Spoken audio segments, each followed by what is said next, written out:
How's that? Hopefully that's a bit better. Both. Okay. How about now?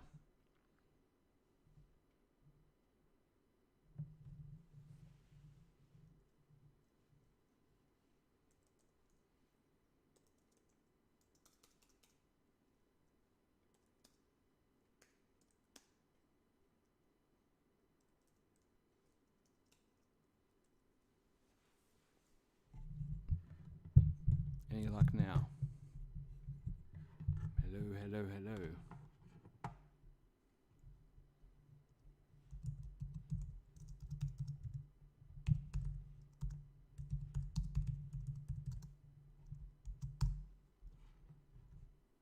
Hello, hello, hello.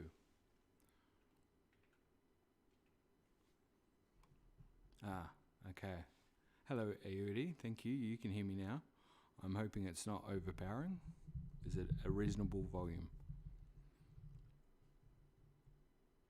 And for anyone who is listening, I can say that perfect example here that all the, thanks Dan, all the planning and testing in the world can go terribly wrong when you are live and other people are involved. So yeah, fantastic. Okay, it sounds like we're off to a good start. We've now managed to do an introduction for nearly 5 minutes with the microphone on mute, and following that up by having audio problems straight after. It can only go up from here, folks. Hopefully this will be a no-death run-through. I'm just fresh off of Dark Souls, so that'll be good. And if you've got some things you'd like to add along the way, as I said, I'll try and keep the chat involved. But look, without further ado, let's get moving. Link's standing here. He's probably wondering what's about to happen. And we should really get things along in terms of the actual game.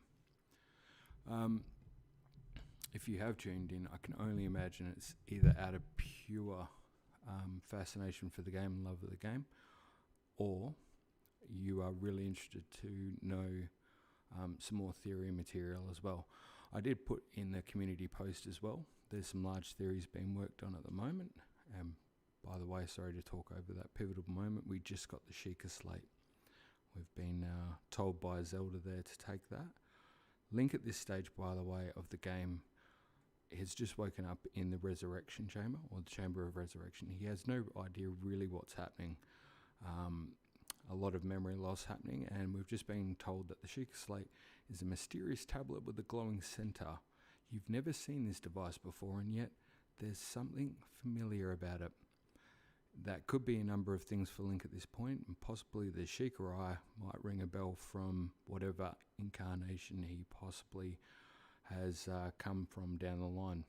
If you know, there's a storied history there in terms of the Legend of Zelda timeline and splits, but the decision has been made from the Nintendo Elite, where Breath of the Wild sits somewhere vaguely far away at the end of any of the timelines, and almost wherever you could imagine it to be. And we'll touch on that later, and that'll actually come up in some of the theories I'm working on. But yeah, just to cover that, the theories are being worked on. I think I said to the guys in the Discord, in the last couple of weeks, a few hundred hours have gone into research and writing some of these up. One in particular opened up the path to another one, and the second one I'm talking about, I can't wait to share it. It's something that seemed like a small thing, and it's become a lot more interesting. It depends if you are the type of person who really gets into investigating these things, but I'm hoping to share a bit of that investigation with you all, so you can learn a bit about what goes on in the background. For those who are interested, and for those who are not, I'm sure they will let me know in the comments. But in the meantime, we've got the Sheikah slate, and if you press plus on your Nintendo Switch remote, generally it will take you in here, and at the moment you can see that we've got a lot of options that include that star, and it just tells us we've got the Sheikah slate. From a lore perspective, and that's a lot of what we're about on this channel, up until the point we became a live stream about 5 minutes ago, the Sheikah slate description there is a good spot for you in terms of the game. if you want to come in and find more information about items. And that will be absolutely critical for two reasons. One, to learn a little bit more about the lore in game, but also to understand how these items might work to help you through the adventure you're about to go on. I'm a little bit obsessive with making sure I know all the details, so I spend a lot of time in that menu. Anyway, we've got Link at the moment, and he's really still not outfitted with a lot. He also can't do too much at this point. If you're mashing away your buttons, you'll try and press the action button, so to speak, or the weapon attack button. Nothing much happens there. By the way, if you're looking for controls, again, if you go in that menu, the plus menu, press R over there, you'll see save. That's very important. Should always create a save game straight away. So I'd highly recommend that. There is an autosave, but if you're older generation like me, you tend not to trust autosave too much. There is also information there, ability controls, options, those types of things. In here, it will give you basic controls, and at the moment, it's very much telling you if you've got the Switch in handheld mode, if you're out and about. Some of the controls is telling you X is jump, A is action, B put away, and right analog for the camera, left analog for movement, and probably some really key ones there is to click in the L button to crouch and focus ZL. Apologies to people who are here for hilariously addictive jokes and gameplay, but and theory. I'm also going to cover some basics in the game. Okay, thank you, Big G Tostone. Still can't hear the game audio, unless I don't mean to have it muted, no. So that's not great. I'm going to just try something else now, and maybe you can let me know if that's coming through any better. Trying to work the lovely things of Elgato and OBS all at the same time. How are we looking, Big J? Can you hear the game audio now? I know there's a bit of a delay between me speaking and the chat, so hopefully if I just keep moving along and we open some chests, might get a response there from Big J. I love that name, by the way, Big J Tostones. Yes, excellent, thank you. By the way, profile picture, Audi, I don't know if that's how it's pronounced. That is magnificent, and yeah, I'm always impressed on people's profiles and pictures and the like. It's absolutely amazing. Talented people out there in this community, far more talented than I, so it's quite the privilege.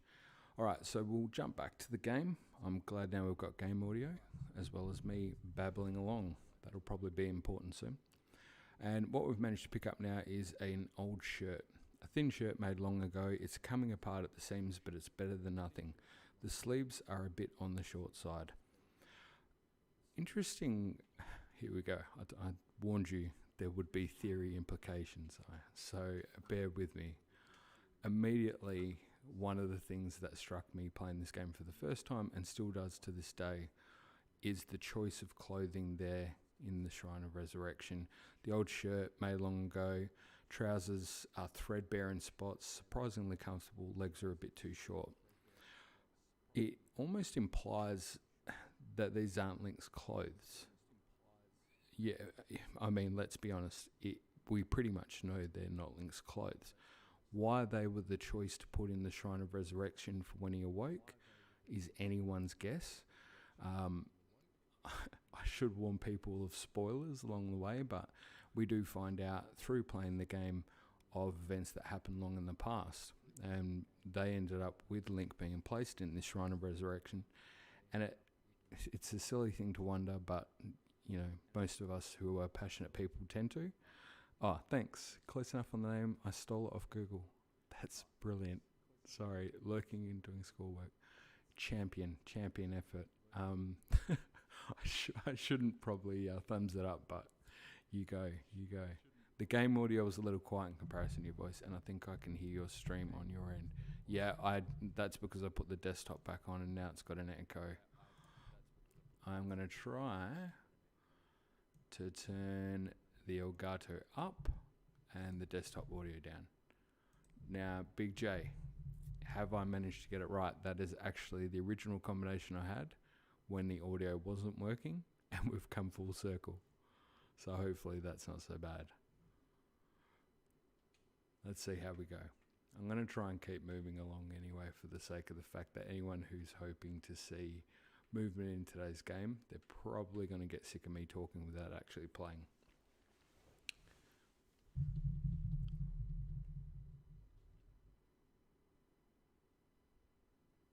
Okay, hold the Sheikah slate up to the pedestal. That will show you the way.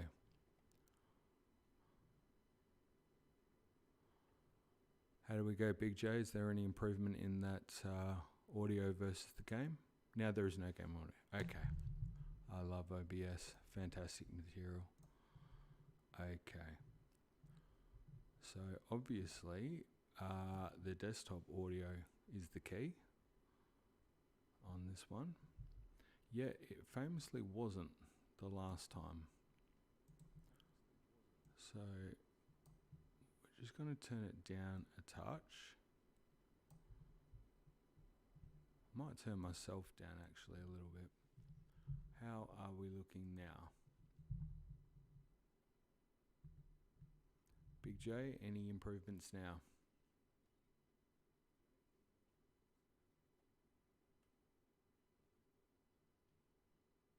Hopefully we're getting it better.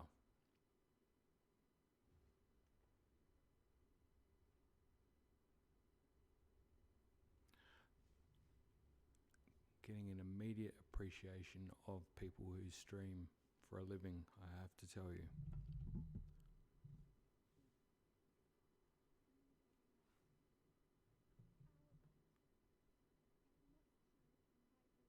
Still no game audio. Okie dokie. Is it possible that Discord, which I did have Discord up by the way, in the background, and Discord loves to just try and snaffle up your audio input. I'm just hoping Discord didn't actually do that, have any impact.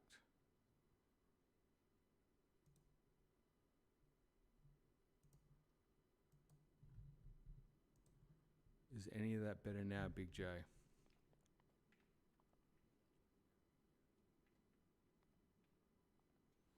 I've actually now put the Elgato audio through. Okay, excellent. Hopefully that improves things. I can hear it again.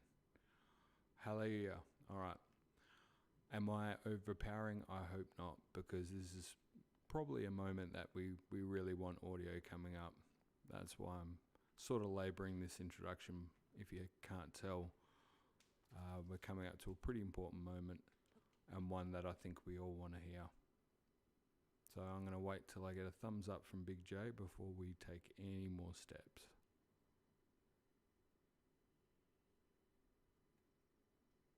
Hopefully we've got some luck, it's going positive.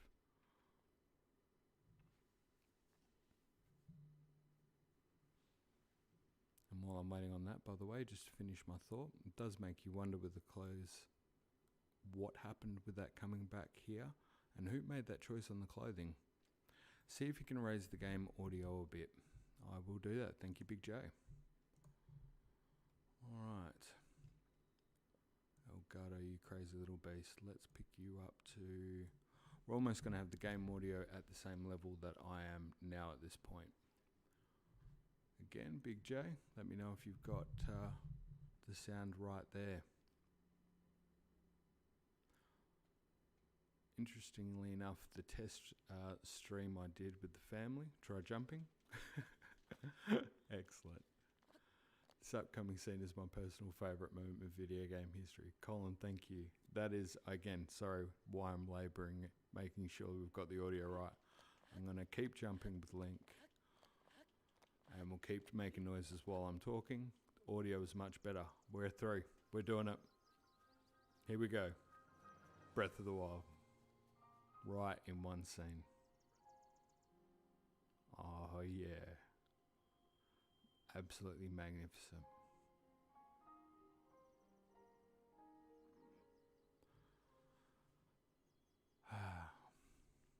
there is a better reward for what you've just put up with the audio, I can't think of it.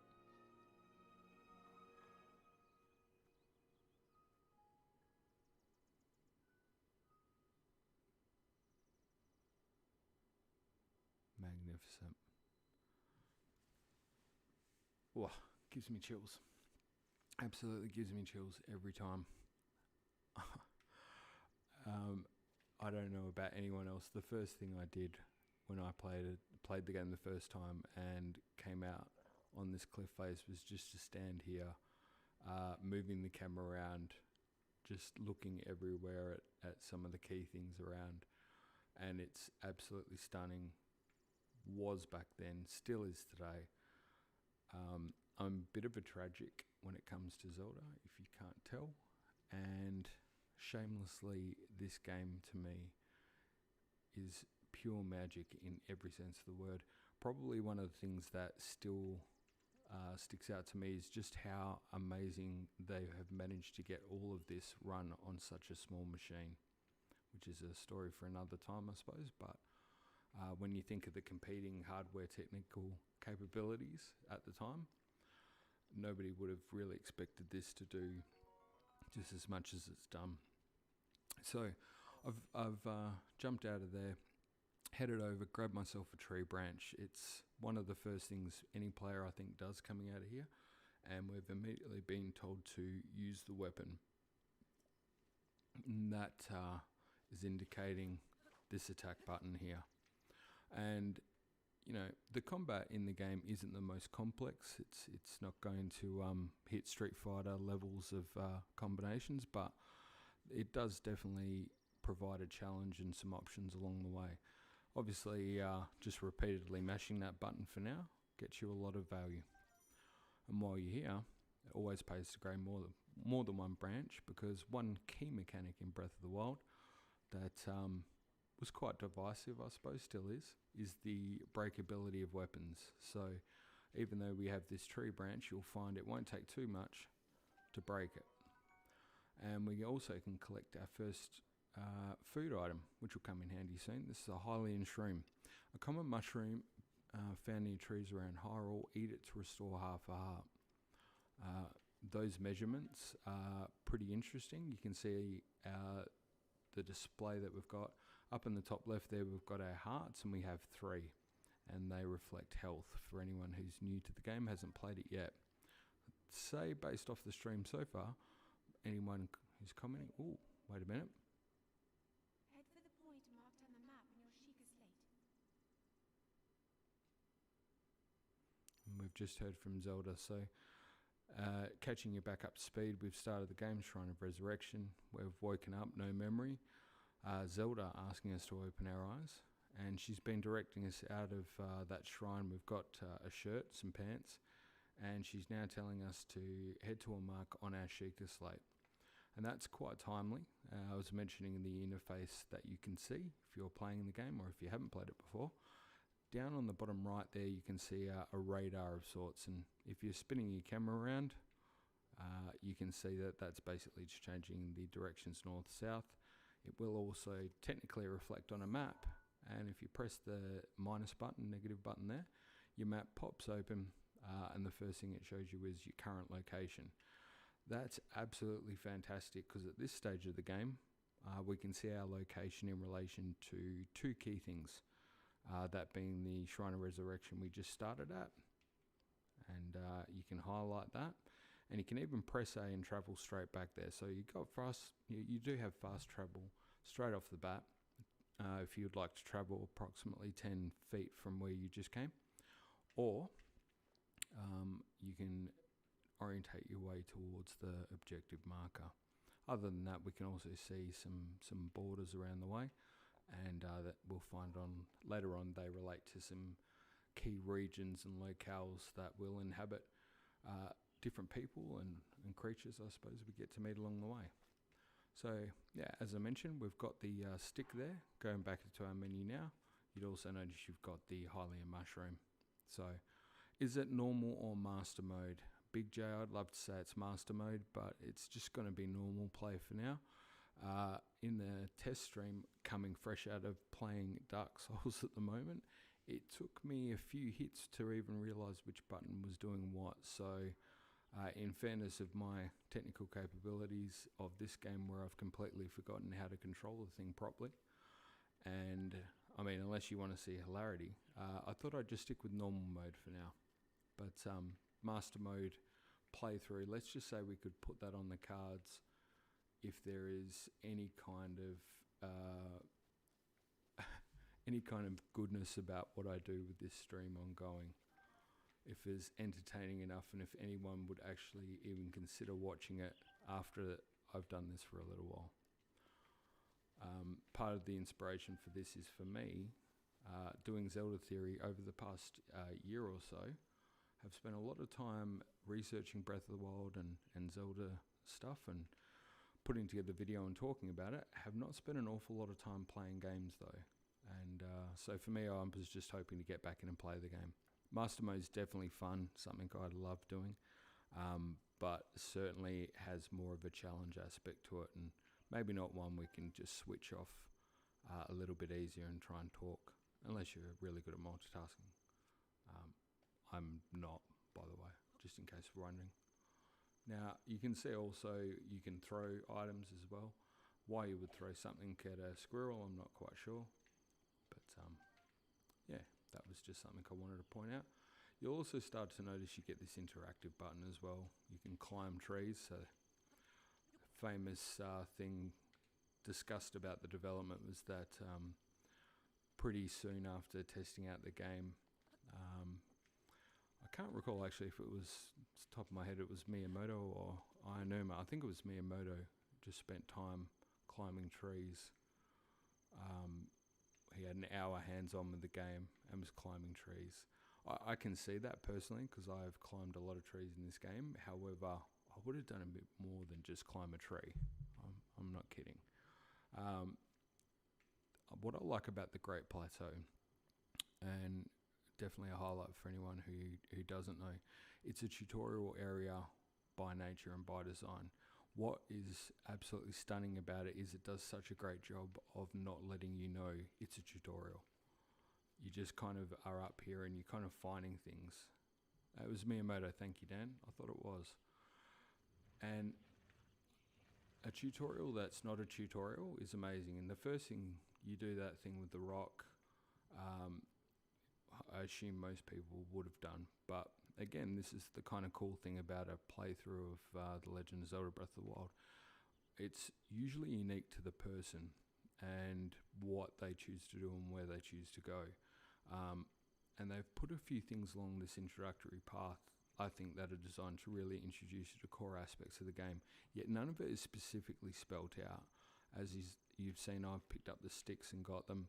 Whether somebody else would is doubtful. Who would have climbed a tree? Not sure. But all of that is within that short area. As we progress down, immediately your choices become more varied. For example, I was very keen to go down this area because it just looked to me really interesting. And I think looking off in the distance as well, I'd seen the large tree stump over there. Obviously that's the direction of the castle. You know, Central Hyrule, it just seemed like to me the direction I was going to head.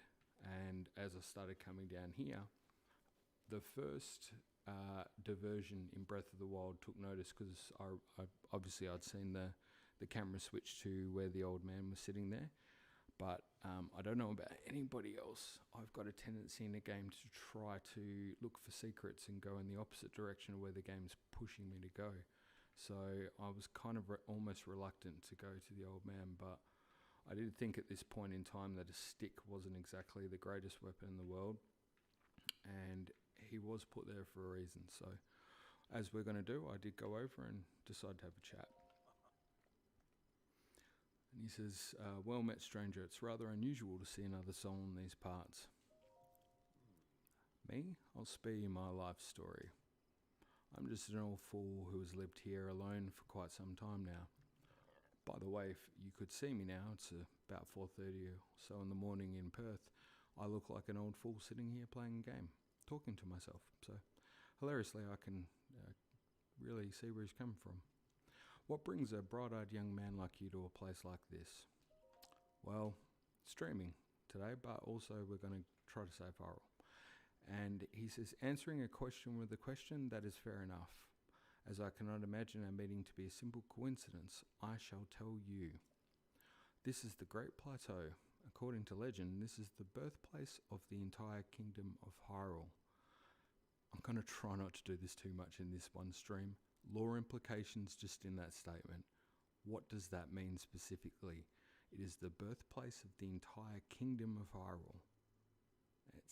It's one that makes you want to talk about a lot more things than I'm going to do today. But what I do love about that statement is it's followed by looking straight over at something that is more than striking in its resemblance to the Temple of Time from Ocarina of Time. That temple there long ago, it was the site of many sacred ceremonies. Ever since the decline of the kingdom 100 years ago, it has sat abandoned in a state of decay. Yet another forgotten entity, a mere ghost of its former self. That statement there, I think, is reflecting the similarities between the Temple of Time and him. A bit of foreshadowing, I think, there. I shall be here for some time, but let me know if I may be of service. Please let me know if I may be of service. Look, if you need a role-playing game, if you've happened across this stream for the advice on how to play Breath of the Wild, just on the odd chance, any RPG type thing, always try and exhaust dialogue. So you'll go back in there. He tells you now he's relaxing by the fireside, and he lets you know that simple food such as apples are fine to eat raw, but roasting them gives them more nutrition. And if you try and speak to him again, and not press the back button, by the way, because bad habits. There you go, Big J. I told you I'm still on a different control scheme. I'm relaxing by the fireside, of course. I need to keep myself another baked apple. So he's going to continue to repeat that, and he's really prompting you to do the baked apple thing. And you get your first choice here. Now, I don't know about anyone else. I looked at this. It's got the question mark. He's talking about the baked apple. And you go and hit the baked apple. Bam. Direct heat has softened and sweetened this apple. Eat it to restore 3/4 of a heart. And straight off the bat, I beg your pardon, I do believe that is my baked apple. And you can't just go about taking whatever you please. I don't know, I felt like I had just stolen an apple and it's the start of the game. And then he's like, oh, forgive me, I could not resist pulling your leg.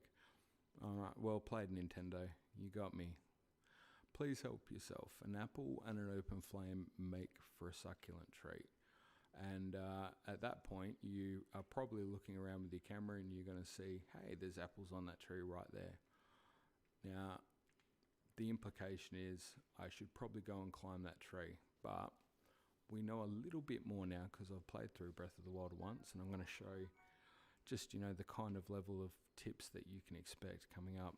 I went down here and got this thing, a woodcutter's axe, and they tell you here that you can aim and throw and release.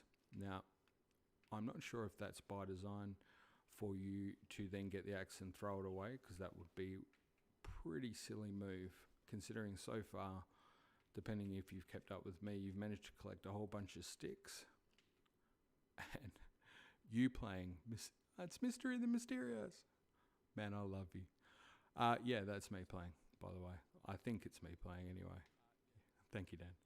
So we've got ourselves an axe, and as I was saying, you would be silly to throw away the axe, because at the moment, considering I've got 4 sticks, the axe is definitely the way to go. Hey, bro. Good to have you on board, my friend. We're going to try and pick up the pace in the ante here soon. You missed he's saying hello to Dan, of course. You missed what was probably the worst introduction in streaming history, so it's gone as well as I hoped so far. But we're actually playing the game now. And I've got to tell you, I'm going to be 100% selfish at this point. And I suppose, if you're listening, maybe that's possibly some personality is what you're hoping to hear. I'm so excited to live stream this game. Not necessarily for any other reason than I just wanted to play Breath of the Wild, and this gives me an opportunity to do it. rather than spending time trying to edit a video for a ridiculous amount of hours. And I still love doing theory videos, but unfortunately they just seem to take me a long time. And I think part of that, by the way, is because I have a job, a family and the like as well, so there's only so much time you can get outside of that. But as the guys in the Discord would know, I'm usually up editing quite late. Now, you just saw me do something there where I got the apples that were provided and I tried to bake them by placing them afire, which is a bit of a tip the old man gave you. And if you weren't keeping score, one of the things that will happen if you do decide to bake an apple like that is it will stay. You got to probably put it a touch closer. It will generally stay there for a while. It'll start to smoke up, and then eventually it will bake. But if you don't get it after too long, eventually that baked apple will disappear. But for now, we're going to try and keep that apple. It's probably very helpful for us to do so. And the rock we pushed has got this far, and we're going to push it a little bit further. It's not going to do a whole lot. And you're probably, again, at this point thinking, well, what am I doing next in the game? I would personally let you know that it's a good opportunity for you to test out one of the key engine things that came into the game. Mr. Dota, responsible for that. I have to say he would be a genius for some of the work he's done on this game. And, you know, you can put that branch on fire, come over here and set another little campfire together and cook some more apples. So if you didn't get enough of it merely a few feet up there, you can definitely do more of it down here. And what do we have but another tree where we can get some more apples. And the other thing, besides getting apples, when it comes to chopping down trees, is you can get yourself some more wood. And it just creates this immediate association, I suppose, in game for the fact that you've got firewood, and you'll see that in your inventory, and you know that you can bank fire and you can cook. And that is the survival aspect of the game really showing its teeth up front. Not really a lot of lore aspects to the wood description, but I did like the fact that they put this here straight off the bat. Now, this is kind of a little infamous, I suppose, for most people in the community who know their Zelda. About this point, you would have probably come over here. You notice this beautiful crystal water that immediately draws the eye, but you got this kind of ledge, and you'll sort of look down there and see a little bit of greenery. But the main thing you're probably looking at in this point, and that's certainly what I saw, was a sword put in a stone. Now, in an upcoming theory, one of the ones I'm working on, I'm going to do a lot of association with Breath of the Wild, the series history, but also its relativity to, you know, Tears of the Kingdom, the Zelda series as a whole, and I guess making it relevant to the development and in-game what we know about the history of the Zelda series. One of the things that you'll find in the early games is this alignment with, I suppose, the Japanese trying to make it more relevant for Western cultures. And you see these sort of Christian influences and tales of old and castles and knights and the like. Also, the fact that Link himself is based off Peter Pan, sort of in the green clothes and the like. But here we have this perfect Arthurian representation of the stone in the sword. And you look at it and think, at the moment, unless you picked up the axe and noticed the axe, you're still probably realising weapons are maybe few and far between. And you've got a sword right over there on the horizon, so you're pretty keen for that sword. I was. And so immediately you're going to head for it. If you didn't notice this little circle in the water, I hope you can go underwater in Tears of the Kingdom. Yeah, that's an interesting one. I'll touch on that in a sec, because I'm going to put my money on the fact that I think we will be. I don't know if I'll be right, but I think it's a logical step. Definitely a good call, Mystery. Yeah, you're going to come over here and you should definitely jump in that water. Diving underwater would be amazing. Completely agree. And first thing you're going to find, jump in there, get yourself a Korok seed, and you're kind of wondering what that is, and they're like, oh, if you run into Hestu, please return this to him. At the moment, you have no idea who Hestu is in the game, but for us who have played the game, our good friend Hestu, I can't wait to see him again. Oh, and my friends are hiding in lots of different places too. Don't be shy about poking your nose into suspicious places. This now opens up one of the core mechanics of this game in terms of things you can discover, which is Korok seeds. 900 there are in the game, and they're definitely a source of a lot of fun, just because, as you can imagine, if there's 900 of them, reasonably challenging to find all of them. There's shrines which we'll cover later, 120 of them, and a lot of people get frustrated trying to locate all of those. So the master mode of discovery is 900 Korok seeds, and the reward for that is something that's hilarious. But here we go, we get to our stone and the sword, question mark, and we go take. And what's that mystery? It's really annoying how when you're trying to glide near water late game and it makes you dive. yeah, I know that one too. I've been there. You pick up the sword and it tells you this rusty broadsword is once fearsome sword, has seen better days. It can do some damage in the right hands, but also breaks quickly. And again, foreshadowing the weapon breakage in the game. Look, I have to give a personal opinion on the weapons breaking. I see a lot of people just hating on it constantly. And I get that. You'll probably start to notice this if you haven't already in things I'd say in the video. But when it comes to opinions in general, I suppose, I can always try to see somebody else's point of view. I suppose what I would say when it comes to the weapon breakage is, personally, I got annoyed at it many times playing the game because it would happen at a bad time and I might die. But I very much appreciated it from the aspect of changing things up, getting me to try new things and do new things. I don't know what type of player you might be, but I tended to save stronger weapons for fights where I might need them. And that usually meant that towards the end of the game, I just had a choice of some outstanding weapons. Probably one of the things that this does highlight for me, though, is when you do eventually get a place later where you can store weapons, which is a house.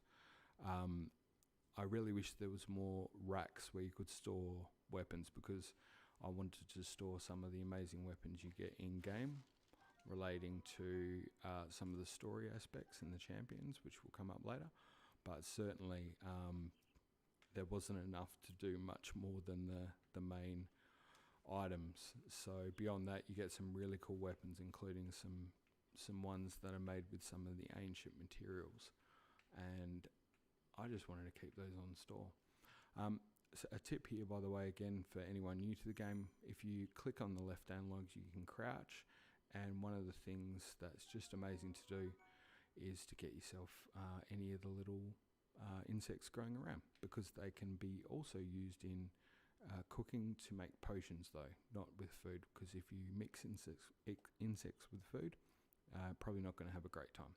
But anyway, we've got here a summer wing butterfly. It's a butterfly found in the woods and plains of warm regions. Its wings absorb the warmth of the sun. Cook it with monster parts to create an elixir that makes you feel warm and fuzzy. And here we have again another core mechanic of the game.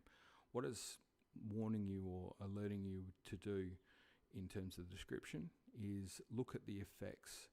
And one of the things I think that can be difficult for people to wrap their head around, but certainly for experienced players, I think they got the hang of it pretty quick, is understanding how these different things will work together. So obviously things that are talking about making you feel warm might help you solve puzzles that relate to areas where you were cold.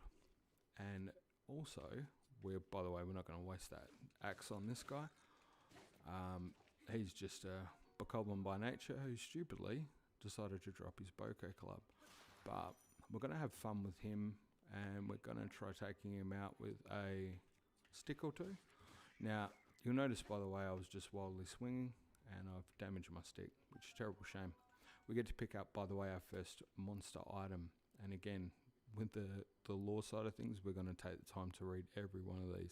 If that's annoying for you, please let me know. I'll try not to, but unless I hear otherwise, that's what I'm just inclined to do. So, Bokoblin Fang. A tooth obtained from Bokoblin. It's worn down and not very sharp, but it's still pretty hard. Cook it along with a critter to make an elixir. I find it interesting, by the way, these guys, you'll learn later, tend to come back even after you've defeated them, and that has some lore implications. So, yeah, we're going to cover that later, but I find it interesting that those teeth remain hard still. One of the things, if you've come down this way, again, you might follow a different path than me, and we'll talk about that as something that, I think is one of the great things about the game. But you'll see this thing, and look, I can't really imagine too many people playing this game, especially at the start, who hadn't seen the trailers, and you'd automatically recognise this as one of the Guardians. And you're probably hesitant, but you've come up and immediately you'll hit search. Again, we get another item, Ancient Spring.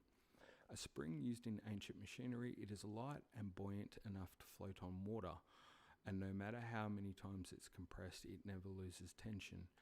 Now, that description is quite funny. It hides, or I think it does allude to maybe a bit of an in-joke as well. In previous games, Twilight Princess, classic example, I think Ocarina of Time as well, where you could actually chop the wood on the signs and they would float in the water, which they took the time to code that in. And it's really considered, I guess, not important for anything other than just how it made things feel so polished in terms of quality of the game. It didn't really need to happen, but I think there was an off comment along the line, somewhere, where somebody expected it to happen, or they thought Miyamoto wanted it. I remember reading something about it in the thousands of books you read about Zelda when you're obsessed with it, but it's quite funny. I read that and think immediately that's referring to the floating on water. But also what it does indicate with these monster parts is that they really don't wear down much at all. Sorry, not monster parts, the Guardian parts, and showing a technology. So I thought that was pretty cool. What's my favourite movie? Mystery, that is a really good question. It changes up depending on the times. I'd say there's a few. It's hard to actually pick one. A little bit of a Lord of the Rings type fan, just purely because if you can't tell from my love of Zelda, I don't mind a bit of a sprawling epic with swords and the like. The guys in Discord have probably seen pictures. I've got a few swords myself. And yeah, I don't know. There's just something about that kind of whole atmosphere. And don't mind the whole Viking aspects and the like either. Sci-fi based Hitchhiker's Guide to the Galaxy is a pretty good time. The humour in it's completely off base. Zaphod Beeblebrox, absolutely brilliant. If you'd like to have a laugh. What about yourself, Mystery? What do you like to watch? Let us know in the comments. All right, we've picked up another ancient screw, and if you're wondering what I'm doing at this point, because the princess told me to go towards that marker, I'd love to say that I was deliberately doing this for a purpose to show you something, but I'm doing literally what I would typically do playing this game, which is ignore the main objective because I've been distracted by something shiny and I want to go check it out. In this example, this one is pretty cool and definitely is something that you need to check out if you're playing the game. And that is the Temple of Time. I think it was a point they made when you meet the old man for him to really show you this direction and the Temple of Time. And it's an iconic building. If you've played Ocarina of Time, most of you probably have, some of you maybe not. Why the Temple of Time is so iconic, it's hard to explain. But that vibe when you came out in the Great Plateau is probably a similar feeling you might have had when you saw the Temple of Time and you walked in, it had just had this ethereal music, and eventually you got the Master Sword. Of course, then at that stage, Link goes to a slumber and wakes up an adult, and everything goes absolutely crazy. I can remember playing it the first time. It was just completely game changer in terms of how story and narrative goes in game, and we can really thank that for what we have now in Breath of the Wild. But I'm going to try not to get too nostalgic and ramble. I can't choose one. Free Guy and Spirited, terrific movies. Yeah, I have to say that Free Guys was quite funny. I like the Temple of Time theme, Breath of the Wild. Big J, completely agree. It's a really good one. Actually, favourite pieces of Zelda music is something that I'd love to know people like. A highlight, by the way, if you're in here, grab some arrows, and you're going to come over here, another treasure box, and you're going to get a Traveller's Bow. So this is a really good reason for coming over here as well. It's going to then tell you how to use a bow, which is quite handy for anyone who doesn't know, which is R2. And going back to my point, Big J, about doing master mode, I think I spent 5 minutes before, when I was practicing something, trying to figure out how to shoot the bow. For some reason, I completely forgot. And was going nuts trying to remember how to shield surf. And then I realised I wasn't even carrying a shield. Funny story for anyone who loves to watch somebody fail. But just pointing out two things there. Number one, obviously, as you move, you've got the stamina wheel, the little green bar. And if that runs out, you're going to have a bad time, basically. I'll just summarise it there. But I don't know about anyone else. I immediately saw that little bit up there and wanted to climb up here. And it was kind of a little disappointing. There wasn't anything up here. But then you just saw this really nice view of the Hylia statue up ahead. And I guess seeing this iconic building in the state that it is, it introduces another aspect of Breath of the Wild. That's the reason I love the game, and I think so many other people do as well, is this environmental storytelling. It's an aspect for me that it just can't be underrated, it can't be understated, and it's also something that kind of I find hard when I hear people complain about the story of Breath of the Wild and say it was too simple, or there wasn't enough story, or whatever it might be. Personally, I find so much story in here by exploring, and I don't know, I can only say personally, because other people have their opinion. It's perfectly fine. For me, the fact that they didn't handhold the entire game and tell you what to do, and you went out and found the story, that was why it was so amazing. My grandpa loves Breath of the Wild. He's almost finished with it. Your grandpa's a champ. He's a legend. I am 43 years old and I feel like I'm 21. But if you don't know my age, by the way, I'm an old man. But seriously though, yeah, good on you, grandpa. You get in there and champ it. Is he going to play Tears of the Kingdom Mystery? I bet you he will. Goddess statue smiles upon you. Keeping up with why I did that in game. Again, first thing I did, go over here, check out the big statue. Didn't expect that prey thing, and so you naturally press the button. It pops up with that warning, not warning, sorry, the dialogue, and it just probably, yeah, grandpa will play the game. Just immediately kind of makes you think of a reason that might be there. That will certainly come up as we progress through the game. Sorry, I was just popping something off to the side there about a note I made that I realised I'm not even going to touch on today. Theory-wise as well, just while we're here, I pointed out in a previous theory about the statues here. You'll notice the significance that they're in a circle. We've got 6 of them, and we've got a 7th one in the middle. And I point out in that particular theory that I believe that's for a reason, and I believe that it's at this location for a reason as well. Some of these things I think will come into play in terms of what we see with the whole 7 Sage reference that's been pretty prevalent throughout the series. It's come into play in Tears of the Kingdom, and if anyone hasn't been keeping score of the theories on my channel anyway, I've kind of got an overarching arc to the theory that I like to think of it anyway. And each little theory is building on that towards that arc that's going to come into fruition a little bit more over the coming month or so.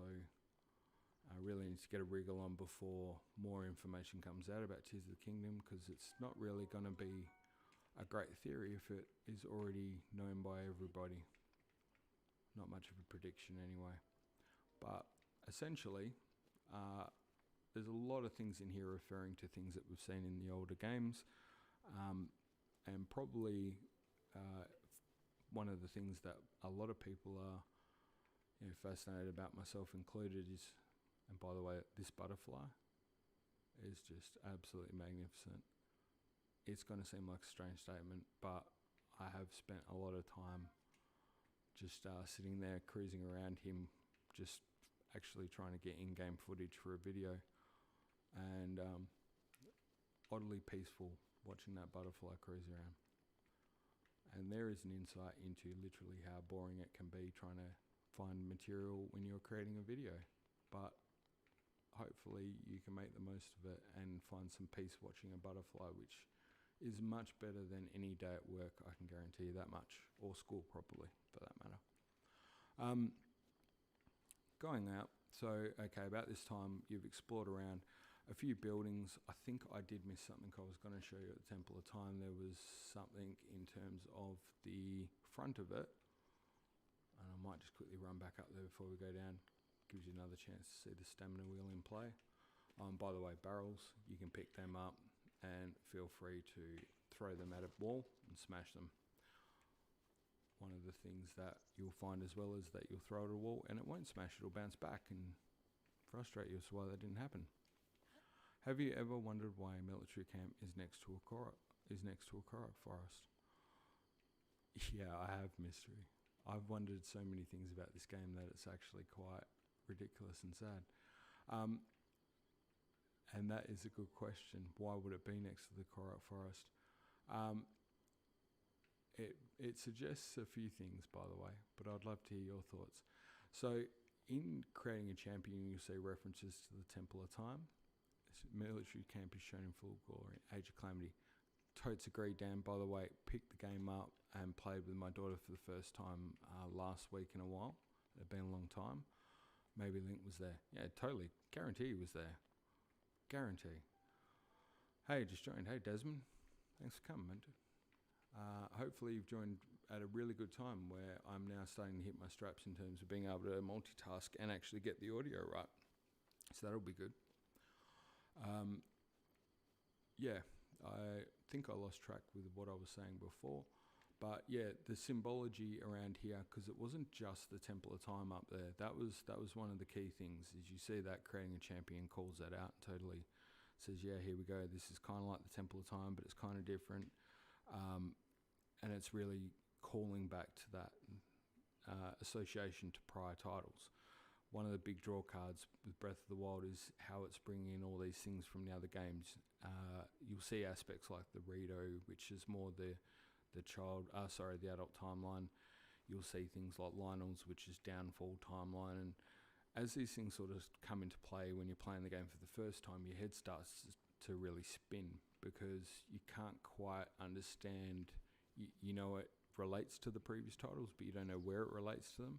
And you start to actually wonder which timeline it's from, and is it one of them or multiple, or it doesn't kind of make sense, I guess. And obviously the placement of it now afterwards still leaves that up for debate.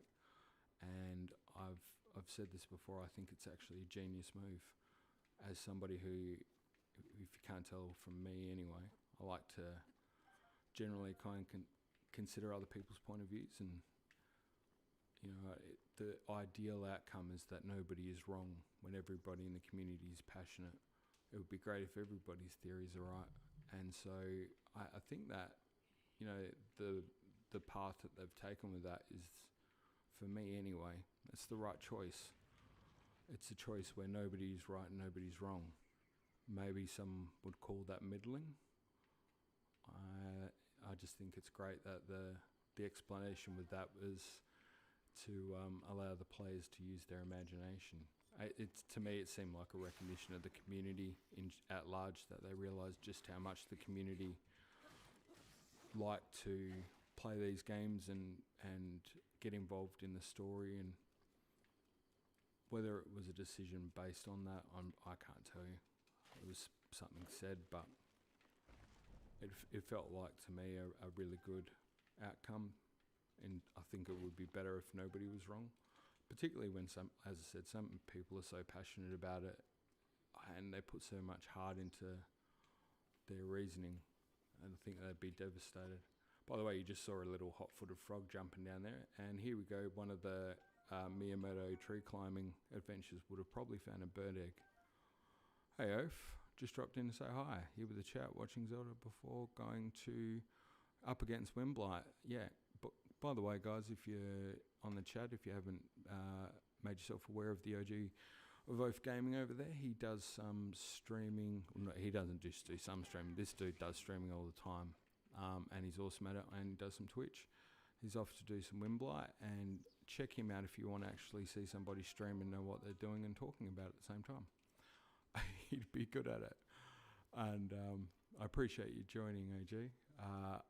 Unfortunately, you are going to see what is some absolutely amazingly bad streaming of a game and talking at the same time.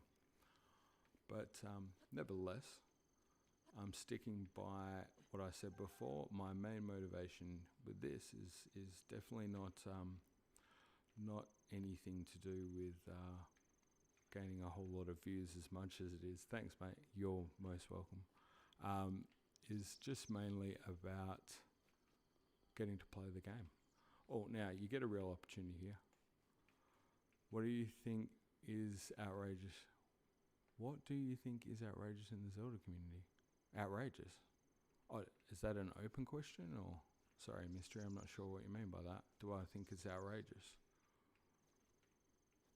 Is that in relation to something I said? I think one thing that's outrageous is anyone who bullies somebody else on a theory. I think that sucks. I remember seeing a chat in something a while ago. It was actually one of the reasons I started doing Zelda theories. But it was a person put up a theory idea, and it probably, to be fair with this theory idea, it wasn't one that I think would be correct. Like, as in, it probably wouldn't be likely. But it was kind of thought out and it had some reasoning behind it. And I just remember thinking in this particular social media forum, because I hadn't been on social media much, still getting used to it, and I'm not going to lie, between me and you guys, it scares the liver crap out of me. I have troubles with dealing with things like that a little bit sometimes. And I was quite new to the social media stuff too. And so speaking to people on that forum is really hard, I think, for a lot of people, especially when they're new. So that's why I know with my Discord anyway, for anyone that was on it, I went over the top at the start trying to make it really friendly for people who might go there, because I thought, man, when I was new to that kind of thing, you wanted to be welcome and not feel like a loser.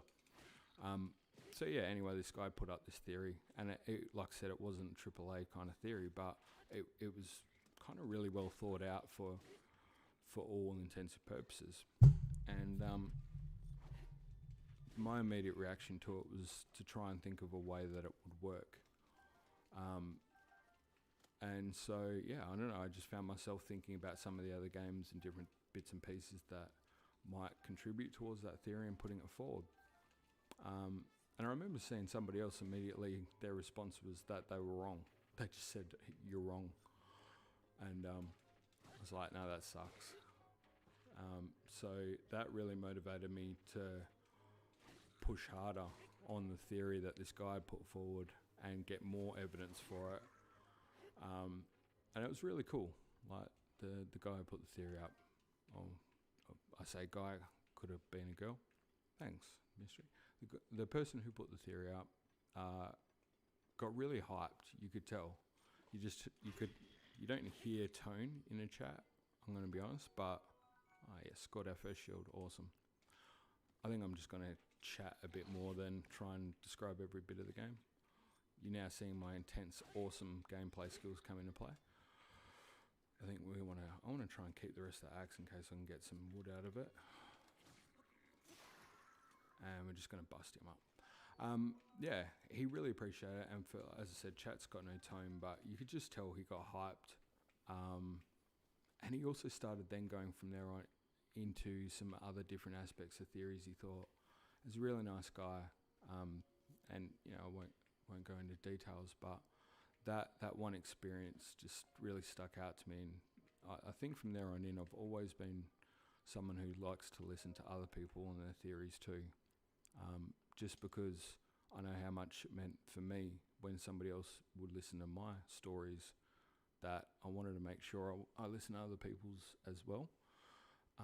And it was surprising, by the way, just to finish that off, that the more you looked into somebody else's theory that maybe you didn't quite think had much hype to it at the start, but if you went out of your way to listen to it and try and find evidence to how it could work, suddenly it made it more viable, like you could actually appreciate it from a different point of view.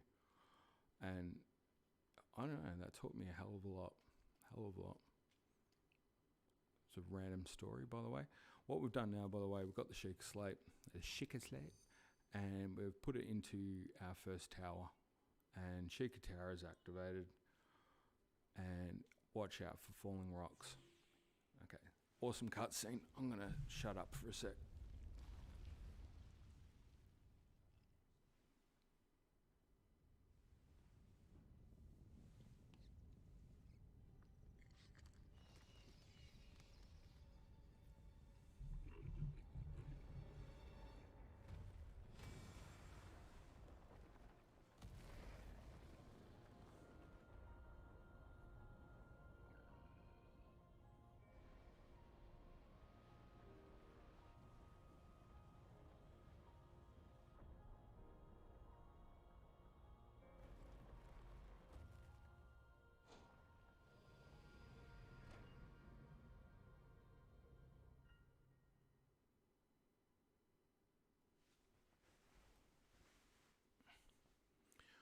All right, just let that cutscene play out.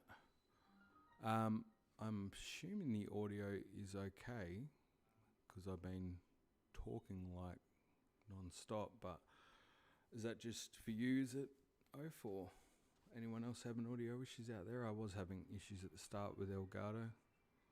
Audio's still fine. All right, cool. Thanks, Dan. I'm just going to go with the fact that I stopped talking 5 seconds. Maybe it felt weird. If you can't tell, pretty sure I could talk someone to sleep. So if you are suffering from insomnia and you need some help, let me know. I'll give you a call. Spend a few hours on the phone. You'll be out like a light, I promise. All right. Story-wise, and we'll just pause on this bit of the game for a sec. Big moment there. We pop the Sheikah slate in, and immediately this tower has just risen to the sky, and now a little bit more. Boom. Now it gets real. When the beast regains its true power, this world will face its end. Oh yeah, there we go. Hello, beautiful.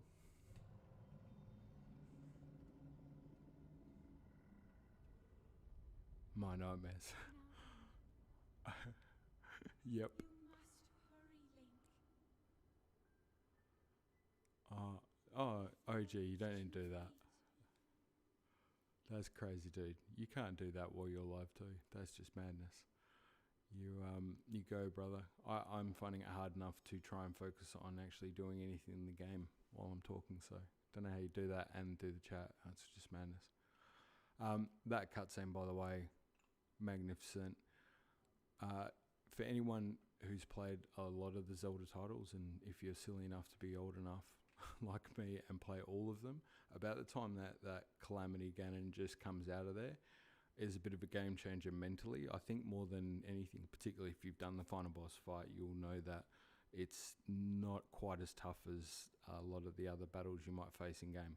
When you see him come out like that, mentally you look at it and go, holy mother of all things unnatural, what is that? And how am I going to beat that?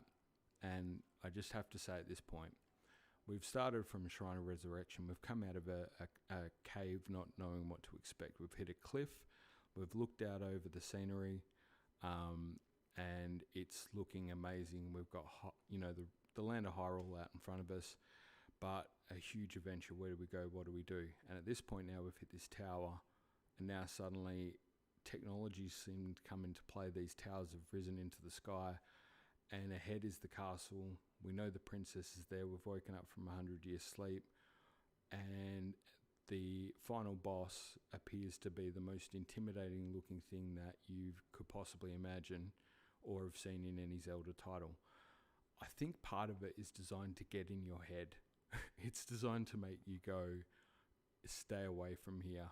And I tip my hat to speedrunners, because the kind of personality that looked at that and went, I'm going to get there as fast as I possibly can with no hearts and just, I'm sure I can beefcake it. I tip my hat to you. My level of respect is through the roof. I have played the game twice, and on both occasions, I still didn't want to go towards that castle without a little bit more protection than 3 hearts. That said, super proud of my daughter and my nephew. Shout out if either of you are watching or listen to this later. I recently, we nearly just had our first death, except I think they'll let me live for this bit. I might need to shut up for a sec. This is kind of important too. And by the way, my first death, I fell from the tower. First time I played, because I tried to ace it straight off, learned about fall damage.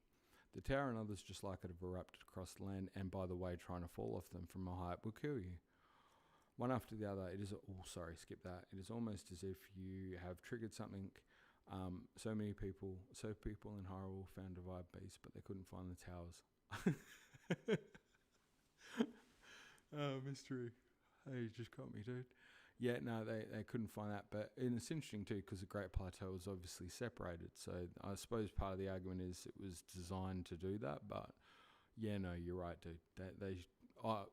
Wait a minute. It was something to do with, I think, that the actual Calamity had shaken something loose, and it was hidden, but then it wasn't. There's some sort of law or explanation provided somewhere, but I'm totally with you. That's hilarious.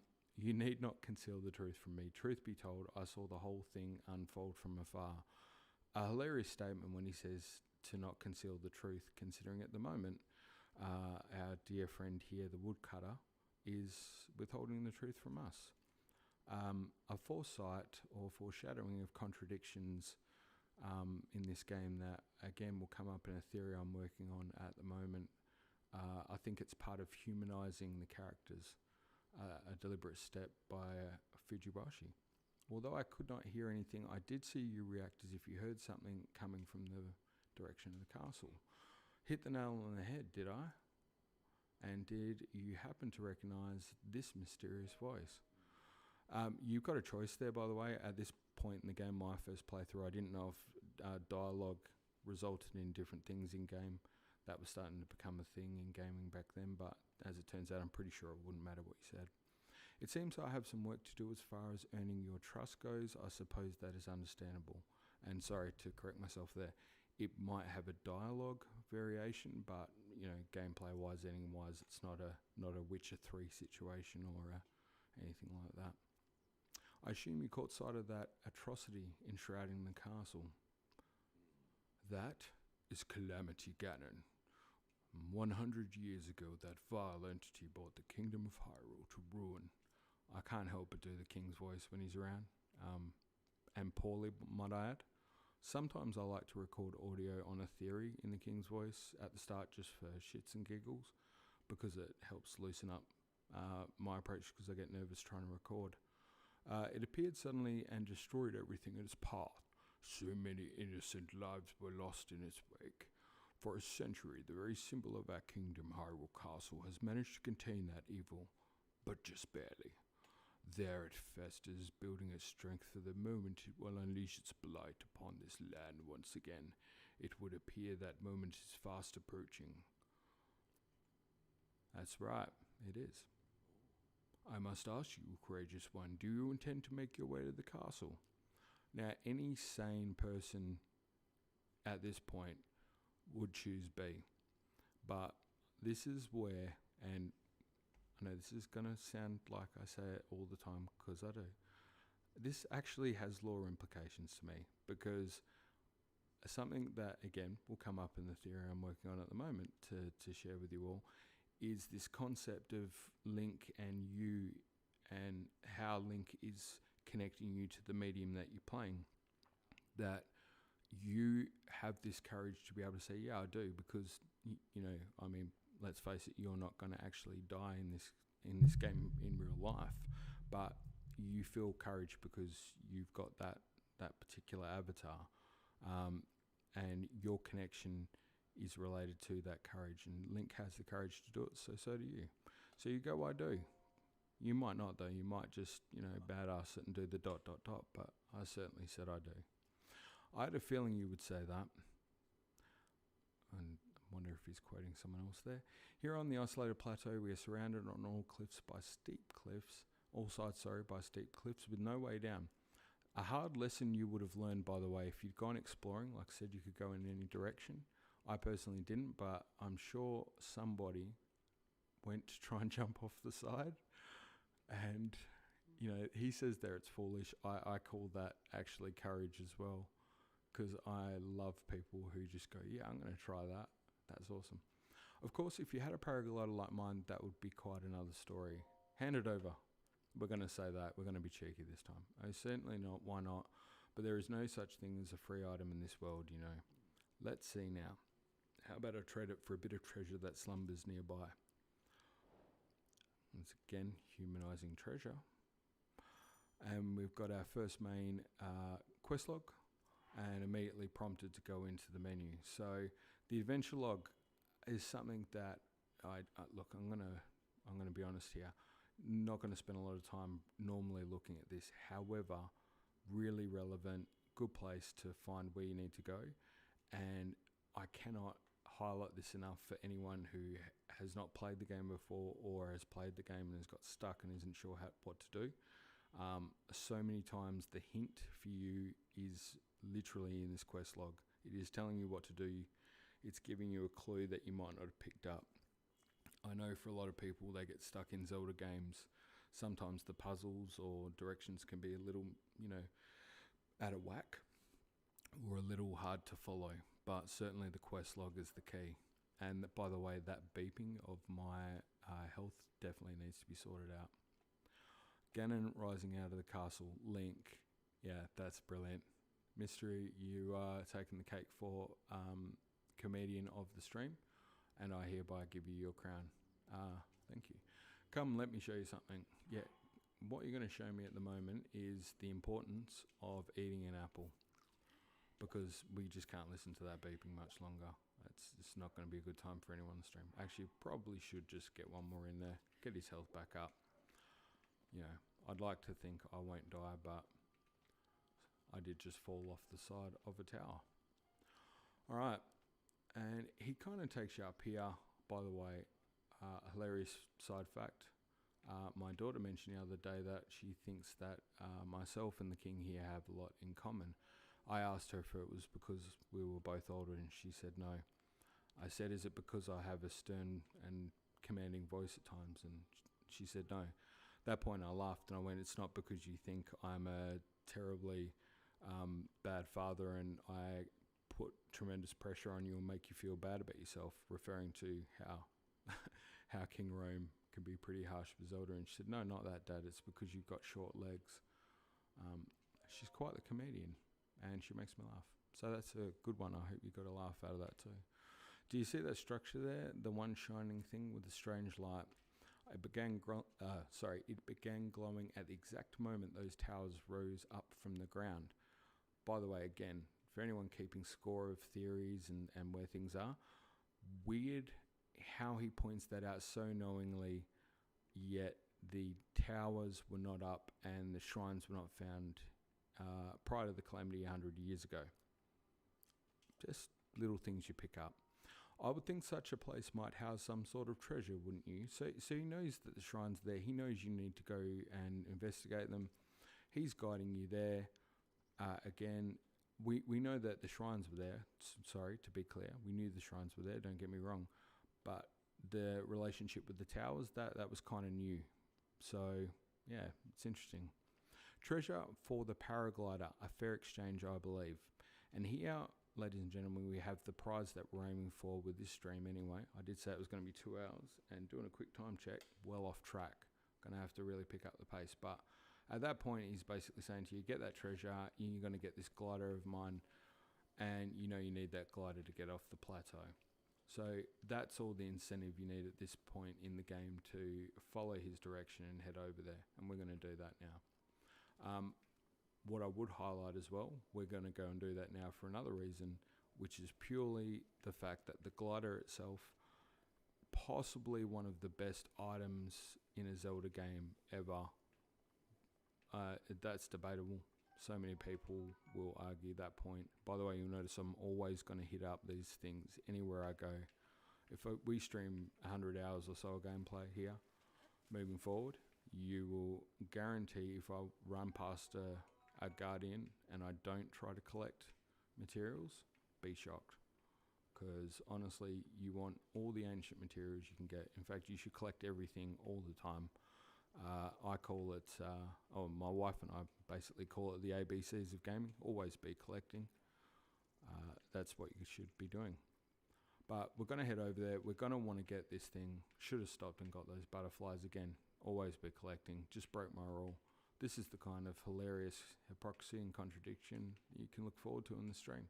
But we want that glider. We want the fun that it brings and the ability to leap off tall objects, because 100% of the love of this game comes from exploring, climbing, and then jumping off things. Essentially, if someone was to say to me, what are you looking forward to most in Tears of the Kingdom? I would say it is definitely just more Zelda content, period. Oh, and by the way, I've got the DLC. If you've got the DLC, you're going to find this EX chest there. If you don't, you won't. But, you know, we've got it there, so we're going to check it out. And that's a little bonus for us. We get a ruby. We've also got this weird metal box that's there and some metal boxes and stuff around here. I'm not going to say that foreshadowing is a part of Zelda games, but you might notice they tend to foreshadow things a lot. They also do that with theories and content and upcoming games, which kind of makes you think that you should look at things in theories as foreshadowing for upcoming games. Sarcasm. Alright, access granted. So what we've done, we've used our Sheikah slate. The orange has turned blue, indicating that we now have entry. And we're heading down for our first shrine of what will hopefully be 120 before the end of play. Not today, of course. Today we're going to try to knock off, well, the plan was to knock off 4 of them. We might not hit all of them in time. Well, not the 2 hours anyway, but personally I'm happy to make the stream go a little bit later, especially considering the delayed start with the audio issues. Right, to you who sets foot in this shrine, I am Oman Owl. In the name of the goddess Hylia, I offer this trial.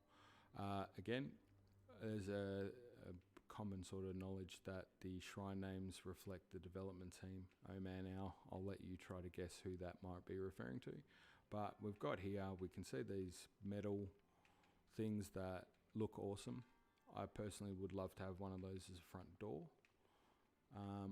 And you know, you come over here, can't do much other than put the Sheikah slate in here. And this is where the tutorial really is helpful. You would have got to a point, I suppose, on the plateau where you couldn't do too much unless you eventually started to hit these shrines up. And, you know, the game is pretty free-form in the fact that you can speed run it straight to the boss. But you cannot do it without doing the 4 shrines here first and getting 4 key items. And they relate to your Sheikah slate, and the first one of them is the Sheikah power of Magnesis. Rune extracted. For those in the chat, great question. I just ruined it. What was that? You stole a baked apple. What? First person to smell a ghost. That's gold. We've got a rune. The phone is now bugged. I love it. We've got a rune. I love the fact that we have the Sheikah slate in this game. For Tears of the Kingdom sake, one of the questions I would have for the chat, you know, we know that some things have changed and some things are different. The argument is at the moment, based on what we can see in the footage, there's no Sheikah slate. But we know Link's got some powers, which crazily seem to almost be like Sheikah slate powers, but without the Sheikah slate. Do we think Magnesis will exist in any form in that game or not? I'd be interested to hear comments or read them in the description or chat later. Being aware that some people like myself will probably watch this stream well and truly after the fact. Try to bring the door with you. Wait, is that for a purpose? Is it mystery? By the way, you can jump in the water. Is that for a purpose or just for giggles? Because you want to see if I can kill myself with the metal door. I'm down. Yeah, bring the door. Alright, cool. I'm down for that. I'm down for the challenge of taking that. Yeah, there must be something. I never did anything bringing the metal doors down. Just for fun. Okay, cool. I would have totally believed you if you said it was a reason, by the way. And if you're laughing your ass off now because you've tried this and you know damn well there's no way to get that door down there properly, kudos, because no, we're going to use physics engine. We did it. Alright, cool. Can we, by the way, I think I've got, and this is a good time to check, if you've got motion controls going. Oh yeah, we're taking that right off. There is, okay, I said you might get some tips along the way. Just for fun, Dan, message retracted. Oh damn, I want to know what that was. A huge tip. This is if you've put up with the stream and you got nothing out of it, but if you didn't know this in the game, go to your options. You can turn motion controls off. That might be worth the price of entry at this point, because if you're anything like me, the motion controls, great innovation, not for me. Even Skyward Sword took me a little while to a fellow door friend.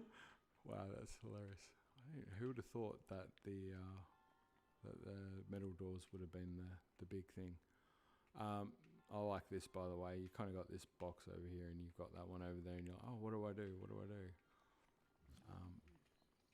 I would have thought it was pretty straightforward by this point, but everyone does things differently. I suppose that's the key.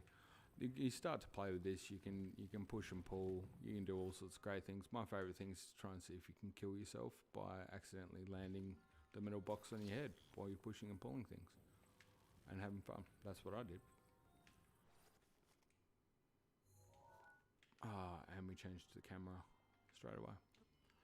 I actually like the motion controls. I became really precise and good with the bow shots. Oh, sorry, I was reading the chat and nearly got shot. Best Siri crafter on here. On here. Hey, Tiny. I hope you're talking about yourself, because it certainly wouldn't be me. I'll craft a theory, but it won't be the best. Kill little guardian with the block. Alright, cool. Let's give it a shot. Can we kill it with the camera angle as well? Because that would be good. Oh. Okay, we're going to see some of my famous haven't been playing Breath of the Wild skills. Okay. Are we going straight for the push and pull, or we okay. Does anybody else click the analog stick a lot? Because I do. Alright, I'm trying the slam technique. No, we smashed him. Alright, drop from high above. Yeah, I agree, Big J. That would have been the way to go. But you are dealing with somebody whose skills with these controls at the moment are less than ideal. So I'll just take the win on that, but we'll aim for something a bit better another time. I promise you that as the series progresses, just like when I played the game the first time, my skills will also get better. and hopefully we'll be able to actually do things like kill Lionels. I do recall doing something where I was trying to get a shot for a video, and it had been ages since I played the game, and I was heading there and there was a Lionel, and you know, when I played the game properly a few times before, I really good, and flurry rushes were becoming sort of almost, not every time, but you know, quite regular. You get to the point with the controls and the battle stuff where you're just fluid, and the skills were in, and you're feeling good about stuff. By the way, I should have got a chest by now. Anyone's, yeah, grab the chest, yeah, exactly. That was the first thing, man. You don't go through those things without the chest. Where's the chest? Up there. Look up. Thank you, Heidi. Oh my god. Yeah, rookie mistake, ladies and gentlemen. This is why, I'm not gonna lie, the whole thing, I wanted to start the stream because I thought if I didn't start it this week, I was going to do a video prior, but if I didn't start it this week, it was starting to become a thing that I kept saying and didn't do. And I don't like being a person who doesn't deliver on a promise. So yeah, I was kind of like, oh, I'll get ready for the stream, and I was trying to prepare a few things and have a bit more of a guided plan of what was happening for today. And you'd be surprised, as I say, 4 a.m. this kicked off in Perth, you'd be surprised how spending quite a few hours getting final bits ready still wasn't enough, close to at all, to run through what I expected would cover today.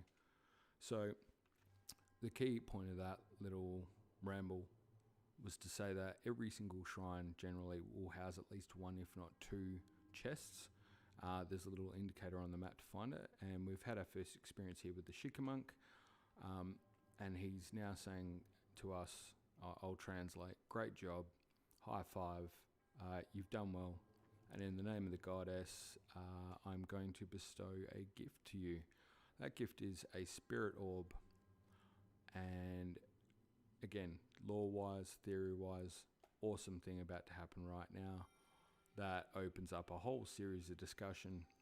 A orb-like structure comes out of his body seemingly, goes into Link. Link grabs his chest, and it tells you you've obtained a spirit orb, a symbol of courage given to those who have overcome the challenge of a shrine. And as a result, one more blessing, may the goddess smile upon you. You'll notice his hand is shaped in a triangular pattern, we're calling the Triforce, and he dissipates into a blue pile of dust and disappears, and you portal out of the shrine. There's a theory bro got Thanos snapped up. Yep, he sure did. And then bam, here comes the king. He glides like a champ. He's showing you how to do it. And he says, you've managed to get your hands on a spirit orb. Well done. Now, there's so much temptation, I think, at this point for anyone playing the game to go paraglider, please. I mean, that was the deal, but, we're nice. We say, how did you know? Clairvoyance, or who? Or perhaps just something similar. Well, I will say your levels of clairvoyance were not that fantastic when it came to the Calamity. So, just going to call that one there, buddy, but we're not going to be judgmental today. As one gets older, it can become more difficult to see what is right before one's own eyes. Is that not the most topical quote after I failed to find the chest that was literally right up there that I already had to point out? Yeah. However, that which was once hidden from view can often be crystal clear. Completely agree. Theory I'm working on right now. Prime example of that. Nobody's picked it up. I've researched the internet for anyone who's picked it up. No one's noticed it. And when I do it on the theory, I'm either going to be pointing out something really, really wow, or everyone's going to think I'm insane. But anyway, the appearance of those towers and the awakening of this shrine. So, it's all connected to that Sheikah slate you carry on your hip there. And I love, by the way, how Link is standing like a boss at this point. Remember, these clothes are tattered, old, threadbare, and somehow he's making them look good. What do you mean? It has been quite some time since I've seen that Sheikah slate. Long ago, a highly advanced tribe known as the Sheikah inhabited these lands. And we're looking at Sheikah. The great power of their wisdom saved the kingdom time and time again. Alignment with the Sheikah to wisdom for those keeping count. But their ancient technology disappeared long ago, or so it is said. We'll learn later how it didn't necessarily disappear. It was buried. It is interesting, however, to think how something like that survived all this time, hidden away in a shrine. It is interesting, isn't it? These shrines are tucked away in numerous places all across the land. On this plateau alone, I believe there are still 3 more. And bring me the treasure from each of those shrines and I will give you my paraglider. That was not the deal. So I'm going to say, so I need more now. What was your reaction to the first blood moon when I got mine? I thought Ganon won. I thought I screwed something in game mystery. When the first blood moon happened, I thought that consequences mattered because I got it day one, avoided any spoilers. I thought I'd done some weird combination of things and changed the outcome. And yeah, I thought I might have screwed the game. But yeah, that was definitely my first thought was, oh my God. And then my second thought after I realized what it was doing and bring everybody back was that I think I'd got through a hard area nearby and I realized that now they were back and that was a bit concerning. But yeah, great call. I said treasure, but I never, sorry by the way if I just knocked the microphone. I never said there would only be one treasure. Whether it's one treasure or 4, what's the difference for a young go-getter like yourself? I forget how horrifying the first blood moon was. Totally agree, Tiny. Totally agree. I like this again. A guy who calls you at the start on making sure you don't need to lie to him and be forthcoming and honest. A second example of him withholding the truth. So there's a bit of a theme going on here. This is something that I didn't necessarily pick up on my first playthrough, but now as doing theories and more involved in the lore, I suppose, it's sticking out to me like a sore thumb. Since I'm feeling generous, I will also teach you a trick for finding shrines. Oh, thank you so much, because now we have to find more. It's always best to survey the area by looking around from a high point. Let's see here. How about you make your way top of that tower again? Are you joking? Yeah. I'm afraid not, but do not worry, I have a little trick. He's now going to teach us about something amazing that we can do in this game, and it's basically going to be for us to fast travel. So we're going to open up our Sheikah slate, and so I heard some time ago, but I don't know if it actually works. And if he'd played Age of Calamity, he would totally know that it works. By the way, playing Age of Calamity again, man, am I the only one that loves that story? I know it's apparently technically not canon, but I kind of don't care. I love it. That story is awesome. We had the whole moment, by the way, we did that mission, Air and Thunder, when you help save the champions, and you get this moment where they're fighting the divine beasts and stuff, and you got the whole thing in that with Rivali and stuff. But then your Age of Calamity story was amazing. Yeah, I agree totally. It was the ending, the best ending. I wanted a happy ending. People are like, oh, but it wasn't. It was just a fan pandering. Yeah, it was, and it was freaking awesome. My daughter and I were playing together. Literally stood up, fist pumping. Yeah, it was amazing. It was great. But yeah, that whole thing when Riju comes in, and they do the whole slow motion name reveal with the title. And it's like Riju, and then it was Patricia. And I actually recorded that thing again with Patricia. I'm just like, that thing with that sand seal is absolute gold. Sorry, by the way, I find it hard to play and read the chat at the same time, but Gawain is now done. Yep, Ganon, Windblight Ganon. Oh, well done. Took out the Windblight. I hope, I'm not going to swear on the stream, I promise, but I have a nickname for Thunderblight, which is, I call him Butt Blight, because he's just a little annoying. Big J, I wonder if there will be another Hyrule Warriors game that continues from that story with its own version of events. Yeah, dude, I hope so. And I'm actually hoping they bring some level of canonicity into Tears of the Kingdom somehow with the whole Terrico thing, maybe. I highly doubt it. But I do really wonder with Asta in particular, he would have existed in this universe. Was he the prophet? That's a thing I wonder about a lot. I should keep things going. I'll keep talking. I don't want to talk over the top of the old man, but he's technically not vocalizing. Again, maybe something we'll get with Tears of the Kingdom is more of that actual in-game dialogue. You certainly took your time. Did you forget how to travel instantly? No, I remember. You're just being a butthole now. Is butt swearing? I don't think it is. Hopefully not. It's a family channel after all. I wanted you to join me up here so I could use this as a vantage point to search for shrines. Did you know about the scope on your Sheikah slate? Try saying that 3 times. You couldn't. I couldn't. Look through it and you can stick a pin anywhere you would like to mark on the map. And at this point, I'm not going to lie, that was pretty good advice if you were new to the game. The pins on your map serve as a reference point for your travels. Just stick a pin anywhere you're interested in. How do you know? Just a few tricks I've picked up after many, many years in the wild. You may take my advice or leave it. Go ahead and take a look if you feel inclined to do so. I will say what's interesting about Link's question there, now in reflection, is knowing how focused the king was on Zelda and not getting involved in the Sheikah technology. I don't know if it's fact or not, but you kind of assume he had really very little involvement with it.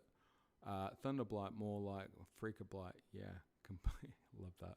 And Korn, I don't know who did a Korn reference, but I love me some Korn. Love me some Korn. Jonathan Davis and the band used to cover Korn actually a long time ago. Yeah, anyway, so that advice to use the thing to mark things on the map, very, very helpful about this point. Let's try that out. Heroes Path mode unlocked. Well, there we go. He said it. By the way, totally stole that name from the game.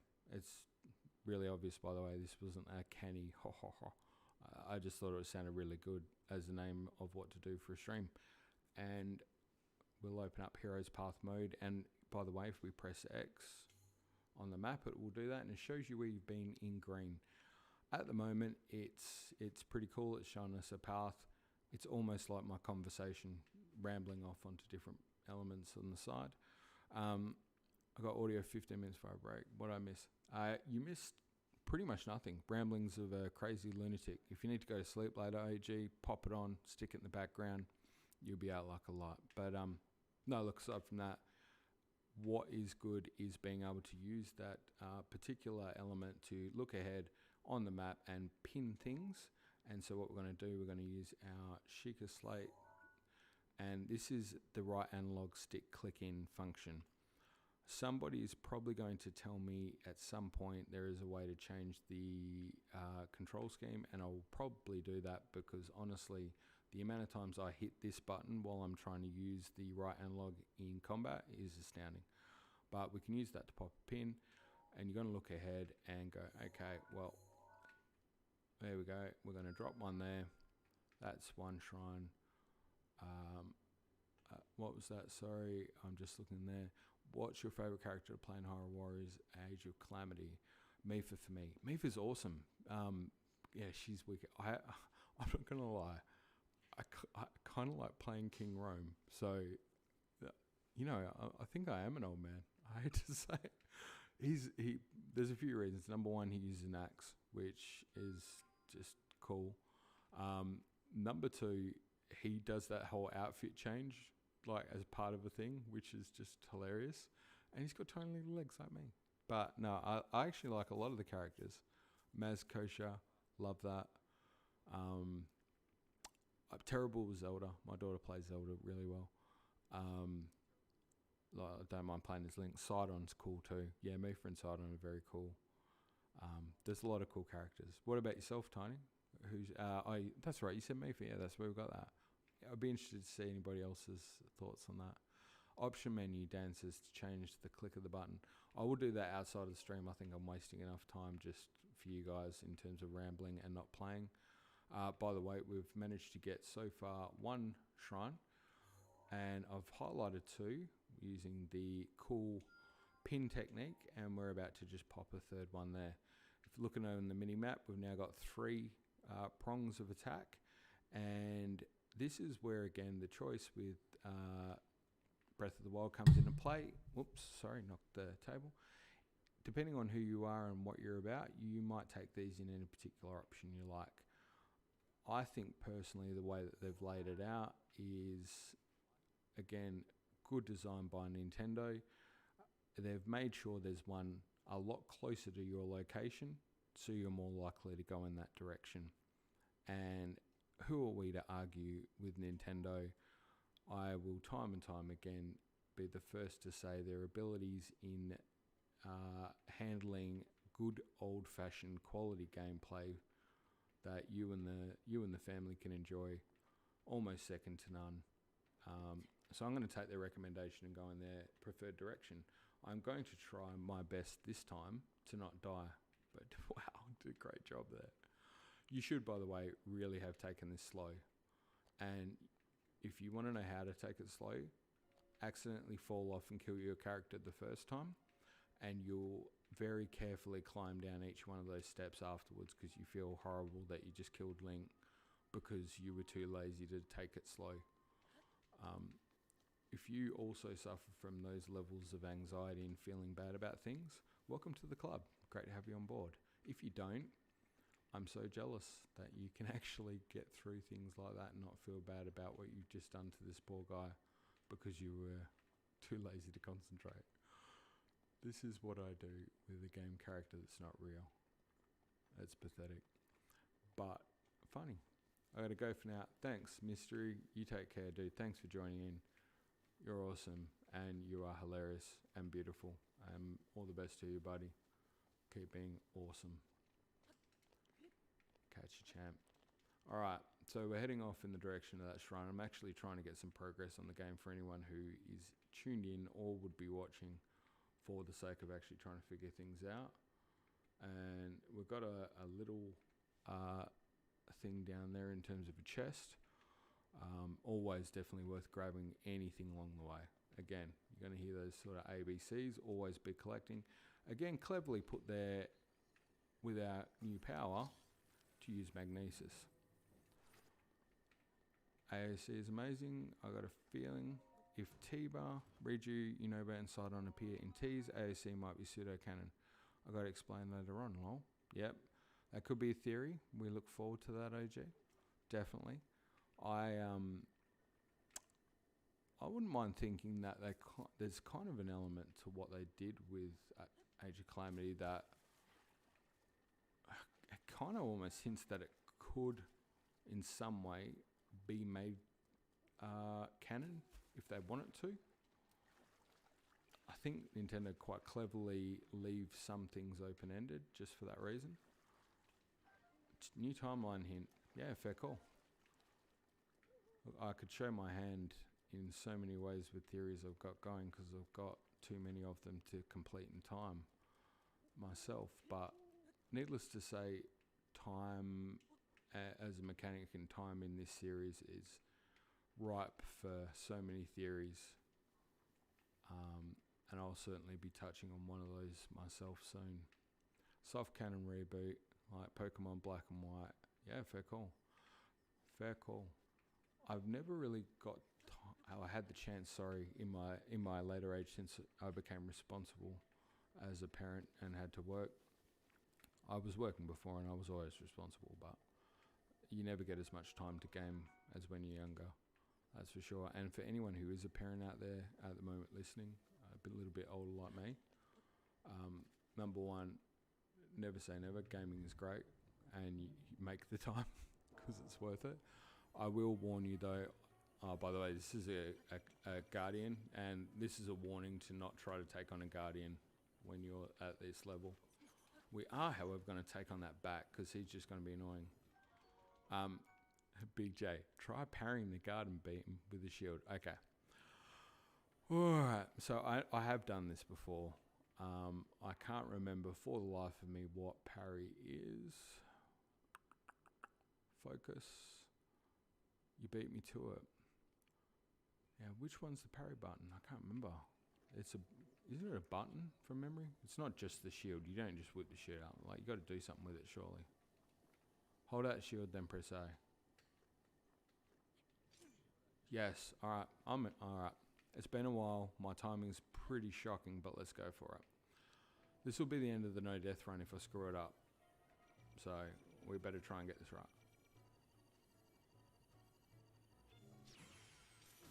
Boom. There you go. You know what? This old man's still got a little bit left in him. And if we had the glider right now, I could have caught that updraft. You know what? I'm glad that happened. Because I was almost 100% sure I was going to die.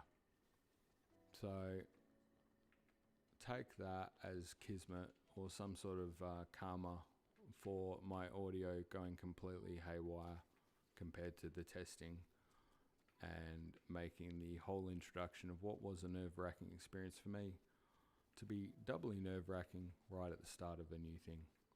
There's your reward. And proof that hanging in there is totally worth it. Good things may come your way. We're going to see if we can light up another guardian as well. I'm not going to try the parry twice, by the way. That's just that's inviting danger, but we are going to jump over here. And if you were also wondering whether I thought the stamina was about to run out and I was going to die, totally.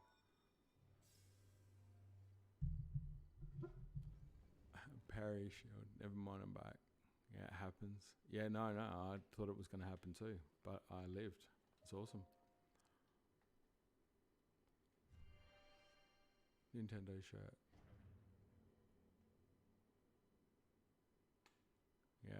Yeah, that's cool. That's cool. Honestly, the parry of the Guardian stuff, that is something that will come up later as one of the reasons why Link was chosen as the Guardian Knight for Zelda. Something that is played out in the cutscenes from Major Calamity as well. Great moment. To you, sets foot in the shrine. Yeah, we missed it. Look, you're off at another trial. This is bomb trial. This is number 2 for us on the Great Plateau. We're about to get a rune for our Sheikah slate that is literally...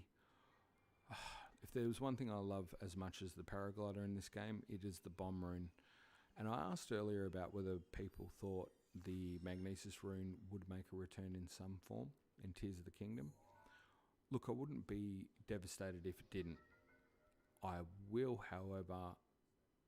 You know, there's not much they could do in this game that I wouldn't be open-minded to. I'm prepared for change. I'm cool for all that. Do I want the bomb rune to return? I'd pay money. I would 100%. I would pay Nintendo whatever they want to make sure that bomb rune, as much as I've got, of course. I'm not filthy rich, certainly not. But I'd give them $100, definitely, to keep the bomb rune. I love this thing. The best advice I can give any person playing this game who is not particularly skilled, by the way, not everyone who plays games is like hardcore esports mode. In fact, if you're not, that's actually more than fine. That just means you're a normal person. For some people who are skilled at the game, this is not disparaging anyone who is. You might just be more like me, who will make mistakes constantly. Often hilarious ones where you throw the bomb in the wrong direction and hit yourself with it. But the tip I'm leading to here is that bomb rune is, besides being amazing in tight situations, can be used as a weapon anytime. So if you break all your weapons, got nothing else, you're not completely useless. You got the bomb rune. I've killed so many enemies in this game with the bombs. Not even just because I didn't have any other weapons, mainly also because I just like using the bomb rune. One of the best things is the physics mechanics and using the bomb rune when you're close to do that, or roll it down a hill, or whatever it might be. It's hilarity. It's hilarious every time it happens. Link's animation, I think, is almost comically goofy. And, you know, just anything with these bombs is fun. I don't know why. I don't know how Nintendo intrinsically know how to make things fun, but they do, and it's amazing. Whoops, sorry, not the thing. Just showing you there, you can get flicked over. It's puzzle, problem solving 101 in Zelda. It's literally cause and effect. If this was a quote or a metaphor, cause and effect. Stand on there, effect is you get over there. This is, again, a great example of the brilliance of the design of this particular game and this place. They're really just giving you the 101 stuff of how do I make A and B happen for whatever I need. Now, speaking of which, I probably needed that ball for something, but let's hope I didn't, because I probably was actually. I think it probably relates to a chest. Someone's going to tell me at some point. Oh, I just accidentally pressed a button. Sorry for anyone who was just equally devastated by the fact that that blew up a little early.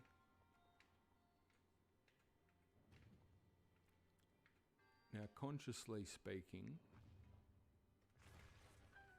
you'll do something like that. While I've realised that while I'm talking, I'm not paying as much attention to what I'm doing in game. So if you do pick up something that is, the ball's just for show. Oh, Big J, thank you. Good call. I'm going to leave that one alone, but great call.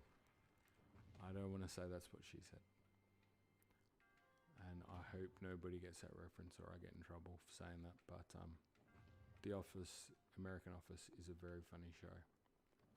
And thank you, Big J. The ball being just... I think I did go and get it the last time I played.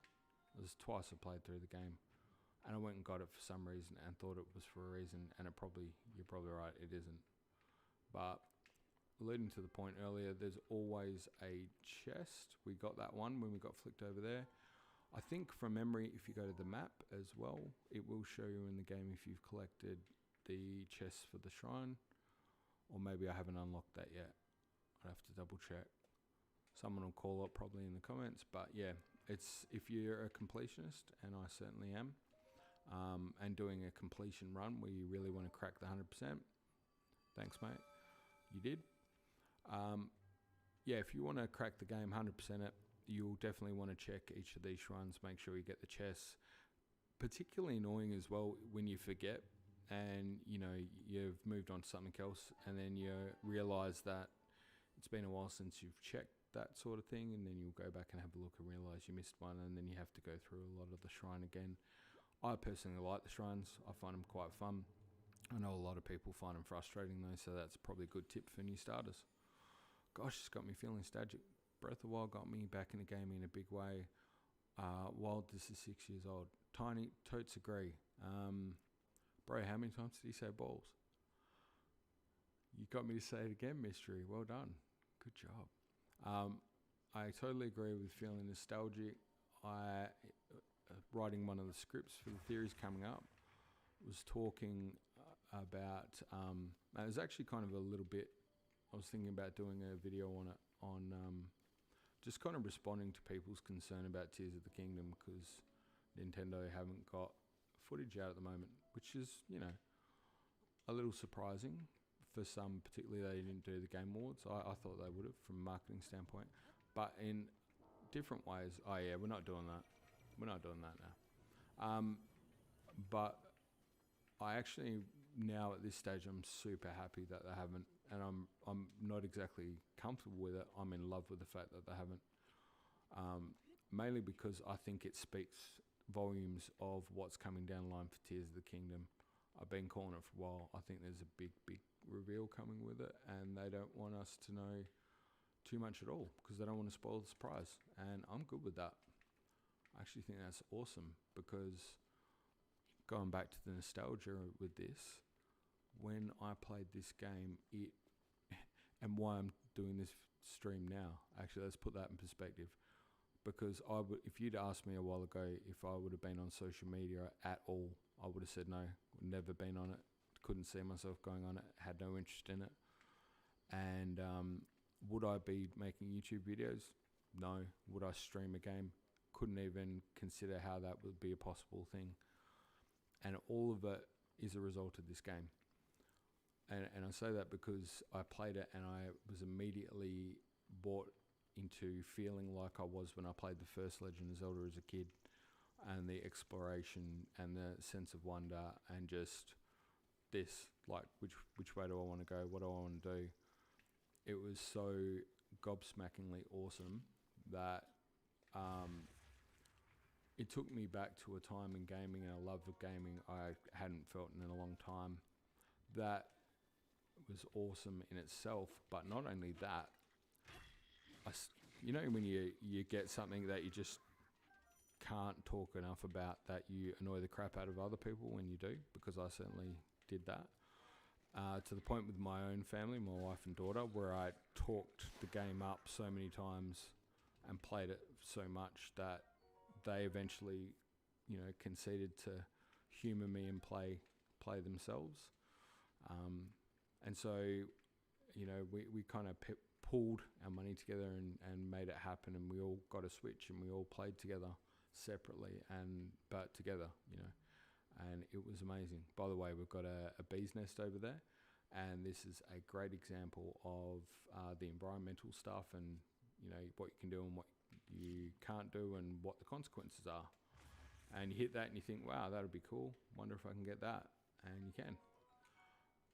What will happen though if you try to just knock it down normally is those bees are going to come up and probably give you a little bit of a sting. So just tip for new starters there, I suppose, about the bees. But yeah, I love the game so much. Family played it, daughter played it, wife played it. My wife is amazing, by the way, and allowed me to make the first video I made on her dying, because one thing that she seems to have an uncanny knack for is how to kill Link in the most hilarious way. And I kid you not because she's a bad player, quite the opposite. She's actually fantastic, but she is entertaining. And I think actually if she was streaming any kind of gameplay, she would do amazingly well at it, because she is fun and bubbly and screams a lot, and also far better looking than me. Also smarter and could probably talk. I'm glad YouTube recommended this channel. I got the shorter promotion time bonus over years of itty bitty teasers. 3 to 4 months promotion for mainline Zelda feels like, what's the point? Many as well just going blind now. Yeah, I feel it. Exciting still nonetheless. Yeah, the thing about the promotion, I suppose, is that balance between, from a financial aspect, because in doing all this theory stuff and that, you spend you find stuff about this company that you didn't even know existed. So, and you spend nights looking at their financial statements, and I don't want to bore you with the details, but it's really boring. But I've read their stuff, financial reports and that a lot. They have a responsibility to let, people know, investors and like, where they're at and what's coming down the line. So this is like one of the eternal things that's I find difficult or annoying with the world, is I hate marketing. It's an evil. It's sort of selling you things all the time. I get that it's necessary. People need to sell things as well, so I can see both sides of it. And this is one example where you can see the side from Nintendo where they have a responsibility to market the thing that they're going to sell later on, because if they didn't, people who invested in the company would probably be a little ticked that they're not letting people know what they're doing, and then they wouldn't invest. But on the other angle, yeah, it's a shame that unfortunately marketing and investing and things impact some of the things we love. And so I totally get that viewpoint. One thing I think is that I've learned, especially, by the way, doing the comparison, looking back at what the timeline is for Tears of the Kingdom to Breath of the Wild, is you can guarantee that there's always a Zelda title in development, and more than likely at least another one after that is already semi in play. The development of one game seems to almost overlap the other just every time, and the gap of nearly 6 years or so is pretty common, surprisingly. I was blown away. even as playing the games as a child, I thought the time was quicker between them. But when I look back, it wasn't, that blew me away actually. But yeah, the nostalgia, original Zelda to this, yeah, second to none. This game is just amazing. The Old Man's Diary, we're going to take a read of that. On the Desert Plateau, desert, it's the Desolate Plateau. I'll learn to read soon. The only pleasure that brings me comfort is cooking. At this point in time, by the way, we are very kindred. I do like food as well. And today I outdid myself. Truly, I created the perfect dish. I call it spicy meat and seafood fry. And that's where our kinship ends. Not a big seafood lover, personally. This recipe not only restores health, but it also keeps me warm, even when traveling in snowy mountains. Fun fact, that's going to seem a little weird when we find out more about the old man later. With this dish on my side, I no longer have need for that itchy, warm doublet. And this is why we've come this way, people. It looks like I've just been rambling and going off in a direction I kind of was, but handy that we've also come across the place where we're about to get the warm doublet. I do not know how I allowed this to happen, but it seems I forgot to write down a very important recipe. And we now get an example of puzzling in the game that's outside of the shrines. We've got to solve a riddle of sorts. It's a terribly difficult riddle. I know it contained raw meat and spicy pepper, however, I simply cannot remember what else I used. My age is catching up with me. Me too, brother, me too. But you know what? You've helped me out a lot. We've got spicy pepper, which you were kind enough to leave right there. Very lucky, by the way, because there isn't a tremendous lot around the Great Plateau. We're going to grab your axe there as well. Naturally, we're going to break some pots because it's a Zelda game and it's almost rude not to. And we're rewarded for that with another spicy pepper. We're going to grab that stimuli mushroom and we're going to grab that. And again, following the ABCs, always be collecting. That's what we're going to do. We've got a torch. First time we've got one of those. Handy item. We've moved on now from our sticks. And the torch is good. Obviously, you can carry that and light that on fire and take it with different things. And we get another shield as well. Okay, so about this point, you definitely want to be getting that warm doublet, but probably, I can't remember fully, someone might correct me, but it's probably good I go in blind at this stage. I think I recall figuring out what to do with that recipe, cooking it up, and then like that nothing really happened and I was confused and thought I did something wrong. And I think from memory you need to wait until the old man's back. Did you ever get raw meat? Big J, no I haven't yet. We've got to go get some raw meat. That's definitely the call now. Otherwise going to have some real problems cooking that recipe. So I'm hoping we're going to see something up here that's going to raw meat us. And we've got the old man up there as well. We're just going to quickly go and get his dialogue because, you know, if we were playing this in a way of what would be kind of natural, I wouldn't have killed anything by this point anyway because I would have not wanted to kill an animal. That changes pretty quick. Once a goat comes and knocks you off the side of a cliff and kills you, you feel less bad about it. I fancy that. So we meet again. What are you doing? I'm heading home for the day. How about you? All done here. Overworking yourself is no good. Go ahead and take a rest in my bed if you need to. Okay, that now seems a little creepier. Reading it now that he's going back. Take a rest. Anyway, I'm sorry, I just realised that I took that the wrong way. Unlike a fireside nap, sleeping in a proper bed should really rejuvenate you. I mean, look, it's nice he offered us a place to sleep, and it is a good point. If you are low on hearts at this stage, you can head back to his cabin, and I suppose the game's really prompting you there that you can sleep and get rest. I think I just pee-popped the mic, so sorry on that. I should have shot those pigeons though. You can get raw meat, although you probably get, what would it be, a drumstick from pigeon. I think boars are on the other side for us to the plateau. Yeah, totes. Yeah, we'll get one of them. We'll hit one of them up. What we might do now, there's a good opportunity to not waste more of the people's time. We might fast travel. So yeah, at about this point we need to get some raw meat. What we're going to do is we'll just head over there, make the most of that, and we're going to head into the Great Forest, or the Big Forest Plateau. It's not called the Great Forest at all, but we're going to head into the place with the trees, and we're going to try and kill a poor, helpless animal that is, we're soon to learn, is not as helpless as it might appear, because if you happen to get near it, it's probably going to attack the crap out of you. Oh, and it's also a good chance for us to use the Magnesis rune and get that chest down there, which in my ideal world where I would have planned this and written down much more than the one pager that's in front of me now of things to cover, I would have actually made sure I had that chest covered.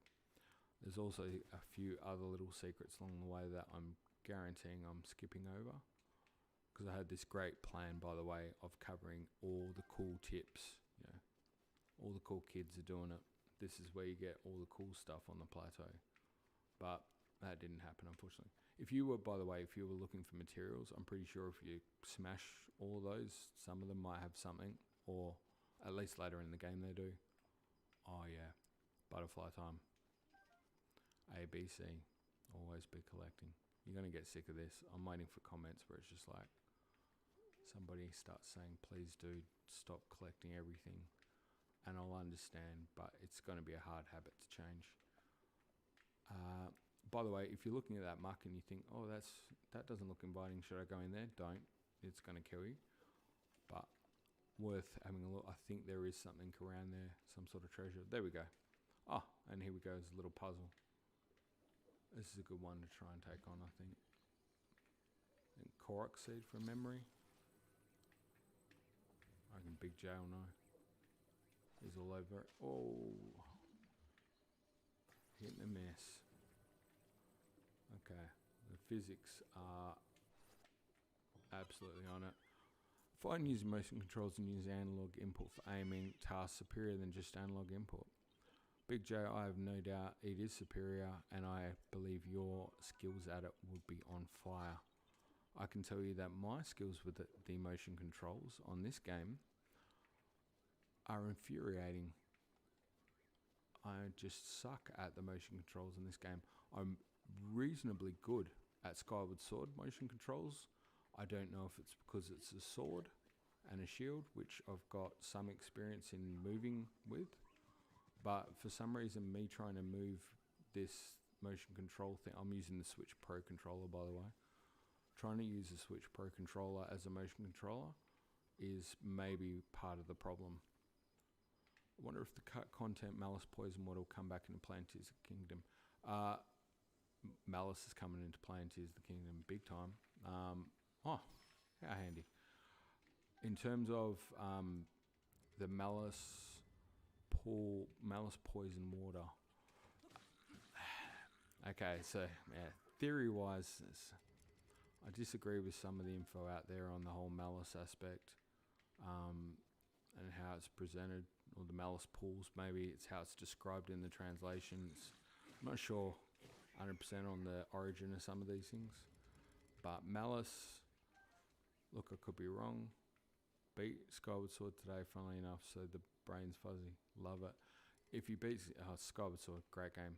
I would just have to highlight though the Malice in there, Ancient Cistern. That's definitely Malice at its origin state there, I'm pretty sure. And yeah, it features there. It seems to feature on and off throughout the game series in different aspects as well. I think one of the cool little things you notice is that enemies in Wind Waker disappear in kind of a puff of purpley, sort of reddish hue, almost comical. Oh, there's our friend again. Hey, I thought you were going back to hang out. What you doing here, bro? My back is aching. I clearly need to take a little break. So, courageous one, are you hungry? If so, please feel free to use my cooking pot to whip up a snack. If you need to start a fire, just light a torch over there. Yep, I'm gold. Open the inventory. Just got to kill me a boar or something containing meat, and we'll all be good. Just hang tight there. no problems. I'm conversing with people on future ancient Sheikah technology you can't see, and I'll be right back. And here we go. All right. Now, we managed to get the Guardian on a pot parry. Let's see if we can get the ball. First shot. Excellent. Critical hit. It's going to be hard for me to keep claiming my skills at this game are terrible when you pull off one or two decent things that you say you're going to do. I can assure you on both occasions it was a pure fluke and nothing more. Don't be confused.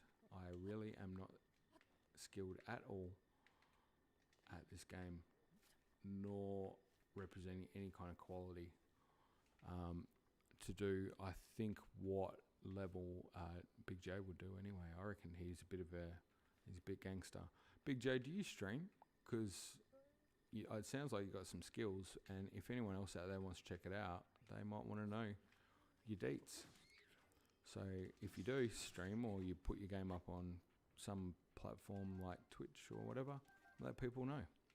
I'll give it a shout out, because I've got respect for anyone who's trying to get their stuff seen. By the way, came in here because I don't. I just play the game a lot.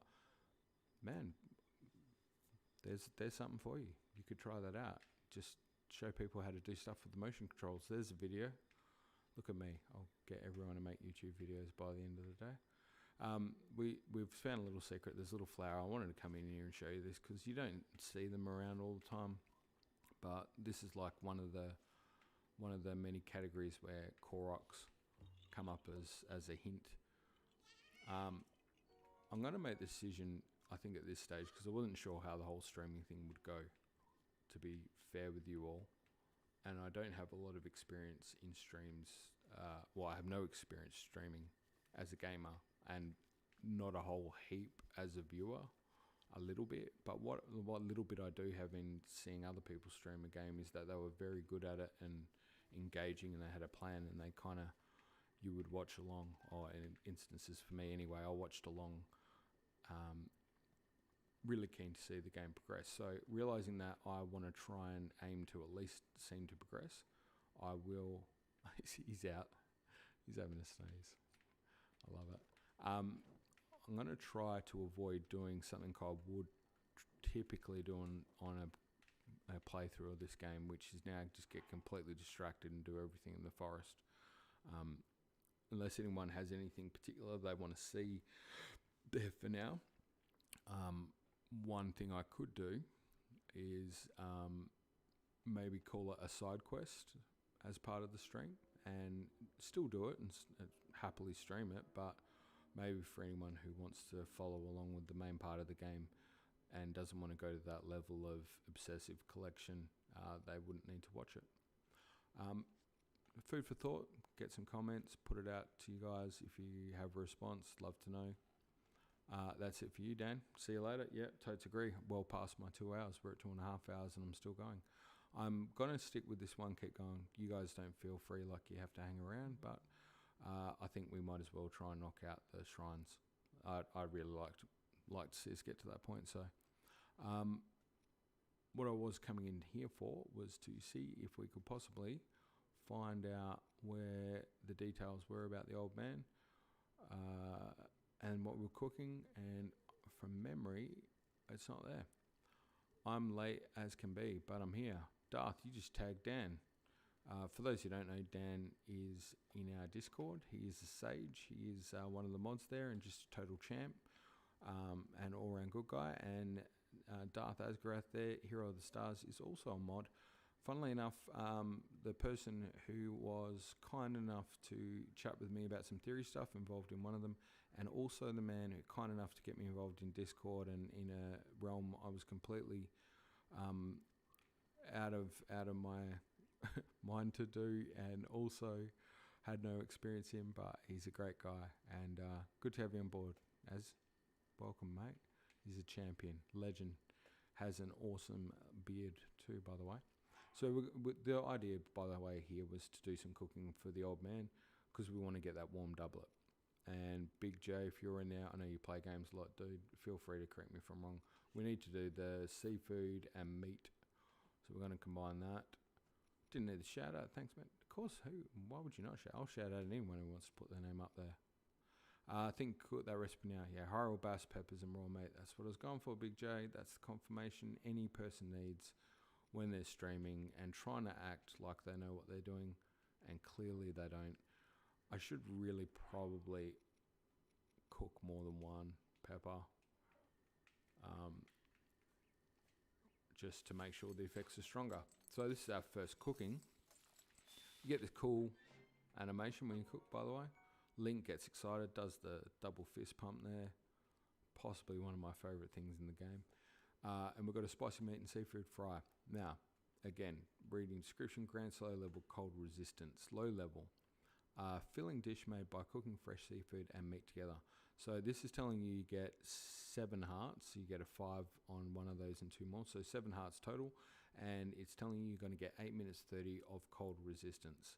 This is probably a good chance for us to point out in the HUD or the heads up display for those who don't know the lingo.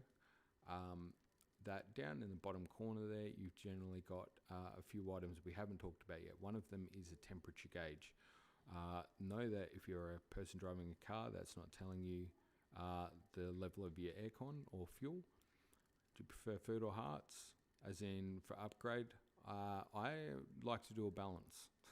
You're going to find this out with a lot of things. I'll do early game, I'll go heart, then stamina, then heart, then stamina. I know a lot of people go, nah, you don't need hearts, you can just add more and get stamina. I prefer to have, that's the way I do it. I'm just weird. I like to do things in a balanced way. I'm not one of those, even Dark Souls, I found it really hard to do a straight build that wasn't some sort of balance, because it's just, I don't know. If you've also got OCD or something, you'll know what I'm talking about. It's a curse. You just sort of feel weird when things are out of whack. What is it now? Can't you see I'm trying to get this plate? But I cooked something. Let me show you. Let me show you my spicy paella. It's not spicy paella, but you get the idea. Looks like spicy meat. You do make a spicy paella. It's good. No, I mean between old games and Breath of the Wild. Oh yeah, good call, dude. Sorry, I missed that. My bad. The wandering heart state or the making food system. No, I like making food. Food's great. I go hearts all the way to get something that require a certain amount of hearts later and neglect stamina upgrades. Big J, first one I've heard does that. I only read a little bit, or I've read a little bit from people on that thing, and everyone I've read was stamina all the way. Oh, you want stamina? I thought it was something weird about me, because I didn't mind going a bit of heart and stamina, a bit of both. But there you go. Put it up in the comments if you go one way or the other. Or balance. Well, I suppose that is not important. Can I trouble you to share the recipe? Absolutely. You gave me a baked apple. I'll give you this meal, which took a lot more to put together. But we're all good. Oh, and by the way, I'm still collecting your treasure. Sorry, I'll get there. Well done. Now, please allow me to reward your culinary efforts with this piece of clothing, literally the best looking gear on the planet you could ever ask for, the warm doublet. A warm pullover typically worn by mountain folk. Its sturdy fabric and thick gloves are great at retaining body heat. Ladies and gentlemen, we are about to enter fashion territory, and I die too easy to go stamina over hearts. Yeah, no, 3 hearts, like I said, respect to the people who speed run and stuff. They are amazing. I die. 3 hearts is not a lot, and they don't last long when you die. It's just a plain fact. So maybe I should actually call this the regular person's path, because for me, I'm very regular and I die, and I'm going to do what regular people do to make it through the game. So we're not going to bust through the game in like record time and just do the bare minimum because we're awesome and I can flurry rush every single attack. No. What we're going to do in this stream is make sure we're powered up like a boss. By the time we're finished, Link is going to be absolutely rock solid, hard, powered up with very strong protection and very strong skills. So like a regular person, he can cop a real hard punch when he goes in for that fight. But right now, you've got this warm doublet, and you'd be insane not to put it on, because it's the best looking thing you've got in your wonderful clothing arsenal. And you've got your first shades of colour. Little bit of lore implication here, whether you want to believe it or not. I found it quite sweet that there was a greenish tinge to the warm doublet, being the first piece of colour you got out of the neutral clothes. Absolutely nothing to substantiate that or consider that to be a deliberate move, but the things that you think about because you're obsessed with Zelda. You got those better pants too, are they better? Well worn. Oh yeah, they are too. Hylian trousers. Hell yeah. Sorry, you're right, man. I didn't put them on. My bad. Which didn't even really cover. Traditional dress trousers of Hyrule. Plush fabric makes these trousers quite comfortable, and the high durability makes them ideal for travellers. Darth knows the green as well. If only we got in a hat with it. Dude, agree. I wonder if that was a little side reference as well. I love it.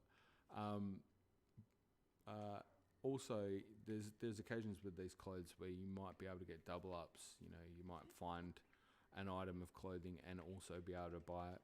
And in some occasions, you can actually buy multiple. You will come to a point later in the game, if you haven't played it, where, by the way, you can totally collect those bugs if you don't run at them like a crazed lunatic, which I just did. Probably the better advice to have given. We're going to take this opportunity to get a little bit more meat.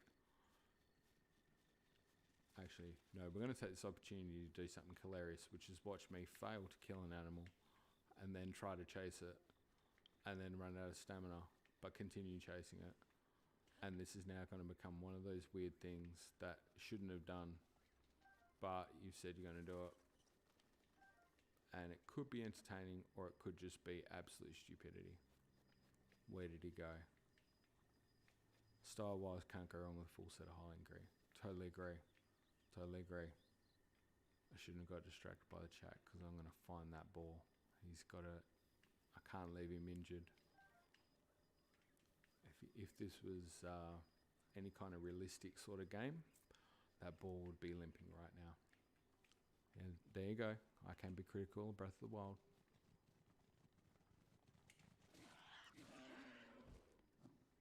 We're only going to take out one for now. We didn't need any more. That's what I had to do with the warm doublet. I couldn't figure out the rest back then. Simply use peppers, buying the doublet later. Yeah, I the first time I did get the doublet, but I must admit I tried the frozen area first and copped a hammering. I like this little area. I think I've got a bit in a video where I'm using this area. I can't remember. I absolutely adore it, and it's the first place you get flint. It's obviously there for a reason. They pop the flint right next to the wood. Again, great game design for a tutorial area. Getting your association with certain things, and the flint is an item that's really, really cheap, I suppose. It's not an expensive item. It's not one of the very valuable jewels, but what it is very valuable for is starting fires, and that is something you're going to want to do a fair bit of. I said I wasn't going to explore all the forest area, and that certainly wasn't the plan, but it does give us the opportunity to point out that collection of rocks up there. This is something you will find, throughout the game. And here it was covering a chest. What is probably really important is at a point later on, you'll see where it starts to actually hide shrines as well. And just worth checking out. I'm not going to exactly do the whole area, but I might just quickly run through very briefly just to make sure there wasn't anything significant, I guess theory-wise, that we want to just pop out while we're down here. We did get our first flower. It should fight the Stone Talus boss. Yeah, totally can. Is it nearby from memory? I can't recall. Up ahead or behind? By the way, Hyrule herb. Just quick thing. Up ahead? Yes. Alright, cool. Yeah, we'll take on a Talus. All good. This healthy herb grows abundantly in the plains of Hyrule. Cook it before eating to increase the number of hearts it restores. I love that the Hyrule herb helps restore hearts. Wasn't here for the start. Are you running with this with DLC? Yes, I am, dude. Totally am. And wasn't not specifically because I was planning to, but just I've actually put a different profile on my Switch to do this as a start new game. I am on Discord, however, I'm pretty sure I shut it down because I was having problems with the audio at the start, and I wasn't 100% sure if that was causing it, because my streaming technicalities and genius hadn't managed to figure out all the flaws yet. A test trial didn't have any issues. The second I went to do it live and actually go and talk to people on YouTube, the audio went to town. So no, I don't. Discord's not up at the moment. But you might have been talking to Big J Tosser. I'm realising that now. The level of hilarity is unbelievable. Oh, this isn't the Talos. Oh, Big J, I've gone the wrong direction, haven't I? I've let you down. Where's the Talos? Got a Discord. That I was. Alright, cool. Alright, excellent. You guys were talking, yeah. Sorry, my name is Jeremy. So I think I always put J just for shortness or brevity. But yeah, I get Big J a lot as well. Mainly because I'm small. I think they're taking the mickey out of me, but no, I'm not small. That was a joke as well. Here we go. This is a bit of a gang up Dark Souls type situation. We're going to show our skills here now. Sorry. Again, the analog, priceless. I'm going to show you possibly one of my favourite things in this game is how to use bombs correctly. And that is the classic I'm a coward but I know how to drop a bomb technique. Again, in demonstration. Usually works out perfectly that they're bounced in the direction you're running as well. And great fun is being able to just smack that particular bokoblin after you've unfortunately blown him up. But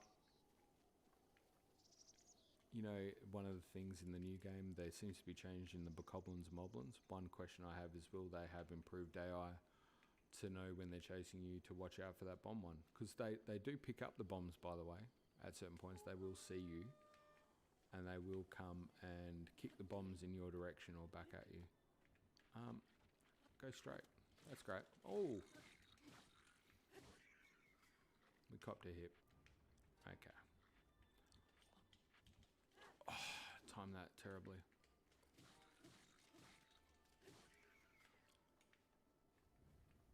Again, Nintendo amazing in the design of these guys to look like a monster but adorable at the same time, and to also have an animation where they die hilariously and look absolutely cute as a button getting hit by a club. I don't know, there is a language out there somewhere. It's a beautiful language and it's much prettier than English. That would have a word for what I'm trying to say. But beautiful, hideous creature who is cute and dies funny. That's the word in that language. I don't know what it would be, but it would be an amazing language. I refer, of course, to, you know, you hear this thing all the time. I wonder about this a lot, especially trying to look up stuff for Zelda. And they have these different meanings where you're trying to understand what they're like. Oh, it doesn't translate straight to English. And you're like, why not? It should translate straight to English. How can it be hard? And then they describe it in detail, and it's this poetic elaboration of a feeling and an emotion and a thing and a place. And it's one word, and you're like, oh, okay, yeah, we don't have a word for that in English. I like to call that, you know, it's a sentence for you. People seem to forget or overlook the first Teotihuacan moblin we saw has this like skull cap instead of a horn. Yeah. Yep. Very true. Yes, they do. You've got some real good points out there, Tiny. I'm loving your input, buddy. Yeah, that's crazy. Got the same name too. Friends call me Big J as well. Yeah, it's I saw it come up on the chat, and I instinctively I just thought it was talking to me. And weirdly, nobody in nobody in Discord's called me that or anything, and I've had some comments on videos, but yeah, never Big J. So that was just obviously got to a comfortable enough point where I forgot all about what I was doing. And you know, for what it's worth, I'll be the first to tell you that if it was watch this stream or don't watch it, my advice, don't watch it. It's going to be boring as pus unless you're a person who likes hearing a drab voice go on about their love of Zelda. But if you are watching it, expect more of that rambling and brevity on old subjects and topics, because that's exactly why I wanted to put this stream up. It's my cathartic answer to a problem I've got of I'm making Zelda videos now, which is great because I like doing Zelda theory stuff. I was doing it anyway, and getting to share it is awesome. But it's taking up so much time that I don't... What was that? You don't need to advertise. You should know as well as anyone, Mr. Asgrath, and I'm doing a great job of doing it right now, telling people how I do the theory videos, not for views. You don't spend that ridiculous amount of time doing stuff just anyway for views. I think you do it because you just genuinely love the material. I do love sharing the theory stuff and the philosophies, but man, it takes time. And so yeah, just don't get as much time to play Zelda as in general. And I think it clicked with me at one stage. I was trying to get shots of different things. I spent a couple of hours, and oh my god, I just Miyamoto'd it and tried to climb a tree. I said, I've lost it, Big J. Check out. I think we should get back on track, by the way, and find one of those shrines we're talking about. We could go the ice one now. Probably the normal order is that you would go to, or you're meant to go from the old man to that one. But we might, we'll head back from the Shrine of Resurrection, hook around, see which way we go. I don't think your link showed up. Sorry, you guys are talking about Discord.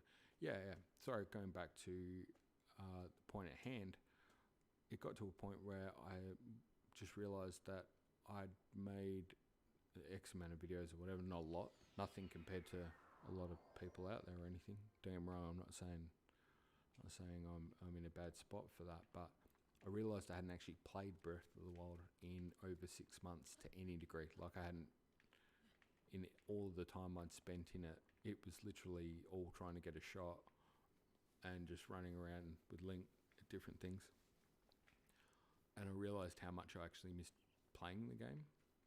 And to all of you, that will make a lot of sense, because 100% that's why you love the game and why you've probably seen a video on Zelda. And it's a weird thing to realise that you adore this game so much and you can get so much enjoyment out of just even the scenery and the shots. Like, I can appreciate the work put into this game and the way the physics and mechanics interact purely just from trying to look at the visuals of a shot now. And by the way, in no way am I someone who considers themselves knowledgeable about that type of stuff. But I know what I think looks cool to me, if that makes any sense. And man, this game looks beautiful all the time, every time. It's just like, it's hard to get a bad shot. It's just awesome. And yeah, it's a pleasure to be able to do that. However, you do sometimes just want to run around and, you know, play the game, which is awesome. And my wife watches a fair bit of YouTube, so does my daughter as well. We've intrinsically become that sort of family that checks out YouTube a lot. I suppose because you can kind of pick your content. It's a little bit like this game, isn't it? You can choose your adventure on there. A lot of educational stuff, like learn how to do things and that as well. And one of the things that I picked up, my wife was watching a couple of videos with people who they're actually streaming the game talking about whatever they're talking about. And it wasn't necessarily the game. and I just remember looking at that going, that's pretty cool. I should do the streaming too, because then I could play a game. And so yeah, this just became, maybe I'll stream. I think I put a question out a while to the community to say, it was kind of like, would you be okay if I stream a game? Because in no way did I expect anyone to watch any videos. And so then when people did start watching them, I don't know why, but intrinsically you kind of feel a sense of responsibility to put a video out and make sure it's decent, because they're nice enough to have watched your stuff. If that makes any sense, going back to if you've been listening to me rambling for a while, I was talking earlier about a guy making a comment on a theory in a channel, and it was really cool to help add to somebody else's theory. That was a thing for me that got me interested in doing what I'm doing now. And so, yeah, making a video and then having someone watch it was pretty awesome, because, I mean, number one, it means they watch your video and it's like, wow, you've got time and you spent it watching my video. It's insanely nice. I mean, who wouldn't be stoked with that? But not only that, it would help validate whether maybe the theory or the thing you're talking about made sense. And I say made sense because it's not necessarily something that's always going to be right or wrong. Hey, on a side point, we've just picked up some more materials. I thought so. We got some more spicy peppers, and this would be a really smart time to maybe cook some more of that warm food. If you're doing a playthrough and trying to show people what to do, of course, which is exactly what we're doing. So I'll get out of my diatribe of talking about random things, and we're going to use that one. Do I need to, though? Did we get another flint? And at this stage of the game, there's no other way we could start that fire, is there? Nah, you know what? We're just going to go with the flint. We're gonna risk it all. You can see my reluctance to use any materials I don't have a lot of, which is probably a little sad, but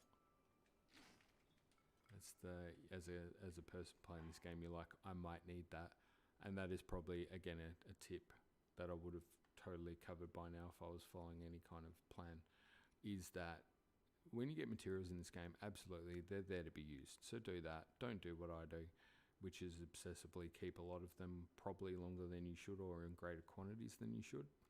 I will say, however, definitely certain parts you'll learn to try and keep, because you'll need them for upgrades and gear.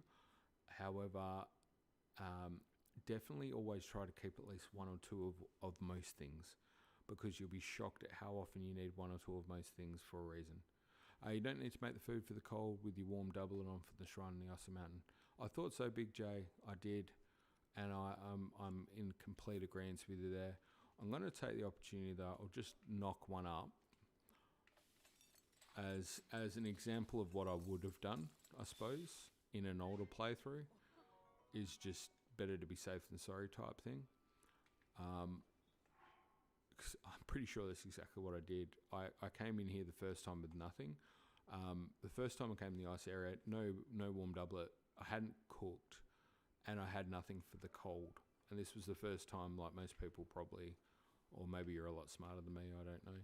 But it was the first time I experienced the cold, and I started losing hearts. And so I played this game of how many apples have I got, and to get to where I need to get and try and live. And I was trying to stay alive the entire time of getting to the shrine. And so then when I came back, I think I had the warm doublet, but by then I'd been stung a little bit. So I was super keen to make sure that I had something as a backup, and I made sure I cooked that spicy dish for that reason. What a lovely, lovely story that was, and said so hilariously great. If it works, it works. Yep. Yeah. You're probably going to find I'll overkill on certain things just to make sure. it's just natural. There's a bridge at the end of the lake there to cross instead of the raft. Yeah, you could see me weighing it up. It's like you're in my head, Big J. And you know what? I'm good with that. I need someone else in there. It's a lonely old space. I'm hoping you guys are still okay with me just continuing this on. This has gone past the suggested 2 hours, but I don't really care. Have you tried the unlimited sprint technique before? Yes, I have. That's a funny story. Everything that you're starting to realise I'm an old man. Everything's a funny story. I was taught the unlimited sprint technique from the very same daughter of mine to whom I taught The Legend of Zelda Breath of the Wild, and introduced her to this series and taught her how to play games. And she's now, and she's not actually awake at the moment because it's still super early here in my home. She's now a far better gamer, I think, than me, and you know, I won't admit that too readily with her being able to hear it. A real sad point, by the way, if you're not a parent and you are one who becomes a parent, will be when you're playing Mario Kart and your kid's starting to beat you and you're no longer losing the race because you are trying to make them feel good. You're losing the race because they genuinely are better than you. Makes Mario Kart less fun. But anyway, Mario Kart's super fun when you're really good at it and you lose at the end because you're super nice. When you're getting your ass whipped because your daughter's awesome. You know what? It is still fun because you're proud. But yeah, she taught me the unlimited sprint technique because she's really quite talented in gaming for her age. I can still whip her butt on a few things, but by the by, given enough opportunity on games, she's pretty good. I've got her freaked out about Dark Souls though. She's seen me playing that, and I don't think she's keen to play that because that game's hard as. And when I said Dark Souls, I mean I've played now 1, 2, and 3 and Demon Souls. They're hard games. I don't think she came for that, but in time she'd play it. She'd be good. But yeah, unlimited sprint technique. She was all over it, and she's aces at it. And she taught me, and I thought it was pretty cool.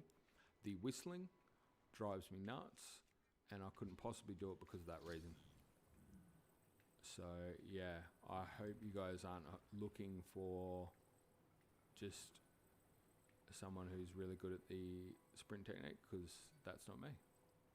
I just can't do it because of the whistling, basically. The funny things that bother us. Alright, I don't know if you noticed there, got the Magnesis, doing the whole completing the bridge technique. First time I tried to do that took me a long time and completely pooched it. And we've got a weird little flicky thing there that is obviously going to be, as long as you press the B button in succession quick enough, you won't hear the whistling. Big J, really? That is definitely something worth investigating. As is knocking that log off and getting that that little Korok seed. The problem is if you don't do it right, you're gonna freeze Link. And is it worth doing it on this stream? Probably not. Use the metal door. True. True. It wouldn't be as fun as doing the log though. The log would be hilarious. But you could use it. Yeah, alright, we'll do it. We'll do it. I mean, I've got to be careful here. Am I going to try and collect 900 Korok seeds? Because if I am, it's going to be the longest stream in history before Tears of the Kingdom, and that was kind of the goal, was to do it before then. But yeah, why not? Let's try. Oh, has he completely screwed it? Not yet. No, we're good. Use a bomb. You know, if you're right, I'm about to just give you a high five, buddy. How about I bomb it in the right spot? You can't do a bomb, can you? You sure about that? You can't just bomb in that area and then it works. That's impossible. That'd be like just being able to shoot an arrow and then it happened. There isn't a balloon under there though, is there? No. Isn't he one where you got to stand in that area and press a button? Pretty sure. Oh my lord. remember, by the way, if you're watching this, that the channel was about Zelda theory, not necessarily high-skilled Zelda play by a talented gamer. I did promise hilarity, though. And in fairness, if there was a skilled gamer right now, you wouldn't be seeing this level of ineptitude, but... Okay, we're going for it, peeps. This could be the first hilarious death. Let's try. Oh, we've made it. I'm pretty sure it would move the tree. Yeah. Oh no. I agree. That was the debate between using the door, which was Big J's idea, which was much better than my idea. And this is what I mean about the different ways to play the game. Nintendo genius right there. Big J using his brain, get the metal door, safely get the Korok seed. What I did when I got that Korok seed was freed this log from its home and tried to use it to roll under there to get that Korok. And needless to say, I died a lot, and then died a lot again, and then got frustrated because I couldn't get the Korok seed. And then I think just out of the game taking pity on me, somehow I managed to get it accidentally before I died, or around the time I died, and that was good enough. So yeah, that's why I was a bit reluctant to try the log, because I was pretty sure I'd die. There's another spot at some point I know where you got to do like a little log ride, and I think it's underneath the big skull up in Hebra. And I was pretty good at it last time I did it, but may have died once or twice falling in frozen water. It's good fun though. At this point, worth checking out. White Choo Choo jelly. Jiggly substance came from ice Choo Choo. Good to the touch. Squeezing it seems to relieve stress. That's hilarious. If struck, it will explode in cold mist.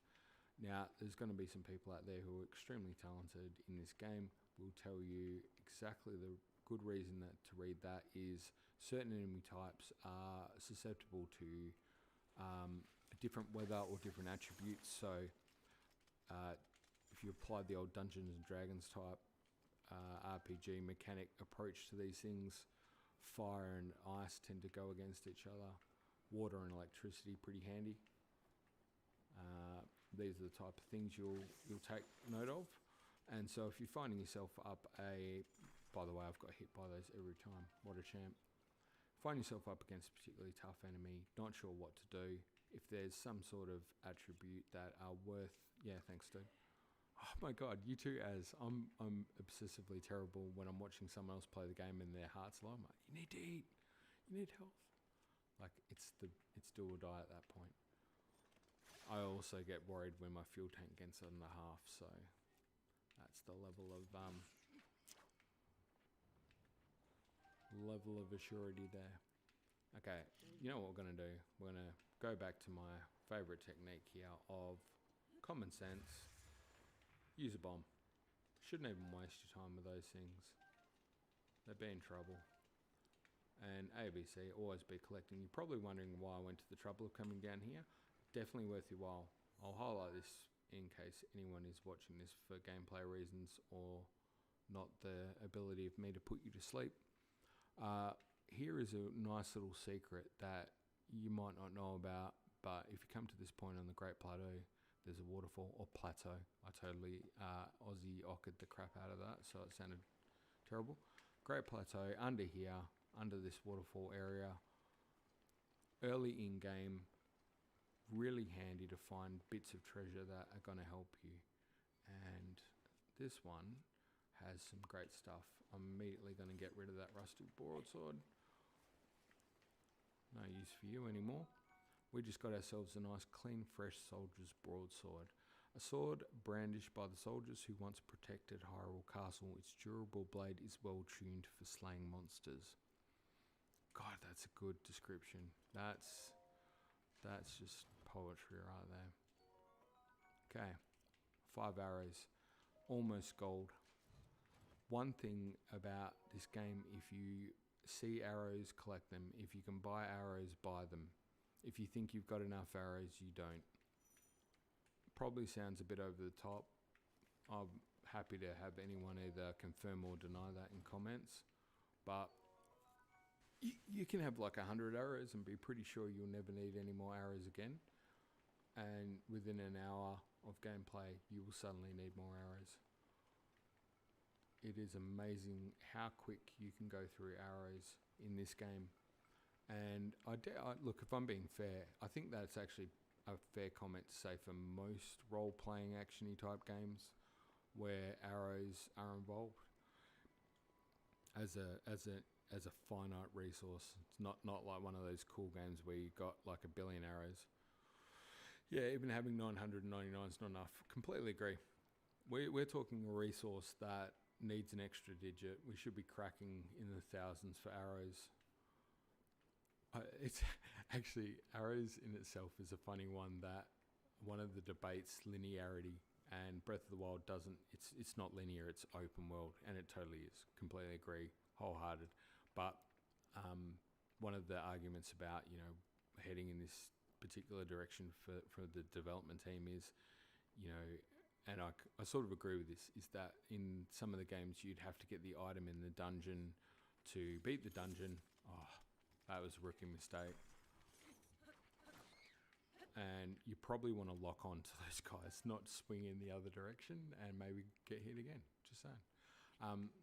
That you get these items in a dungeon, and that was kind of, I suppose, also in-game narrative-wise, kind of felt a bit lame. It's like, well, gee, where would I use this item? Possibly to solve the item in the dungeon.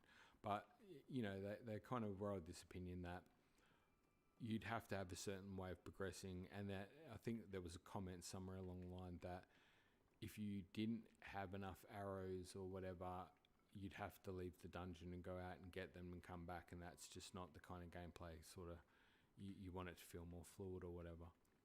But ironically, I've been in a situation in Breath of the Wild where I was in a dungeon and I ran out of arrows and I needed an arrow and I had to leave the dungeon, the shrine.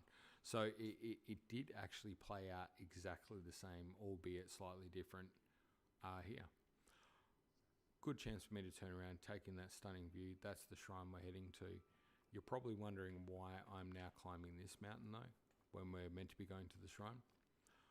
2 reasons. One, because I totally wasn't looking at which direction I was going and I saw this mountain and I thought it was the one with the shrine.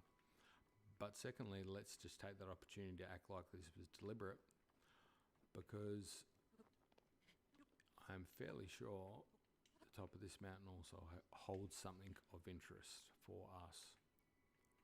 In fact, I'm 100% sure it does. That was Thunderblight Ganon for me. Yep, Thunderblight Ganon. Who's your worst blight? And I'm really interested on this because I can say in my last playthrough, my initial one was always Thunderblight, and I remember dreading him coming back just because he was so annoying, and also because I hadn't really, at that stage, I don't think I really understood a technique on how I was beating him the first time, whereas the second time I kind of got an understanding of what I needed to do. But I forgot how bad. I think it's Water Blight. Yeah, Water Blight is just annoying. That big sort of spear thing. I always do the Water Blight first. Yeah, same. I'm going to do Water Blight first as well. But you are going to see me do a horrible job with him because there's something about that spear in the ice that just a nightmare. I'm going to take a quick moment just to point this out though, why I did climb this mountain. You see the old man here, and you'll see this particular object. Totally calling Red Dead Redemption 2. Looking at that just feels like one of the many mysteries. Love that game and the mysteries in that. Addictive is all heck. Hey Dan, you're back. Cool. You know what? At this rate, I reckon I should just keep going, stream for 24 hours. And let's see if a human being can talk about ridiculous stuff for 24 hours straight, and see if we can break a record as well as do the stream. We're on track, but glad to have you back, Dan. I didn't want to stop here. Thunderblight is the game's final boss. Calamity Ganon is a joke in comparison, especially if you have all the beasts unlocked. Yeah, look, I would say Dark Beast Ganon is underwhelming. The actual Calamity Ganon you find in the observatory, I don't know, he's got a bit of fun though about him. He's a bit more interesting to play. Dark Beast Ganon, the one in Hyrule Field, is underwhelming for his size and scope, and the biggest challenge I have with him is staying on a horse and get it to go in the right direction. That's actually quite a challenge, but yeah, going back to it, I did want to pause here. The old man up here and that particular structure is indicated to be his grave. So, spoiler alert, we're going to find out very soon that the old man here is actually somebody else entirely, but without giving too much away for someone who's eagerly watching this, not knowing anything about the game, we're about to find out that he isn't with us currently in the present, so to speak. He is a spirit of someone long past who's guiding us, and this, by all accounts, is his resting place, a shrine or a tombstone or some description. And he says, there are a few things in life filled with such mystery and wonder as the moments before a sunrise. I enjoy gazing out at the world from here. We did the breathtaking view. This may be the best place to get a full view of the entire plateau. Use your scope to look for shrines. When you locate one, place a pin on your map as a marker. And it's a weird spot that he's there and he's talking like that. But there's a couple of clues as well. So, you're playing the game for the first time. You still don't really know quite who this old man is. However, if you've played Wind Waker, you maybe know that he strikes a bit of a resemblance to somebody else there. Who brought this body to the Great Plateau? Who buried him there, and why have I never really asked that before? They're genuine questions. Sorry, who brought his body? I thought you were talking like, sorry. I get caught between sassy commentary and genuine.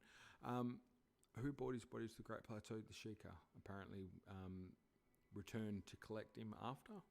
I've read somewhere whether that was legit or not. I can't recall. I'd have to double check, and it may be lost in 1,000 other things I've taken notes of. But yeah, I'm pretty sure it was indicated that Sheikah did. Who buried him, or it might be creating a champion. I know creating a champion does cover though. The next thing that I was going to say is technically it wasn't meant to be here. The initial concept art has it near the Temple of Time. And it was something I meant to bring up when we were back there. I was also looking for the Triforce thing that was meant to be marked down near the other two aspects, the East and West Temple, I think, and completely screwed it because I was too busy being nervous and trying to move forward. Seriously, I just finished typing when a question popped up. Oh, you guys all had the same question? Yeah.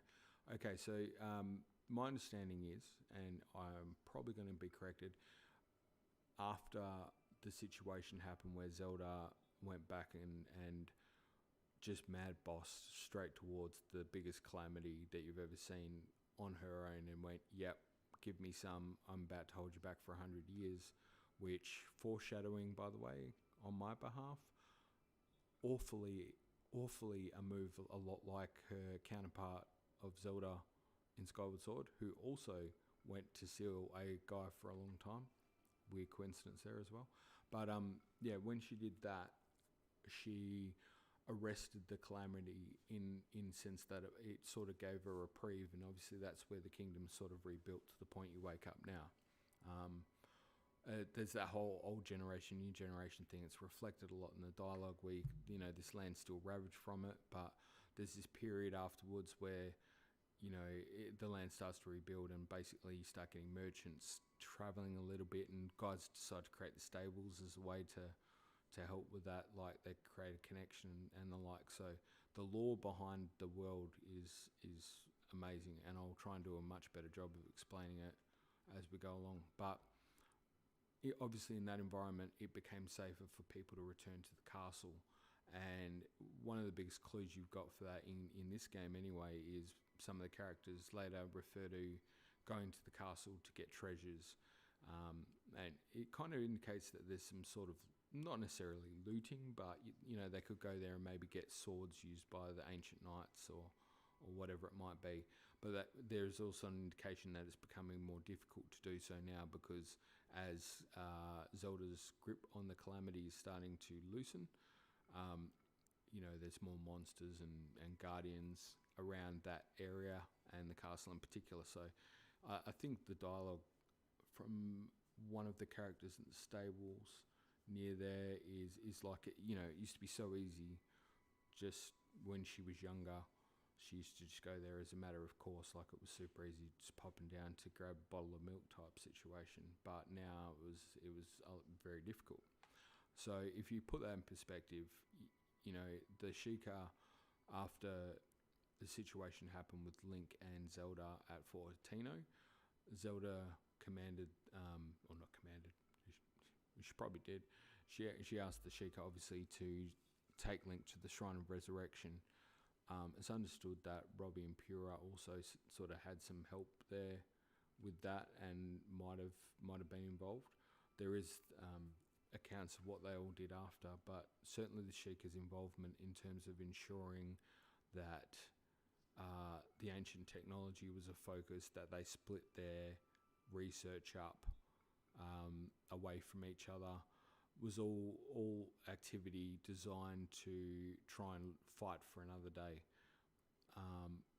And there's a strong indication, obviously, with their relationship with the royal family, that they would return to secure the king.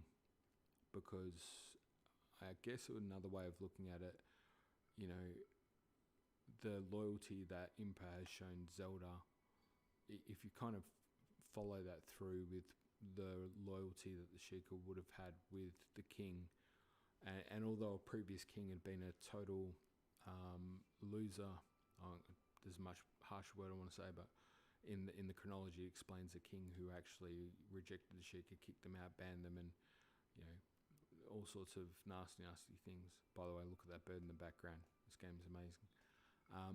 Even though he had done that, this particular king had gone ways to you know, regain that trust and build that bond back with the Sheikah and unite the forces with the Hylians as part of the fight for Calamity Ganon.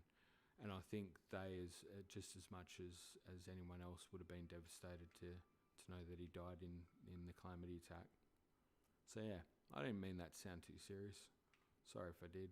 At the same time, genuinely, it does make me quite sad to think what that would have been like for them.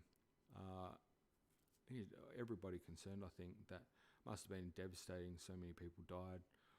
And we talk about how the Zelda games aren't too dark. Or there was a comment somebody said recently, I think, because I was talking about that the next game be dark, and I saw somebody else comment about something to do with the darkness. And because Tears of the Kingdom was rated E in America, I think E's 10+. It's M in Australia, by the way, which is more for mature audiences. But yeah, I think that the themes are still quite dark if you think about it. Speaking of Ceiling Slumbers Singers, we've seen a short close-up of Tears of the Kingdom teaser of Link laid down in only undergarments. Do you think there'll be another time skip? Yes, I do, Tiny. 100%. 100%. It's part of a theory, the overarching theory. 100% there's going to be time travel. I almost bet money on it. I'll tell you one thing I'm going to suggest, and here you go. This will be more of an exclusive. I should say something else to him before I run. Can't wait for you to eventually get that giant steed in a little Sahara down there behind you. Can't wait for you to eventually get that giant steed in that little Sahara area behind you. Oh, you mean Ganon's horse? Is that what you're talking about, Big J? Yeah, I'll get there. Don't worry about that. We're getting that horse. If you still wish to quiet, yeah. So I just wanted to exhaust his dialogue, but yeah, probably bring that whole thing full circle because I stood there and ranted.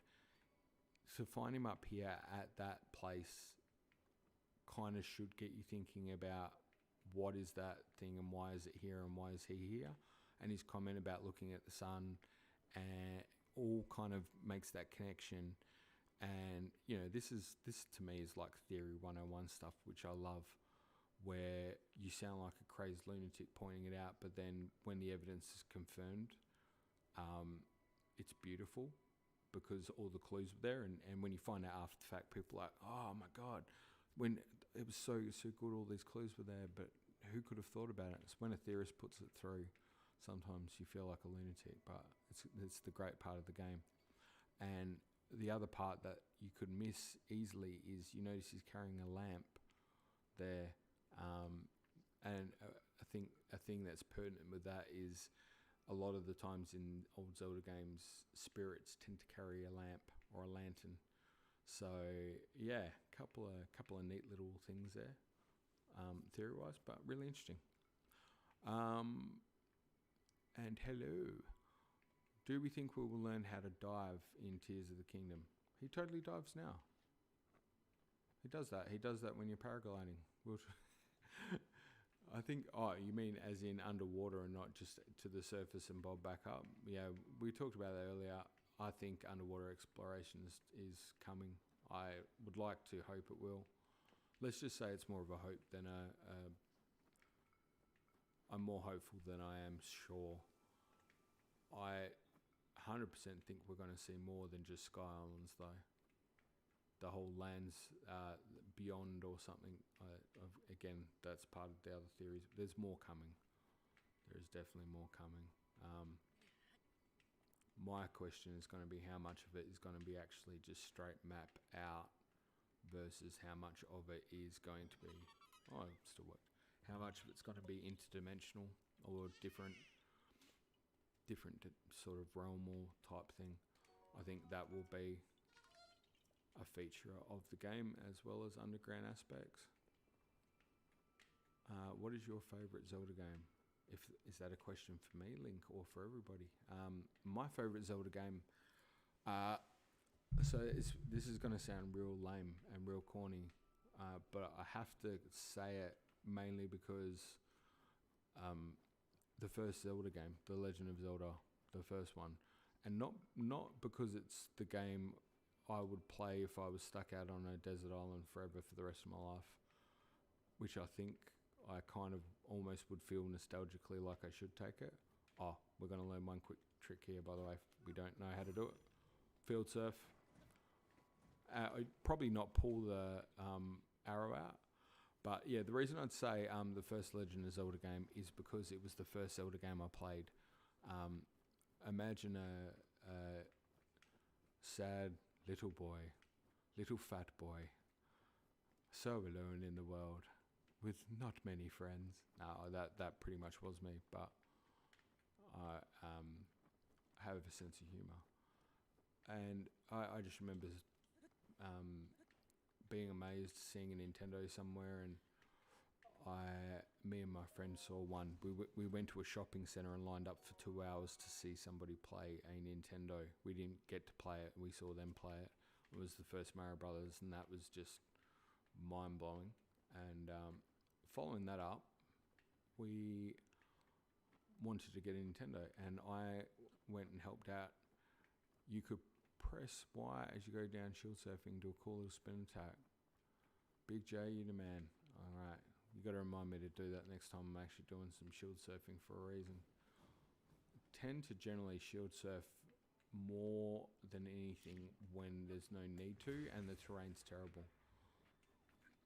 Just because it's fun. I don't know why. There's something weirdly fun about trying to shield surf on gravel and then watching him kind of splutter and come to a stop. Wait, other dimension, will we see the pink rabbit Link? Maybe.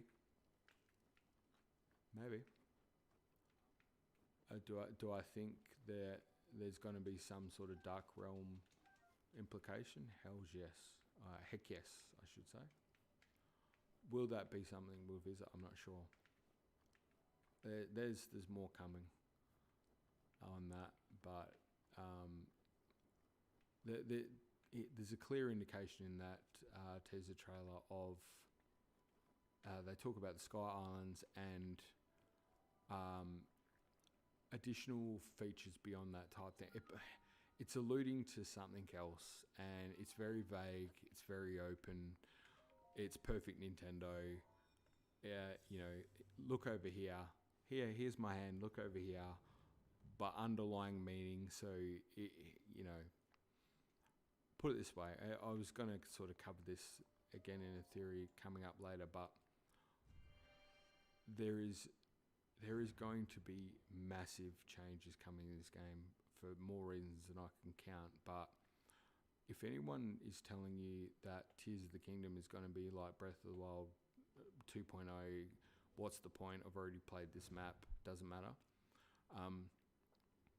I've started compiling reasons why that's horse crap because I'm so sick of hearing it, and I'm so sick of people also putting videos up like about it because it's dumb.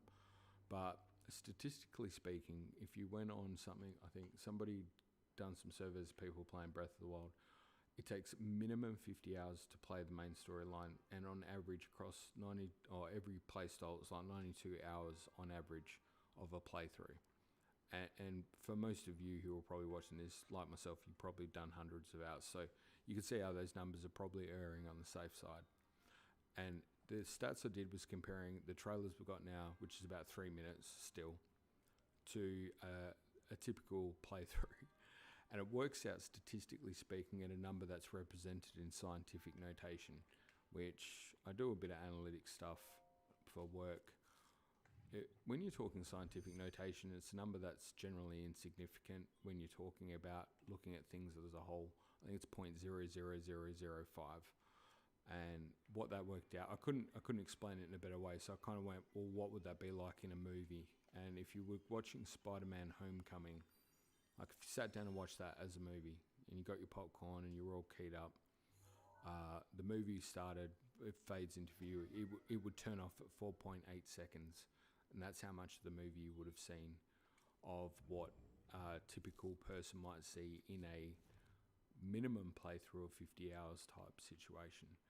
That's without seeing the whole of Breath of the Wild's Hyrule, because let's face it, even doing 92 hours, you're not going to see all of it.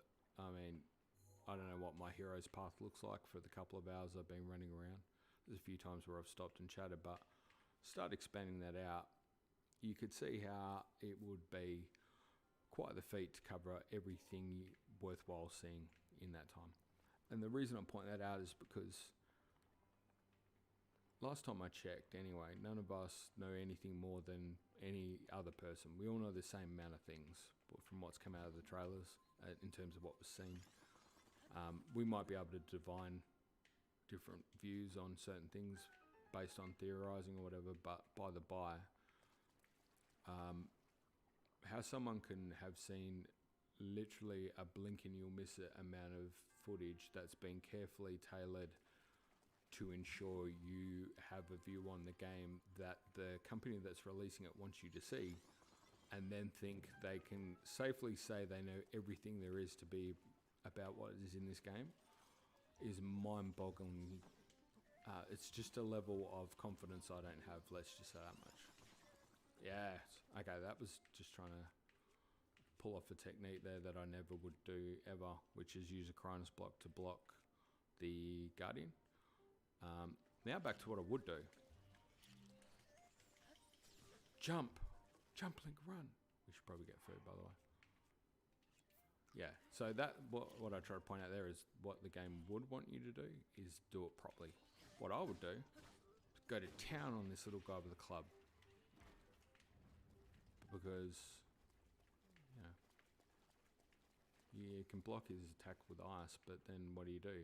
Block his attack with ice. Yeah, eventually you got to hit him, right? So this is a game where the technique of get in there and do it works really well.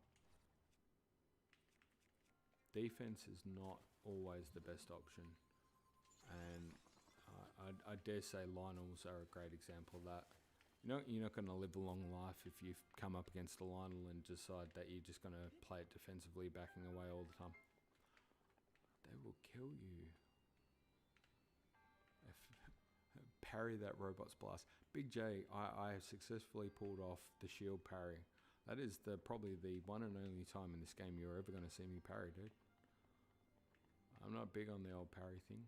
Parrying's in Dark Souls too, and everyone's like, you cannot beat this boss if you don't parry. Yeah, you can. You just don't parry and you beat him with a sword. Job done. I mean, I like the parry stuff. I respect people that are all about the parrying, and oh god, that was actually painful to watch. I'm so sorry. I'm just not that parry guy. It's not that I can't. Maybe I need to spend more time doing it. This could be a self-improvement moment, Big J, where you're trying to tell me something and I need to hear it. It's maybe my time to learn how to parry. But if I've got through 3 Dark Souls games and Demon Souls game and I'm starting to play I'm a bit through Bloodborne, you're meant to parry in that too. And I have started to learn to parry in that. But I just don't like parrying. I just don't like it. I didn't even collect that thing, did I? Why does that chest still look like that? I'm pretty sure I did. Anyway, all good. Sorry, I get used to not concentrating and opening a chest, and then it's your items are full, and then you don't collect it. That happens a lot. You can parry all of the Lionel attacks too. They aren't so bad after that. Yeah, no, definitely you can parry Lionel attacks. I know that. I generally preferred to try to flurry rush Lionels. That was more out of the 2 skills, the flurry rush was the one I got the hang of probably more out of, not necessity, I just, for some reason that one seemed to stick and was fun. Yeah, so I tended to do that more. I was never quite good at parrying, but I got a feeling I think if you were someone who was trying to play this game like hardcore master mode, hardcore speed running type, 3 hearts straight to the boss, lickety split, I reckon you'd be a parry champ. I think if I wanted to be a better player of the game, I would definitely learn how to parry better. And certainly something I should probably do. It is, however, and I don't know how old you are, Big J. Hopefully not as old as me, but it is something that as you do get older and your gameplay time gets more limited, you begin to ask yourself these questions about time investment and where you will make those investments of time. And I've got to tell you at the moment, if I can stream this thing without parrying, I'm doing that. Well, for now anyway. But there's a challenge. Learn how to parry more. Ooh. That was amazing. Who saw that coming? Oh, who saw that coming? Oh, it's the first death. It's the first death. Oh, people. I'm sure like me, you were hanging out for it. We were waiting for it. We all knew it was going to come. It was going to be the first death, and it wasn't going to be a death because of a hard-fought battle with an enemy that was tough. It was going to be a death due to stupidity, because I was... Thank you, Tony. It was going to be a death due to stupidity, because I was too busy talking and not concentrating and doing something that was eventually going to cost me big time. And there it was. I think we all came for that. I came for that in so many ways. And I've almost tempted fate a few times and tried to rip the band-aid off.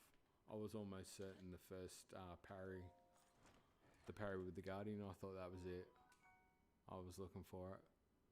Intensely pissed off. No. It's good. It's good. We all need deaths.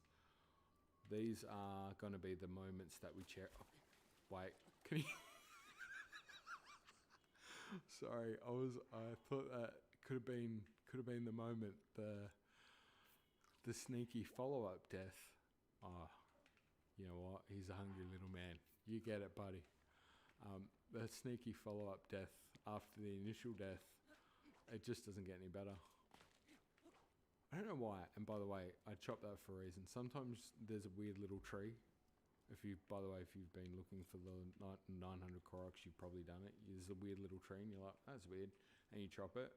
And then, it might be the Octorok, sorry. I'm probably getting confused. Octorok pops out. But I'm pretty sure sometimes it's a Korok. Nah, it's probably not. I do love that. You got that barrel there and you can totally just think about it and go, what will happen? Yeah, explosives never get old. Especially in-game explosives.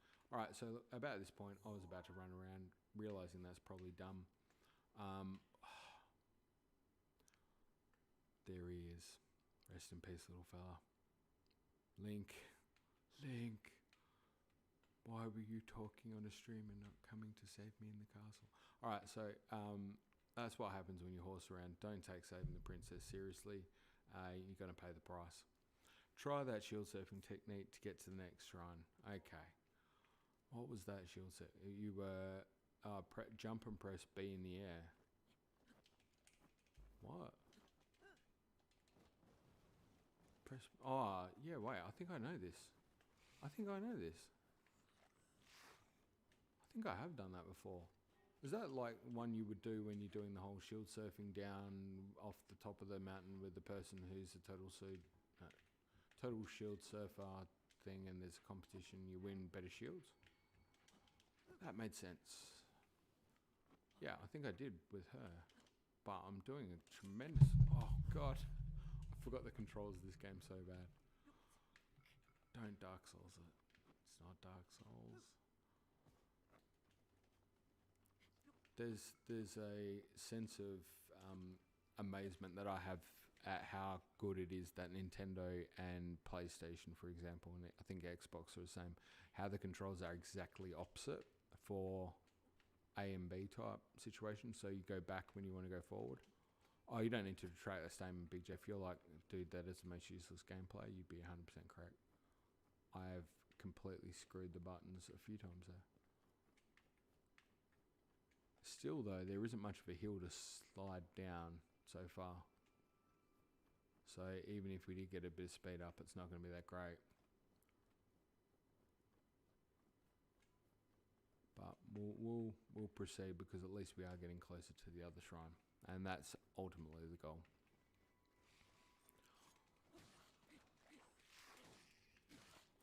These guys get more annoying over time. Little tip.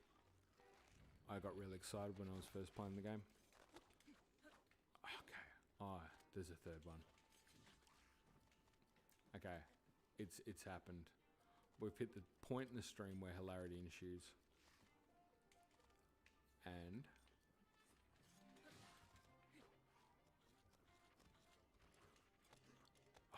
no, we need to do this. If you're wondering what I'm doing, we're going for... Sorry. We're going for what is going to be a magic moment when we can pull it off.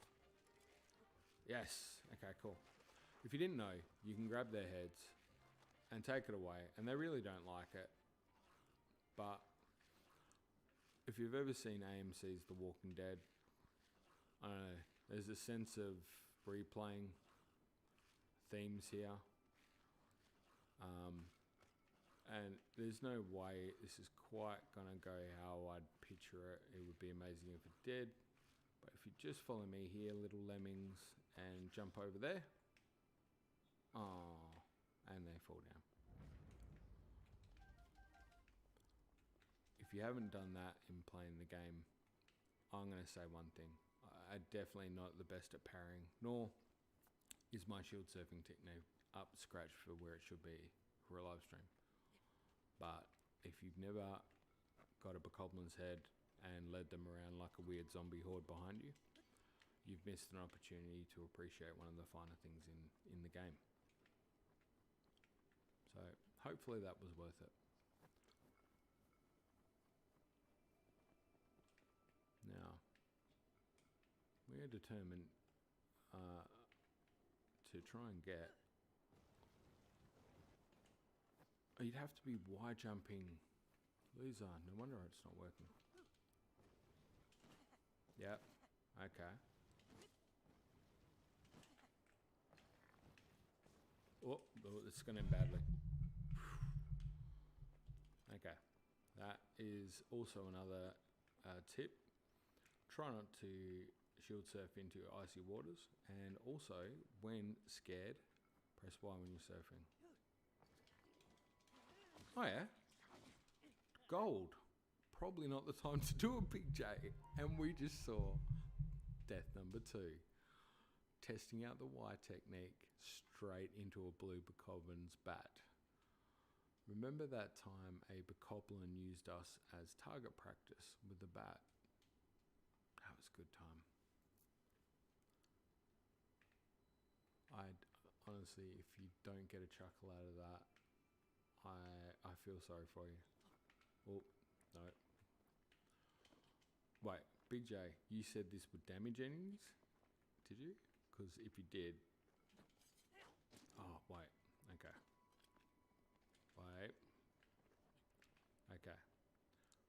Get the right button. Oh, it did. It totally did. It didn't damage him much though, Big J. It didn't damage him much at all. We're going to have to revert to the sword. We just can't let him get away with it. However, we're going to try to finish him off with it. I think it's worthwhile. Okay, wait there. You just wait there, pal. Oh, okay. Not what we wanted. That's not the right direction. This is not important to any degree. But I have waited to play this game for a while. Some levity is in it. Did we do it? Oh, so close. He really wants to kill us, and I think he's earned the right by now.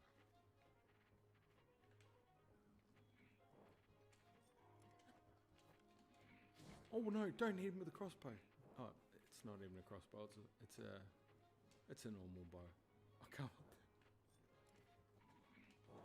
Oh my lord, I keep pressing the wrong button.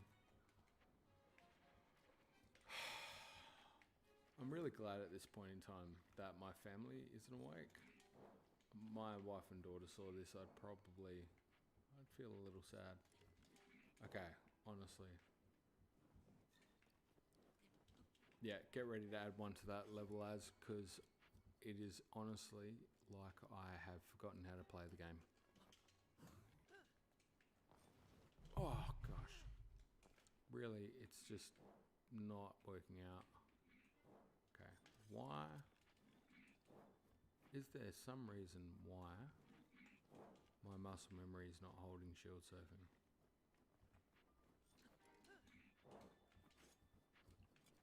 Okay, this is possibly the saddest thing.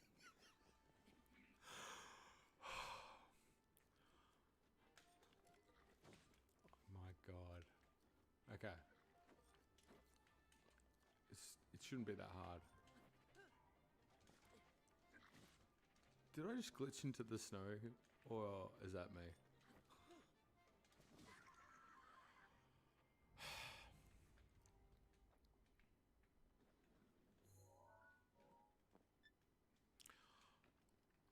I just want to capture that last couple of seconds. That'll be a highlight reel in a highlight reel. If hypothetically, thank you, Big J. Bluey. Thank you, my friend. If there is a highlight reel ever, and there will be, by the way, not for anyone else, even if it's just for myself, because sticking with it, the point of this stream for me is for me to be able to play Breath of the Wild and not film it, is that I will enjoy seeing that clip so much more at some other point. We're going to climb that mountain, just stand there and appreciate just how good that was. That never giving up is the point of this game. And I don't mean to get serious here, but honestly, that is the point of this game, is don't give up, keep pushing, you've got it. You've got it, little fella. Even if your stupid little thumbs and fingers don't know what to do because you haven't played games for a while, and what games you have played have involved a set of buttons and movements that involve you surviving horrible, horrible areas of death, that stick with it, and you may be able to kill a bokoblin with shield surfing techniques that you've just learnt from Big J, and it was totally worthwhile. I think I'd done the spinning before shield surfing for the competition. I didn't ever try to use it to hurt enemies, so proving again there's always something more in the game that you can do or learn that's just fun. I think I just dropped that rock for no reason, but again, there's a rock, it wants to be pushed. Okay, Breath of the Wild taught me that there's more than one way to solve a problem puzzle, and how. You know what? In so many ways have I seen people do things in this game that are just absolutely amazing. And to be fair, that includes theories as well. Just some random things and stuff that people come up for what it does matter. Because I have no idea how many people are watching or anything either. I don't expect it would be too many. In fact, I'm still shocked it was more than one. I was kind of cracking in for a 0 show, which would have been ideal, because then I could have just made myself laugh for a while. So it was nice to have people. But for anyone who, I guess, what am I trying to say?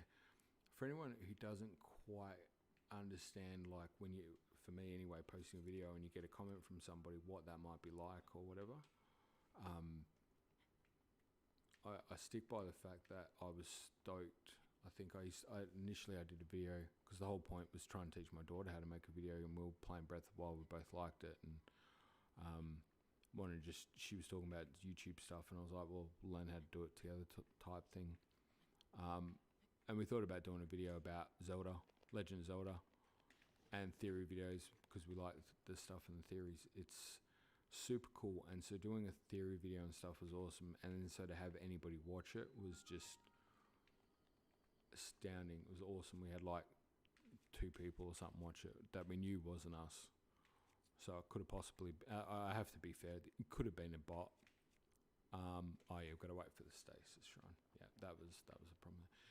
Could have been a bot, wouldn't have cared. We thought a human being watched it that we didn't know, so we were pretty happy with that.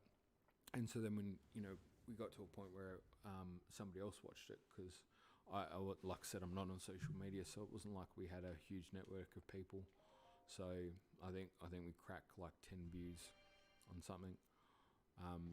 She was going, oh wow, it's cool, somebody watched it. I'm like, whoa, that's scary now because somebody has seen it. Because that's if you're a person who has that kind of tendency, your immediate worry when anything good happens is, do I now have a responsibility? Has somebody seen it and stuff? So it's quite funny. But it's insanely good that anybody watches. So then when people watch a theory and then they comment and they have a theory of their own, you definitely read it, and you definitely can't believe how amazing. Like, I know I say it in posts or whatever, but some of the things you guys come up with and people put in those community posts are brilliant.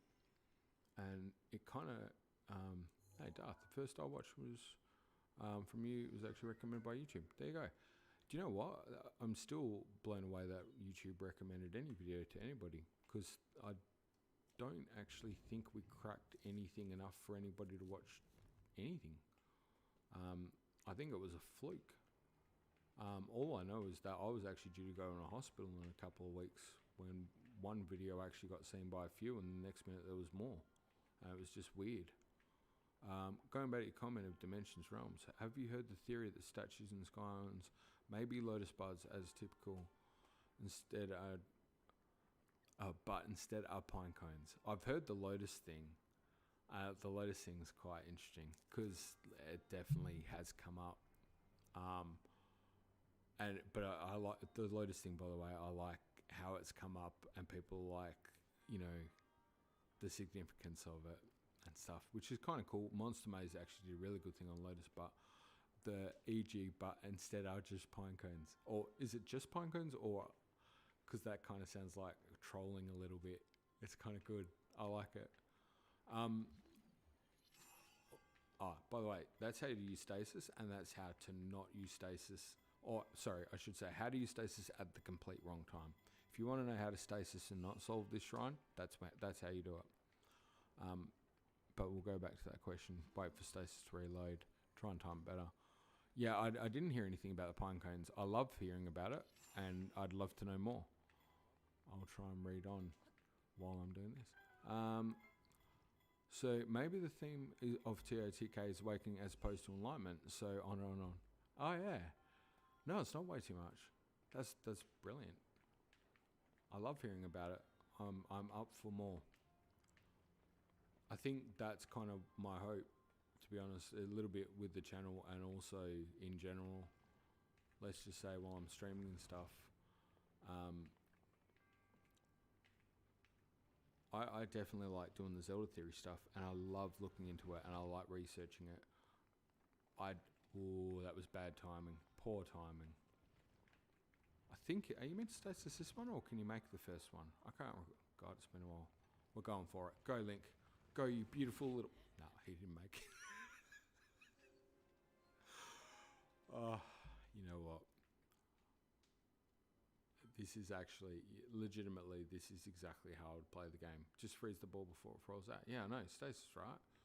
I got it. I need, that's what you've got, stasis. I get that's what you're meant to do. I think I couldn't remember, say that one or another one, you could make it if you ran. And I'm not going to lie, oh my God. See, not concentrating. I'm not going to lie, I was going to go for the run and try to hope I made it Big J. And I was fairly sure I wasn't. And I'm not going to lie to you, I kind of want to try it again. Just for fun, but, you know, whether that would be a good thing for the stream, probably not. That was also poor timing. For some reason I thought I would get it that better. No, Darth, if you can just put that no on repeat every time I die, that'd be great. It gives me a chuckle. And okay, excellent. Anyone, you can break stasis. Can you what? Wait. Are you ready? Can you break stasis early? Can you? Got alert because got 4 more shrines. Hey, you go, dude. Hey, this would be interesting. I want to Oath will complete half the game while I'm talking and not moving. That's boss. You can break stasis? Get out. I don't even think I've tried that. Get out. My mind's blown. There you go. Do you know what? I never knew that. And I can say I have spent a ridiculous amount of time both playing, researching, and loving this game. Never knew you could break stasis. Isn't that is absolute gold, because how can I not have even stumbled across that? That's almost impossible to have not seen or heard or anything, and yet have spent so much time on this game. That's Breath of the Wild. Play for 6 years, still find something. 100%. 100%. I mean, look, when it comes to like the speedrunners and some of the glitchy stuff, yeah, I get that. I wouldn't have seen a lot of that because I appreciate it, but I definitely don't do a lot of it. So, by the way, I'm going for the run again. Oh, we're not going to make it. Oh, his stamina. Oh, he's so close, Big J. He's so close. Oh, you pulled out the... Oh, he's still got 1 heart. Oh, he's up. All right, unlimited sprint. Yeah, I don't think it'll work, but you're gonna have to remind me what the technique is, Big J. She taught it to me. I didn't stick it to memory because, you know, whistling, annoying. I was just like, nah, not doing it. But if you remind me, I'll have a crack at it. I think it's one of those you got to hold the controller weird too, isn't it? Which is just a bit dicey about. Is this ball metal? No. Okay, cool. We're going for that chest because we want to get the chest right. Hold the whistle button and be a bunch. All right.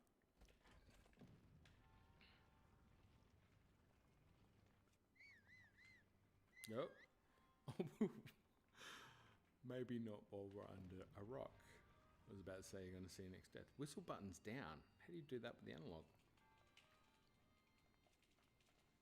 Oh, Jesus. Okay, my fat hands. Oh, Linky's going to die. Oh, no. He nearly died. There must be some better way of doing it than my claw hand technique that I just used there, Big J.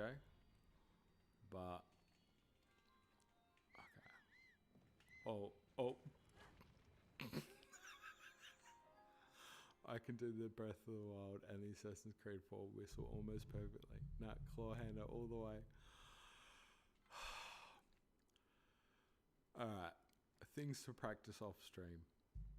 How to parry, how to whistle run, how to take things out with the shield surf.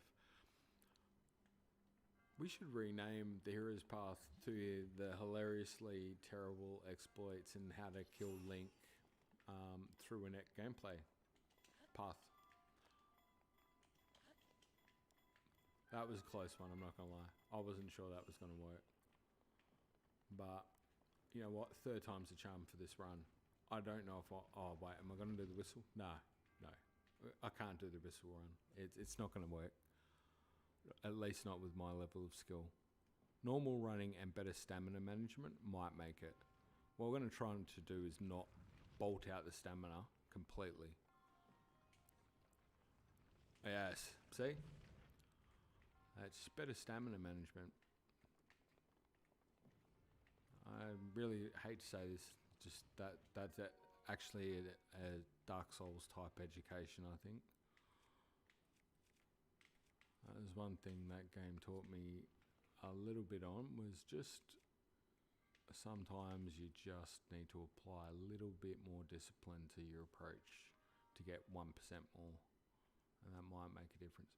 Okay, what was I doing? I wanted to find something to get rid of because we've got a better item here. And now this is a cool one for debate. Did you also spend pretty much the majority of your first playthrough carrying a torch and a korok leaf everywhere you went because they seem like an absolute necessity, just in case? It should be the completionist guide to having fun with your mates. Yeah, no, I completely agree. I totally see this as having fun with my mates. I do feel a sense of, I'm not going to lie, even right now I feel like apologising so tremendously much for the level of terrible gameplay you're watching and bad commentary, which is weird to say because, in all honesty, you've got a choice to turn it off, and I'll be the first one to tell you, you probably could find something better to do with your time. There would definitely be better streamers out there, that's for sure. We did just try, by the way, to see what would happen if we hit that straight towards the Shrine's monk. Monk Shrine. Again, unscripted. Couldn't have written that down. But it did unfortunately bounce back. We got nothing out of it. Just wanted to have a look back there, make sure there wasn't anything we missed. I know we got the chest already. Big J, I have to tip my hat to you, mate, and thank you so much. Your instant ability to recognise the situation and propose a technique of skill that I never really mastered in my first or second gameplay, and would dread and fear doing live in front of people on a stream. Your ability to recommend that in a situation where it would be very hard to do, but highly entertaining, I very much appreciate. It has made me so much, it has given me so much joy, to do that, and find ridiculous ways of killing myself that I hadn't considered before.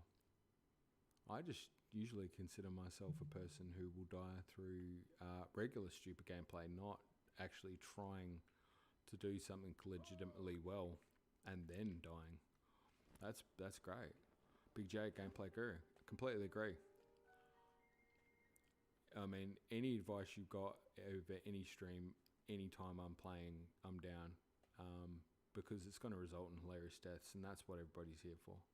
Now, we've done the 4th shrine. What an accomplishment. I set a rough time frame of 2 hours, starting at 4 a.m. my time. It's now nearly 8. That puts this at a 4-hour stream. Wow. But take out about 20 minutes of terrible audio. You can see we're up there. And we've got the old man. Here we go. It's time. You've got the shrines. You've got the treasure. That means it's finally time. It is time. It's time to tell you the truth. What do you mean? I thought we were friends. We told each other the truth, right? That's what you told me. Nothing to hide.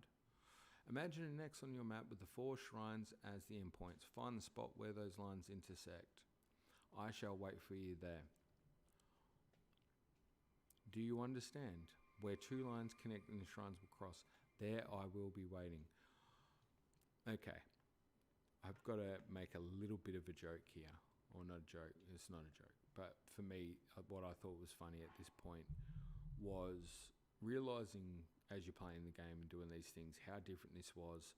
If you've played some of the early ones and stuff, like the companion characters, Fee and Navi and the like, you know, Nintendo had, for me anyway, growing up playing the first Zelda game where you had little maps you made, drawing it on a piece of paper at home and bombed every bush and burnt it to try and find where you could go. By the time I was playing the later games, I was kind of the companion characters, they were very strong on giving you a lot of guidance and help and assistance. And, you know, I get that people get annoyed with the companion characters. They are a bit annoying. But, you know, I also get it's good for people who aren't great with the game or get stuck to have that sort of level of guidance. So you kind of weigh it up. But needless to say, in this game at this point, you were left to your own devices. And I think I was more invested in it massively because, are we going to end this on a cliffhanger before the cutscene? No, we're going there. We're heading there. It's all good. I'm just taking the time to just really say that I was so impressed by this stage of the game, how I think I felt like I earned it because I discovered these things. And I'm playing it now realising they still kind of guide you, but because you didn't have a companion character and somebody going, hey, listen, and that, you kind of had to earn the knowledge and the skills and that to get here. So by the time you got to this point, I felt like it was like, wow. And then he gives you this thing, and he says, yep, come find me a place amid the 4 shrines. And you're like, oh, wow, I'm just about to get this treasure, and will I ever find this secret? And, oh, God, this is challenging. And then you look at those 4 shrines, and it intersects between those 2, and you'll bring your marker here, and it's the Temple of Time. And it's, you know what, it's not a piece of paper, but it wasn't bad. It's a puzzle. It's a cross that almost somebody may have got a piece of paper out for. Probably not. But I like to think of it. And I was like, that's awesome. And then my immediate thing that made me laugh when I was thinking about that straight after that was, how hard would it have been for, I guess, a certain level of people at Nintendo who had become so accustomed to the companion character aspects and were fretting that players could not find their way to wherever the old man was going, that they're like, we need to say it intersects between line. Make sure they know it intersects. What will happen if, but you know, it's my own hilarity of these boardroom meetings where discussions happen and people are like, but they won't ever know. They'll never find it. What happens then? They stop playing the game. What will ever happen? And then somebody, you know, like with a level of trust and authority, maybe it's Aonuma, maybe it's, Miyamoto, I'm not sure who it is, stands back and goes, trust me, they will know. You know, it's like, oh, okay. And there is every chance that is not what happened. Brilliant. Big J, that was just for you. Oh, he nearly went over the cliff. That could have been great. That's definitely not what happened, but could you imagine if that's how the boardroom meeting went? Because that would be amazing. I, for some reason, thought I could just casually walk over here like the wind and just waltz on down that cliff, and then instantly remembered at the latest possible time that I don't have the parasail yet, or the paraglider, the very thing he's going to give me. Yeah, I've got no glider, dude. I nearly leapt over that cliff too without the paraglider. Yeah, really close to doing it. Should have, because in all honesty, I think you deserve it. And the hilarity that would have ensued afterwards of me tumbling to another hilarious death. But we're going to try anyway. We're going to try to get to a reasonable death. Teleport to shrine. Yeah, I know. I know I could teleport, and I totally should. But I feel like I don't know. Something's telling me, Big J, that it's just not the way to go. I can't explain it. But that sidestepping, wow. You know what? I am trying to shield surf a little bit. We also did not get that stasis thing. I did say I felt like it was for a reason. And here we go. Tip and trick. You can stasis something, swing a hammer at it, and knock it right out of the park. Oh, I think that was a good shot. There's steps leading up to the shrine on the cliff face. Yeah, you know what? That was my backup plan, I'm not going to lie. I was going for the slow climb down, but I think it's on the other side, isn't it? I was wondering if I could do the steady drop slide Libby technique. Yeah, I think this is it, sort of this side, isn't it? That's what we're doing. We're going with that. And we can get some mushrooms and say that this was totally planned as part of a technique of collecting things, because material collection is absolutely important. As you would know, being a fan of this stream series, all the way from the very first episode, which began today. ABC. Always be collecting. Need 50 mushrooms. Yes, you do. For the man at the stable later with a bad habit. I think he is. Is that the one we're talking about? Oh, by the way, description, mushroom that can grow. Mushroom is a mushroom that can grow almost anywhere but prefers ceilings and sheer rocks. Cook it to temporarily increase your movement speed. Not just for giving to this old man later as part of a quest, but actually a good meal to cook. I found, probably not as a result of playing Breath of the Wild for gameplay reasons, but for trying to get good shots and get Link from one spot to another really quickly. The mushroom recipes are really good if you're trying to get... Oh no, that's going to be another death. Yes, it was bound to happen. Got cocky, press the wrong button. Yeah, the rush... That's actually hilarious. The mushroom buttons, mushroom recipes, are amazingly good, getting one place to another. There's some comments down there. Yeah, I tried to take them down with my corpse and unfortunately just missed. But, alright, this is probably, you know what, I got the mushrooms. We got pretty close. I did say I wasn't going to teleport down there, but I think at this point it would be painful to watch me do it and die again. I might just travel to the Temple of Time. Sorry, I should say Shrine of Resurrection. We're on Death 6. Do you know what? It's totally worth it. The initial series, My Wife Plays Zelda, where I had recordings of my wife's deaths, I should actually start doing it here, came from, because she is absolutely amazing at finding ways to die hilariously, much better than me, that we thought it would be really fun to use in a video. Again, not for anyone else. And I can tell you 100% that if you do see those series on the channel, nearly every single view on every one of those videos is me. And I adore those episodes and I love them. They're the greatest things on earth. But I'm going to say that so far, I think in this one stream, I've got a couple that she didn't do or wouldn't do, and I'm competing now, which is awesome. Absolutely awesome. But I did say to her a long time ago that, you know, I didn't really think the theory thing would be all that interesting to anybody, but her playing this game and dying the way she does, and just, not even just dying, just the general screaming gameplay, the level of excitement she exudes in terms of just trying to face any type of situation with vigor and hilarity is worth checking out. ABC, those rocks by the pond. Get out. Did I miss something? You're right, ABC. We gotta go. What did I miss? Rocks by the pond. Oh, that one over there, the Korok seed. Heck yeah. And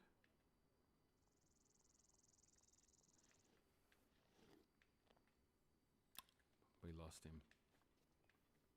That's such a shame. This would be so much easier if I had my glider. Get yourself a bit of paper, start keeping tally of your deaths. This way, if I miss one, I can still get the correct count. It's pretty cool, as I won't need to keep a piece of paper, mate. If I'm right, I could be wrong. Does YouTube not keep a copy of this recording? Hey, can I not get that rock? Really? Wait, that was the rock you were talking about, Big J? No, the one you could blow up. Oh no, what? Back near the old man's thing, is that what you're talking about? Let me see, Big J. Rocks by the pond. Oh, those ones. Good call, dude. Gotcha. Thanks. Good shout out. Should probably cry on a so cross there. There was a sword in that rock originally. Yep. Yep. Tiny, you're onto it. Far out. You know, you make comments and you say, I love this community. And you say that the people here are smarter than you. And I bet you people listen to that and think, that's just saying something nice. No, I genuinely mean it. And today, thankfully, other people get to see evidence of it in action and understand that when I'm saying it, it's not just a nice thing to say. It's just pointing out a fact. I do love this community. They are amazing people, much smarter and better at this game than me. And you know what? That's awesome. I love these guys. They're brilliant. That was a false master sword, similar one found in Link to the Past. Totally. And as I sort of said in that one, I don't know, I got the stone and the sword Arthurian reference to that. I also think hinting at the Christian aspects of earlier Legend of Zelda, and funnily enough, the fact that the Temple of Time here is indicated by the king is also in a cross, could be hinting at the Christian early influences or aspects of the game. However, could arguably be referencing the fact that the king is dead and it's a cross. So, did you just say stone and sword? Did I miss you? No, I probably did. I say things like that all the time, Heidi. Me trying to record audio for videos that end up on YouTube is such a painful experience because I mumble a little bit and I tend to misspeak. And it's quite a lot like that. I will actually replace one word with the other. I also make up sayings for things that don't exist. That's a good one. My wife will tell you about that. Just make up a statement like, that's as strong as hot dogs on a stick. And it means nothing. It doesn't exist. Nobody's ever said it. But I'll go with it. Who here accidentally gave the orbs to Hylia before seeing the old man? Okay, I just laughed a bit. Oh, that's good. Yeah, no. And also, have you ever seen the Family Guy, Peter and the Frog? Because that's like me trying to climb this one bit. It's obviously not meant to happen. I think they're trying to direct you towards going where the ladder is. And I painfully don't want to do it. But I'm pretty sure there's a ladder around here somewhere. There we go. I didn't want to use the ladder. I wanted to climb up the stupid way I went last time. But, alright. And, yeah, so I do misspeak and I do say the audio terribly. And so I have to re-record lots. So many times, in fact, it's quite sad. And then what makes it worse is listening to it afterwards and then realising that half of the time, and I kid you not, so many times I record something and am speaking for like 10 minutes and then I realise that the microphone's not even on. I've still got it on mute. And if you don't believe me, I did that at the start of the stream for a good 5 minutes to 10 minutes, I think. Yeah, I gave the orbs to Hylia. It gives me extra dialogue from the old man. Really? Is there a vote on this? Should I be giving the orb? You know what? Doesn't matter. You don't care, do you? I can just go ahead and give it. You've sat through 4 hours of pain. I reckon by this point. Does Smith? We need to hear both. Shh. If there is like secret bets going on outside of this stream of how much can we make this guy just do silly stuff, you're winning.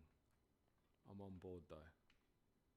Oh, I went down the wrong side. We really want to go to the ladder. Do we want Link to incur his 7th death by me trying to get down to give the orbs to Hylia? Are we going to die in front of Hylia? Is that what we want? Because you can always save and go back. You could. But we're not going to do that. We're going to show our level of commitment to not giving up and potentially not dying in front of Hylia. That would be a bad look, but hilarious. Imagine if Hylia's there in the statue and it's like, there's Link, the courageous Link. And he just drops and smashes into the ground in front. I mean, he'd get back up because it's a game and he's cool and all, but that would be a devastating way to go. Alright, We ready to do it, Link? This is where you nod. Yep. Okay, cool. How many times have you died in front of Zelda? Ooh. Over how many games, Da? That's the question. Quite a few. Who have... I told you I misspoke. You who have conquered the shrines and claimed their spirit orbs, I can offer you great power. It appears you have claimed 4 spirit orbs. In exchange for 4 spirit orbs, it will amplify your being. So tell me what it is that you desire. The ability to be able to shield surf at whim with a button combination straight off the bat and potentially spin and kill monsters and not die on a stream. That would be the desire. I see it as not an option though. So we're going to pick one or the other. My recommendation to anyone playing this game the first time is to get the heart container first. Again, everyone will argue, or not everyone, a lot of people would argue that stamina vessel is probably more useful, but I personally think the heart container at this stage of the game, it's going to do you a lot of value in terms of just those clutch moments, early enemies, make a silly move, count the statues, 7. I don't worry, it's going to come up, dude. Every theory, it's coming back. It's all coming together. Don't you worry. I'm pretty confident. Tiny, I just remembered, I think the group statues are reference to 7 sages, including Zelda. Yes, it is. It's kind of a reference to that in a lot of ways. And it's also added to another part of the theory I've got. Which, if you guys check out the one about the 7 and the 8, it's coming together. It's all coming together ready. Did that a while ago. There's plenty coming up about that. Don't worry about that. Do tell. The 7 and the 8. There's it's pointed out, I'll cover it in the video, but you guys want to watch this as well. Should we just let him do the, oh, it's a long speech.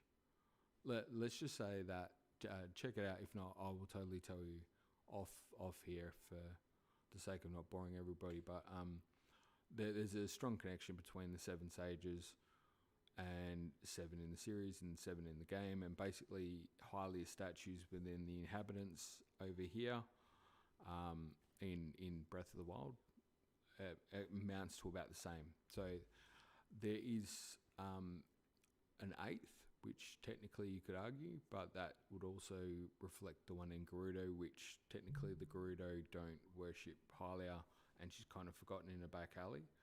And so while there's the whole thing about the 7 and this huge thing about 7 and the 7 sages and like 7 statues and kind of work out it's 7 different locations which are townships, there's always a thing that seems to come up for me about a forgotten 8th.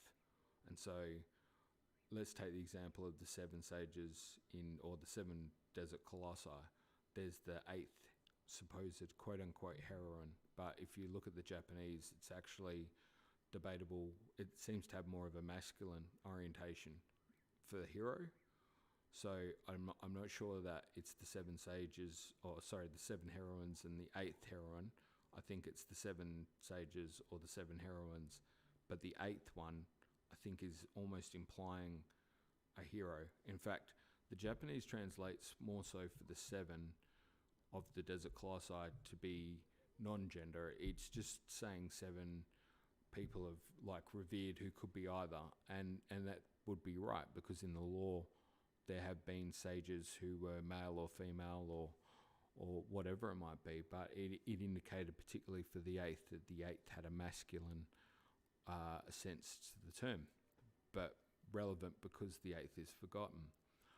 If you look at the Hylia statues in the settlements, there's 7, but there's an 8th, and it's in Gerudo, which they make a point to say has been pretty much forgotten.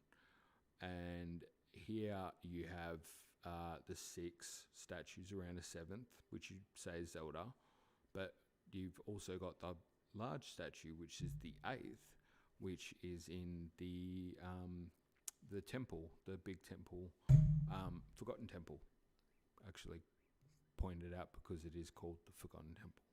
So yeah, the 8th, forgotten again. So why is that relevant? Well, I think it's pretty relevant in the fact that there's so many references to these 7 sages. Hylia has appeared as someone being worshipped, particularly in Skyward Sword and into this game. It's literally textual, same with Ganon giving up on reincarnation. Yeah. No, there's some definite things in the translations. Annoyingly, though, for me with the translations with some of these things, no, I don't apologise. I just think I explained that. You can see why I script videos, right? I explained that poorly. But yeah, I've found more. In fact, I bored Garrett and G-Quert one time and drove him nuts by pointing out other ones that I've found. There's an odd recurrence of 7 and a forgotten 8th in Breath of the Wild, even beyond the Hylia statues. There's a lot of things where there's a 7th and a forgotten 8th. And I've got a feeling that that's got a very strong connection, particularly since they made a huge point of the forgotten 8th statue or whatever it might be called in Gerudo, and particularly where it's located. It's like it should be there for a reason, but there's nothing there. What's it hinting at? You know, it's to me, it's all designed to really get you focused on it and thinking about it. And then it's kind of weird that if you look at the 7 Desert Colossi, the location mirrors the exact same thing in the Yiga Clan hideout, but the Yiga Clan hideout has 8. So it's kind of like, okay, well, why are there 7 there in the desert, but there's not 8? And the 8 are in the Yiga Clan hideout. The Yiga Clan hideout is technically an ancient Gerudo. Well, it kind of looks like it's being dug up like an archaeological dig of ancient Gerudo stuff. So, you know, it looks like in the past they did worship 8, and then suddenly there's 7 and the 8th has been forgotten. And where the 7 are in the desert, if you kind of look at the gap where the 8th would be and you follow it, straight line, you make a direct pass towards the Leviathan that's out there in the corner of the desert. Pretty significant sort of point that that's there, and you're also near an area it's sort of referred to as the dragons. I can't believe I've forgotten the term now, but yeah, it indicates a bad time with the dragon. And look, the connections 7, 8th just keep coming up throughout. There's a lot more to it. It's coming up. It's definitely coming up because the whole thing with the sages is something that's intrinsic to the series, but kind of wasn't necessarily covered in Breath of the Wild. And again, hinting at one of the upcoming theories, I suppose. Another iconic thing in the series is hinted at in Breath of the Wild, but didn't necessarily appear. And my predictions are very strong that what we're going to see in Tears of the Kingdom, this was already part of a plan that started with Skyward Sword. And you can kind of look to the fact that Fujibashi went to the powers that be at Nintendo with a plan before Skyward Sword came out, and kind of lobbied for an idea and a plan he had for the story and where he'd take the series, I think. And he got the gig and got the job as director and has been directing since. So he's had Skyward Sword and Breath of the Wild, this game, and yeah, I'll put it this way. A spoiler alert for the future video, I would say, would be to say, if you look at them as a trilogy, and I do, then I could convincingly make an argument that Skyward Sword not only sets the origin and foundation, but clearly sets tropes and designs and archetypes in the characters and the like that are key foundational aspects. But it also sets the scene for what is past. Breath of the Wild does a very good job of narrowing down and building on those characterizations, humanizing them and giving them more depth and relatability. Let's take the example of Zelda.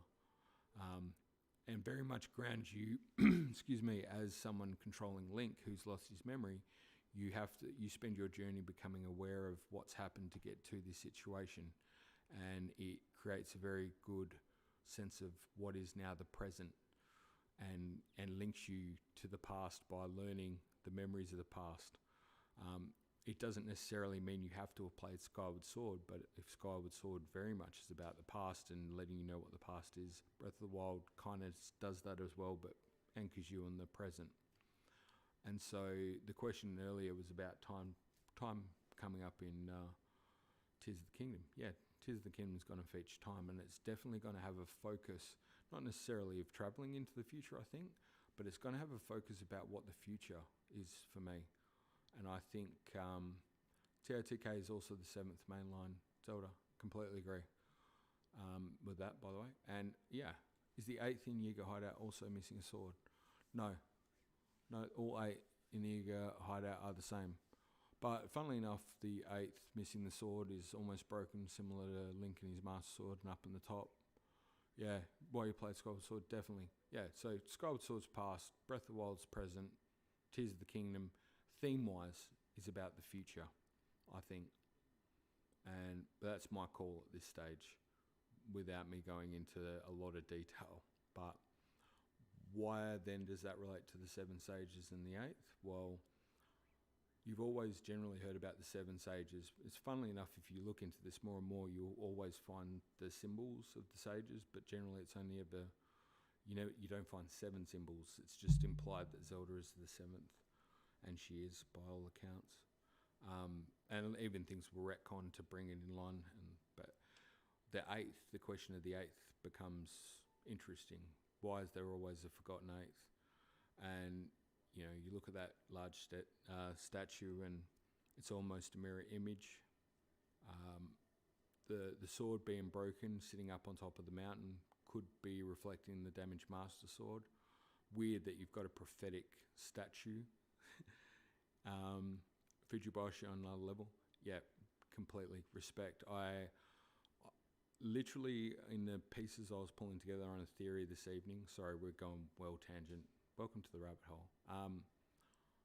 I was actually following up on this seemingly inane thing, and I've actually started building pieces around it that is starting to get weirdly uncanny now. So it's either full tinfoil hat theory, or it's a pretty interesting discovery that is going to have implications. And in doing it, I found the final nail in the coffin that made me convinced that I actually wasn't going insane, was from Hidemaru Fujibashi himself saying something in a video, and an image popped up while he was saying it that basically backed that part of the theory.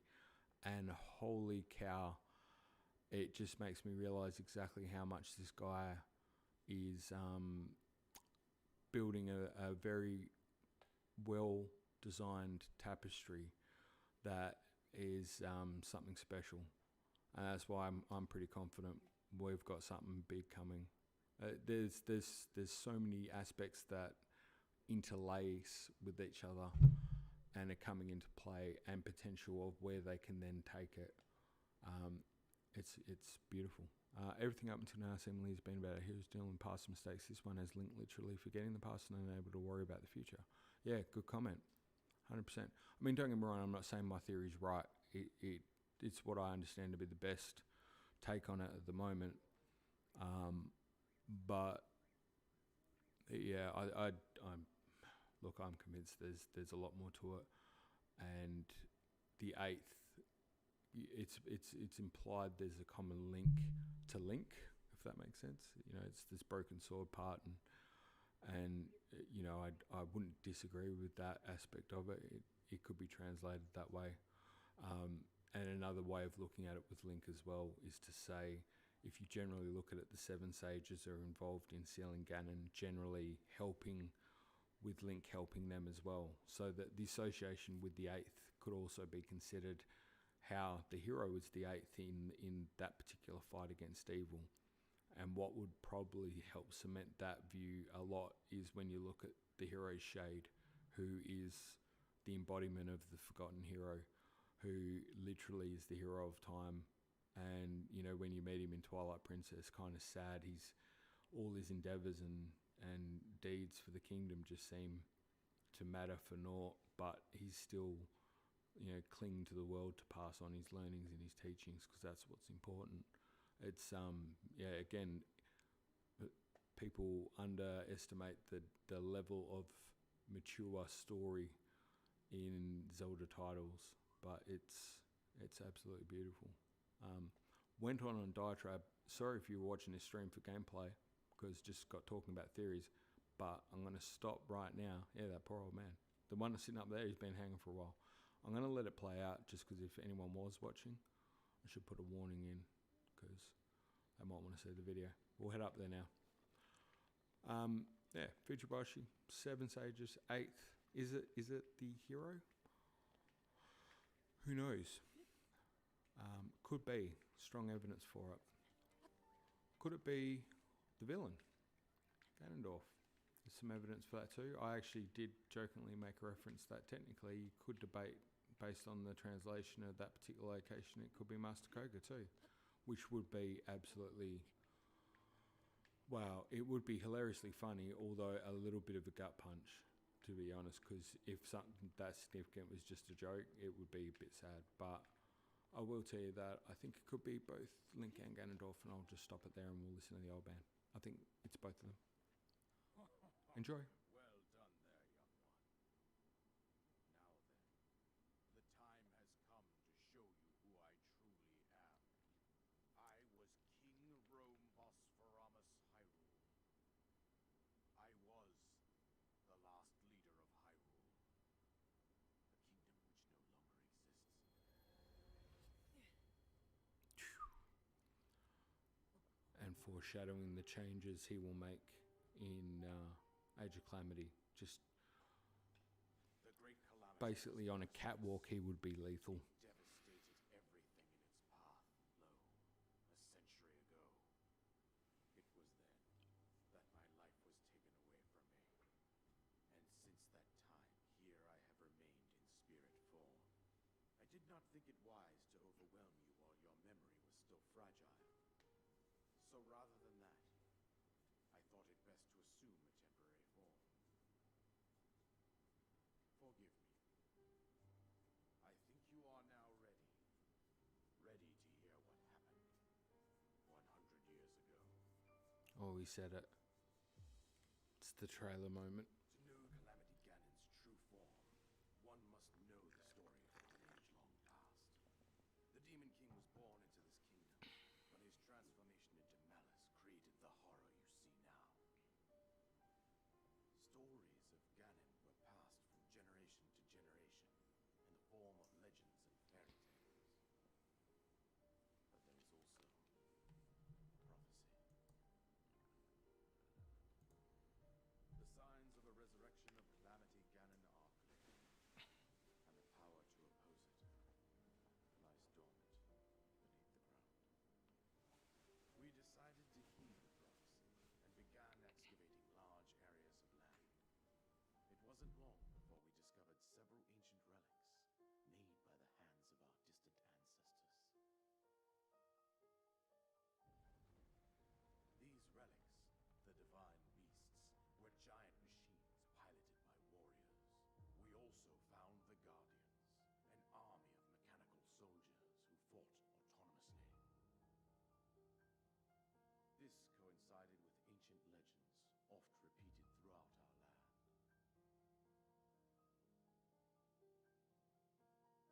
We also learned of a princess with a sacred power, and her appointed knight, chosen by the sword that seals Oh my the god. It was they who sealed Ganon away using the power of these ancient relics. 100 years ago, there was a princess set to inherit a sacred Go, power Darth. and a skilled knight at her side. Champion. It was clear that we must follow our ancestors' path.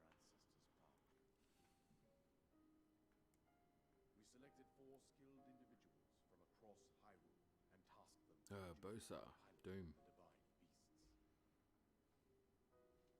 With the princess as their commander, we dubbed these pilots champions, a name that would solidify their unique bond.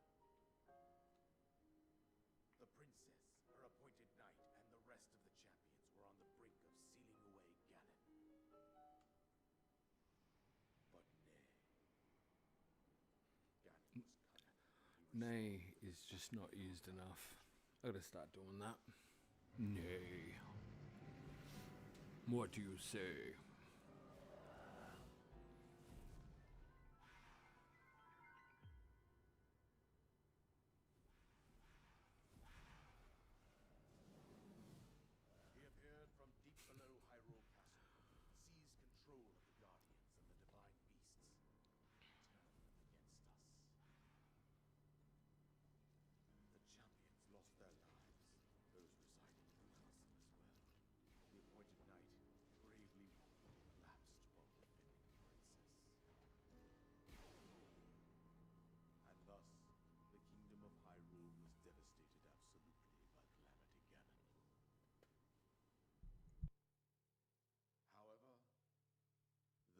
princess survived to face Ganon alone.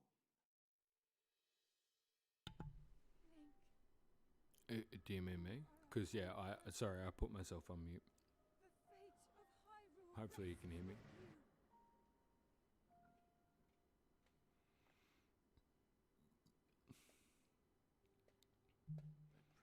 princess was my own daughter, my dear Zelda. And the courageous knight who protected her right up to the very end. That night. If anyone's got a color picker and watching it on a screen with a computer right now, there's a good chance for you to just grab a color sample of that spirit green and try and whack that up against the Tears logo. Here you now stand, revitalized 100 years later. The words of guidance you have been hearing since your awakening are from Princess Zelda herself. Oh my god, I didn't mute. Oh, that's bad. I burped too. I'm so sorry. Sorry guys. This is not streaming professionally at all. Once that happens, Really need to get better at this whole thing. freely regenerate himself, and nothing will stop him from consuming our land. Considering that I could not Look at save my Link, he's just bad. It's like, nah, I got this. Yeah, whatever, old man, you lied. His eyes say so much, his mouth says everything by saying nothing. my daughter, and do whatever it takes to annihilate Ganon. Somehow, Ah, dude, no, I definitely did not think I was unmuted for that one. around Hyrule Castle. I believe it would be quite reckless for you to head directly to the castle at this Cheers, thanks, Dan. It's embarrassing. Aside from also spending 5 minutes trying to kill something with a board, but nearly as embarrassing. Follow the road out to Kakariko village. There you will find the Elder Impa. She will tell you more about the path that lies ahead. Thank you, Pointy. Consult the map on your Sheikah slate for the precise location of Kakariko. I also really noticed, I never really noticed initially his extreme pronunciation of Sheikah. It's like Sheikah slate. Just gives it so much guts. Get Majora's Mask. I know you must be, but I honestly think she's a bit. Who's Zelda? Zelda looks boss, and she looks great. All the characters look great. Then again, I'm very optimistic and positive about things most of the time. Okay, guys, we've done it. It's been quite the excessive amount of gameplay so far. I'm probably still upset about tech situation. Yeah, you better believe I am, man. I suck at this. Muting people for half an hour was terrible. Go on. Here is the paraglider, just as promised. We've done it. This was the goal for today. Yeah, it was a lot about a tutorial and potentially. The king's upset about the tech situation. I imagine he's not too pleased about being dead either. That's probably not something positive. Like if you had a column of negative and positive, that would go on the negative column.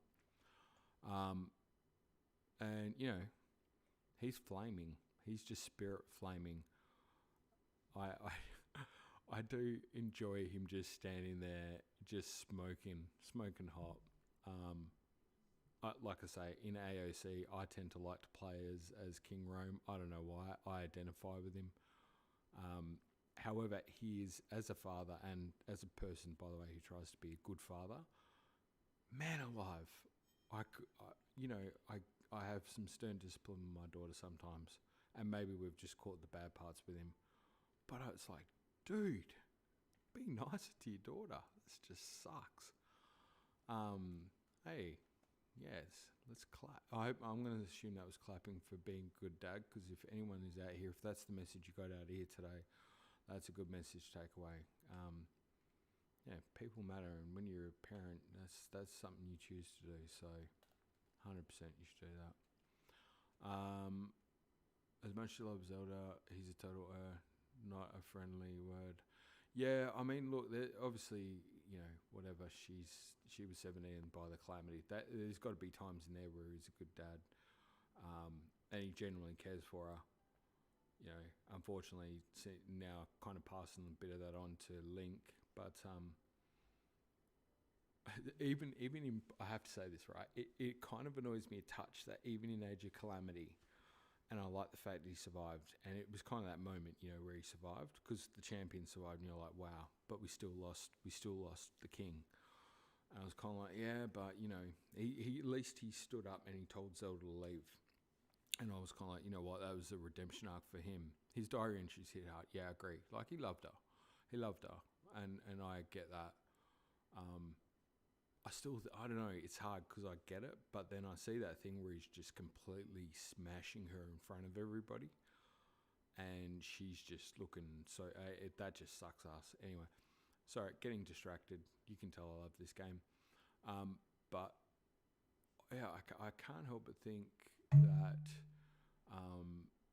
he just maybe should have realised that, and this is going to sound dumb, but I keep saying the whole Z-Link thing and that, it kind of, people are like, oh, because Zelda and Link and that unlock the powers. Yeah, look, the emotions definitely help, but let's be honest, right? The whole thing about her in Skyward Sword was, and Tiny, you played the game recently. Literally, they are giving you the outline of how this works, and links to Shinto religion practice, and Zelda undergoes a purification ritual to reacquaint herself with the goddess Hylia by going to the springs and praying. And there's a lot about that, with Impa taking her through that. She's the incarnation. That's how she's able to create that connection. And is it not striking anyone as some weirdly dissimilar thing that we have the same looking kind of springs in this game, and Zelda's process involves the purification of praying at the springs? Oddly similar. And she can't unlock her powers. There's this whole frustration. Why can't she unlock her powers? And she's not praying hard enough. You stop researching. You need to pray hard enough. And then there's this whole thing that she couldn't go to the Spring of Wisdom until she was 17. And it's kind of a record scratch moment that you kind of go, what? Well, but if the rituals were to go and pray at each one of these springs, and that would help unlock the powers, would it not seem pertinent that not being able to go to one of those springs until that age would probably mean she couldn't have unlocked it until she went to that spring at that age?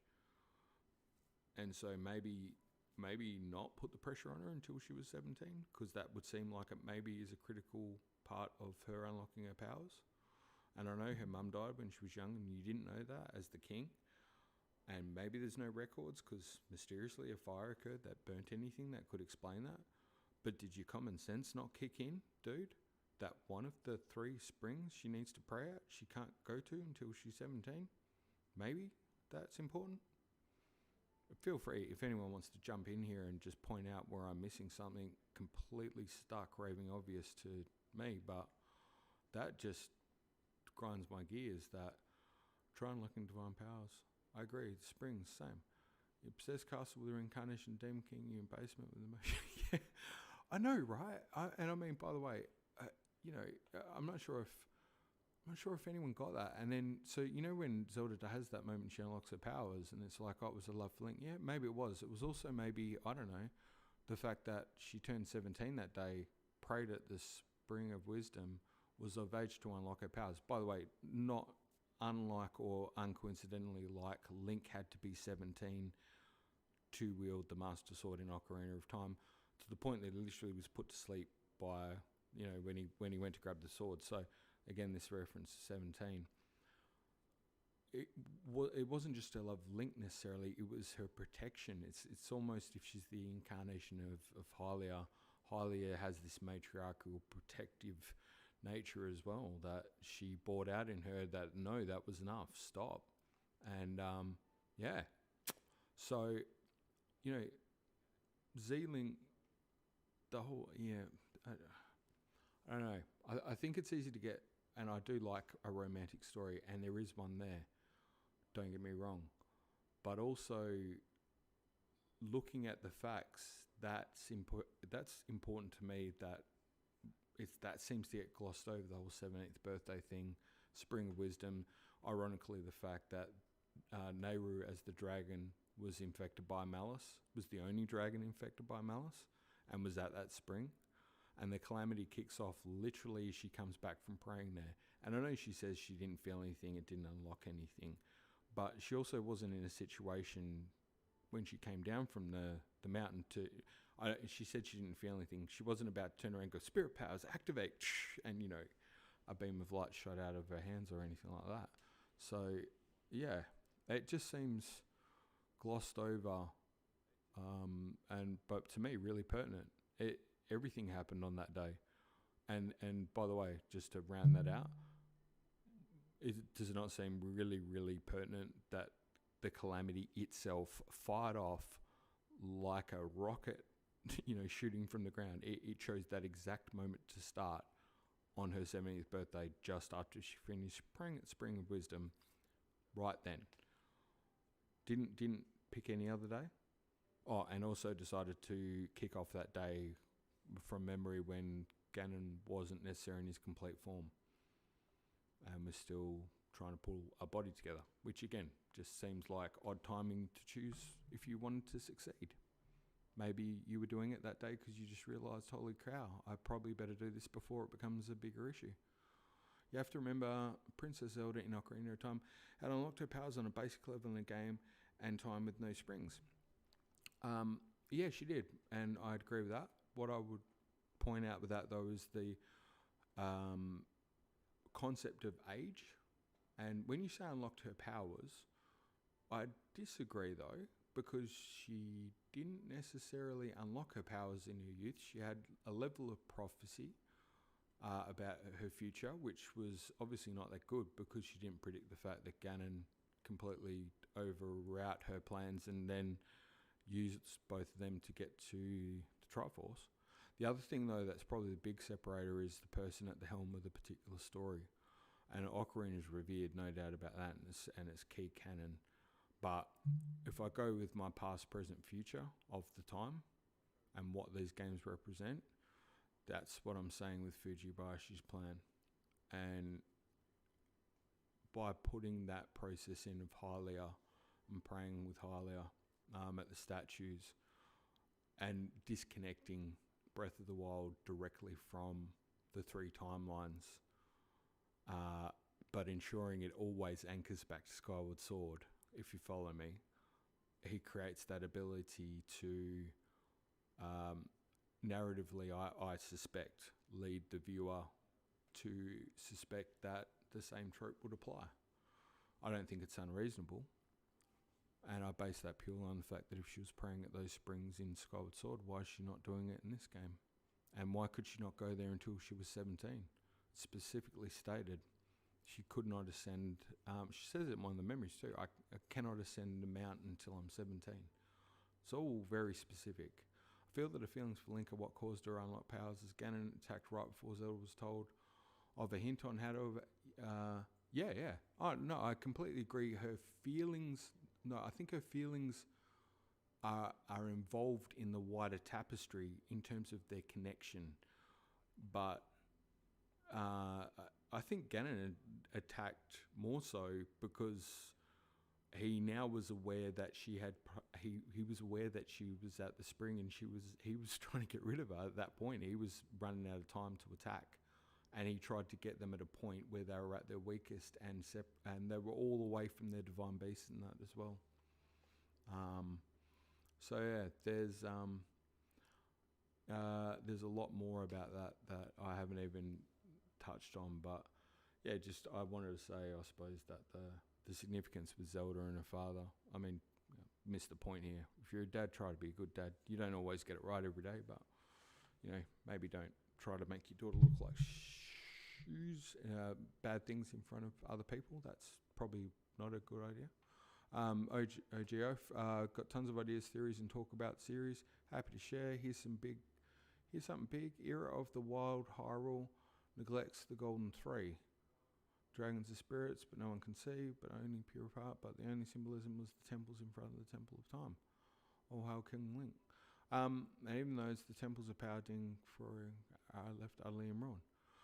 Yeah, there's definitely, I think, something there.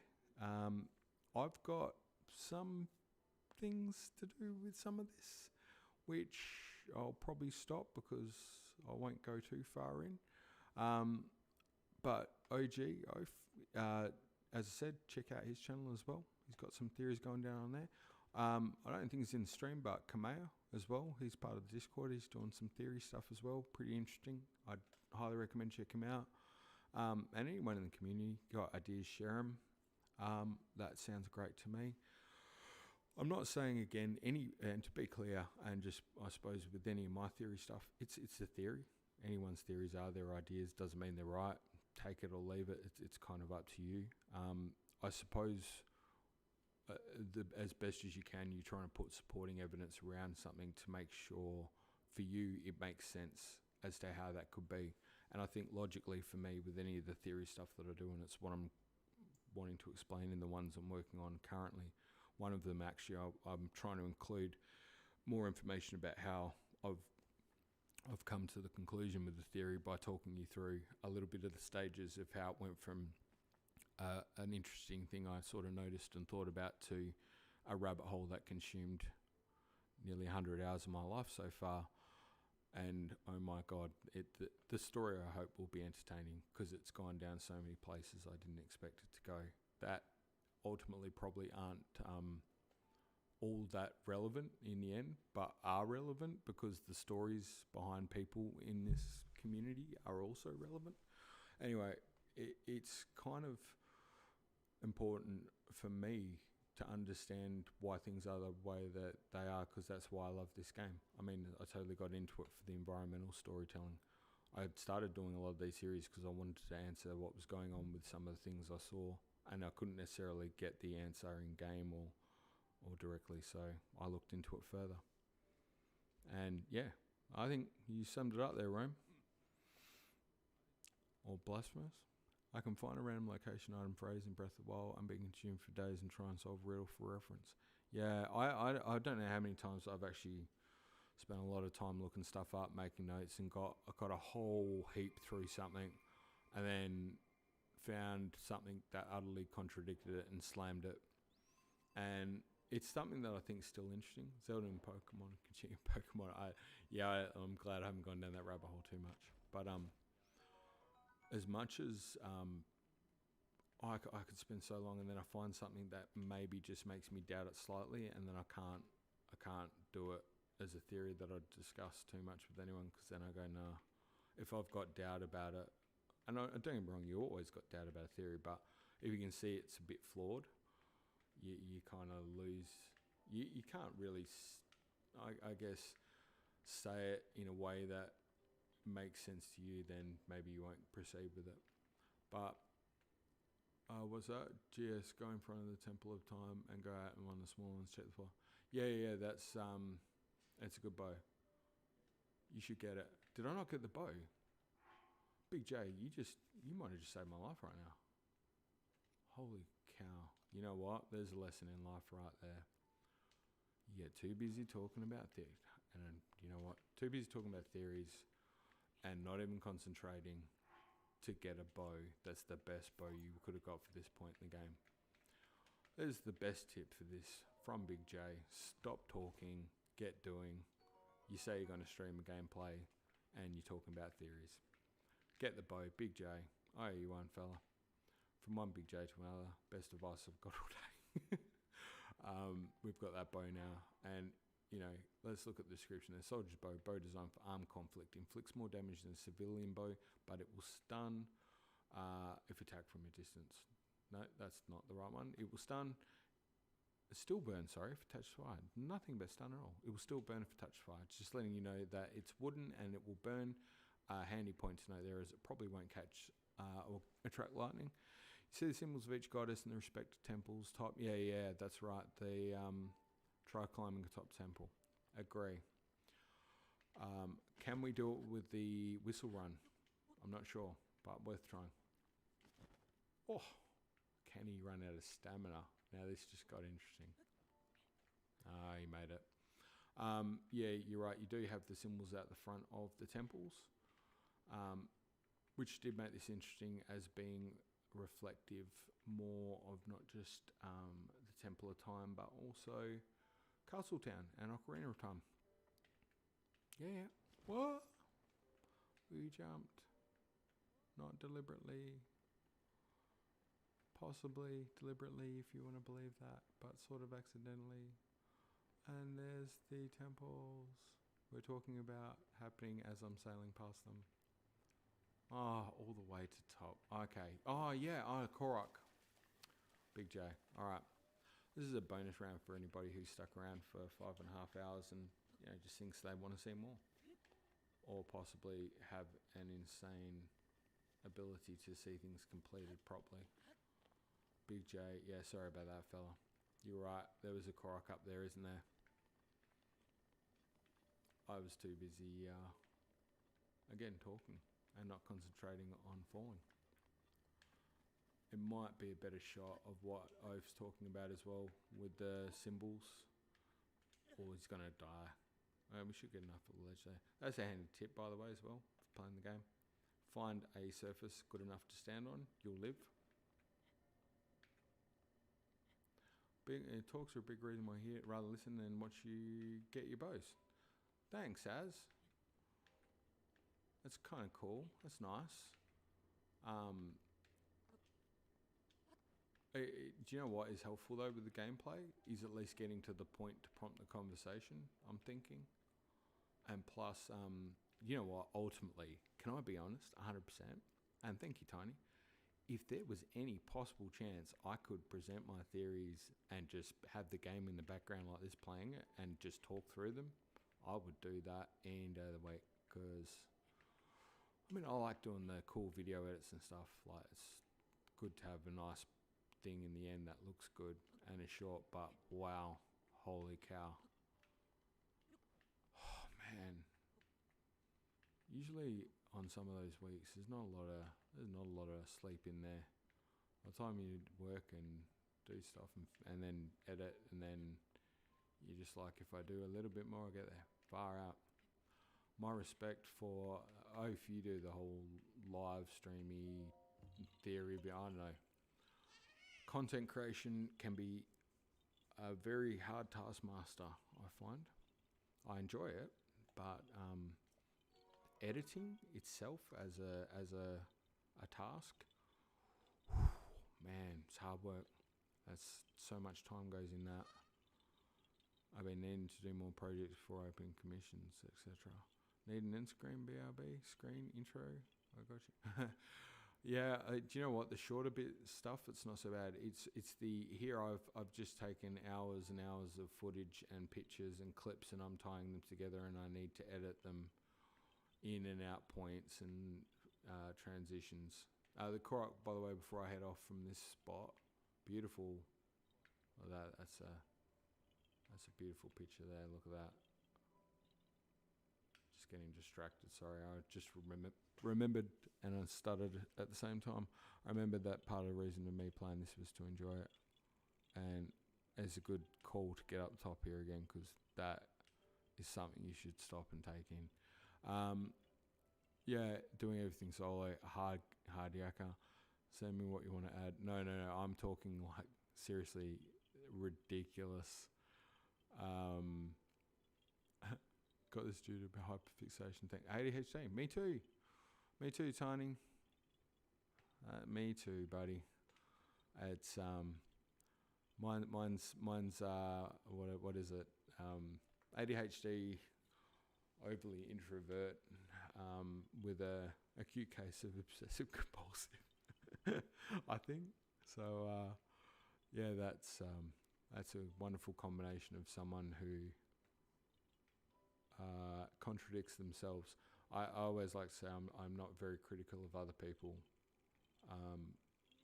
and I agree with that, because I would generally tend to be critical of myself as well. Not in a terrible way or a bad way, but you're very. I think sometimes in that kind of temperament, you're very open to understanding your own flaws, and so you're aware of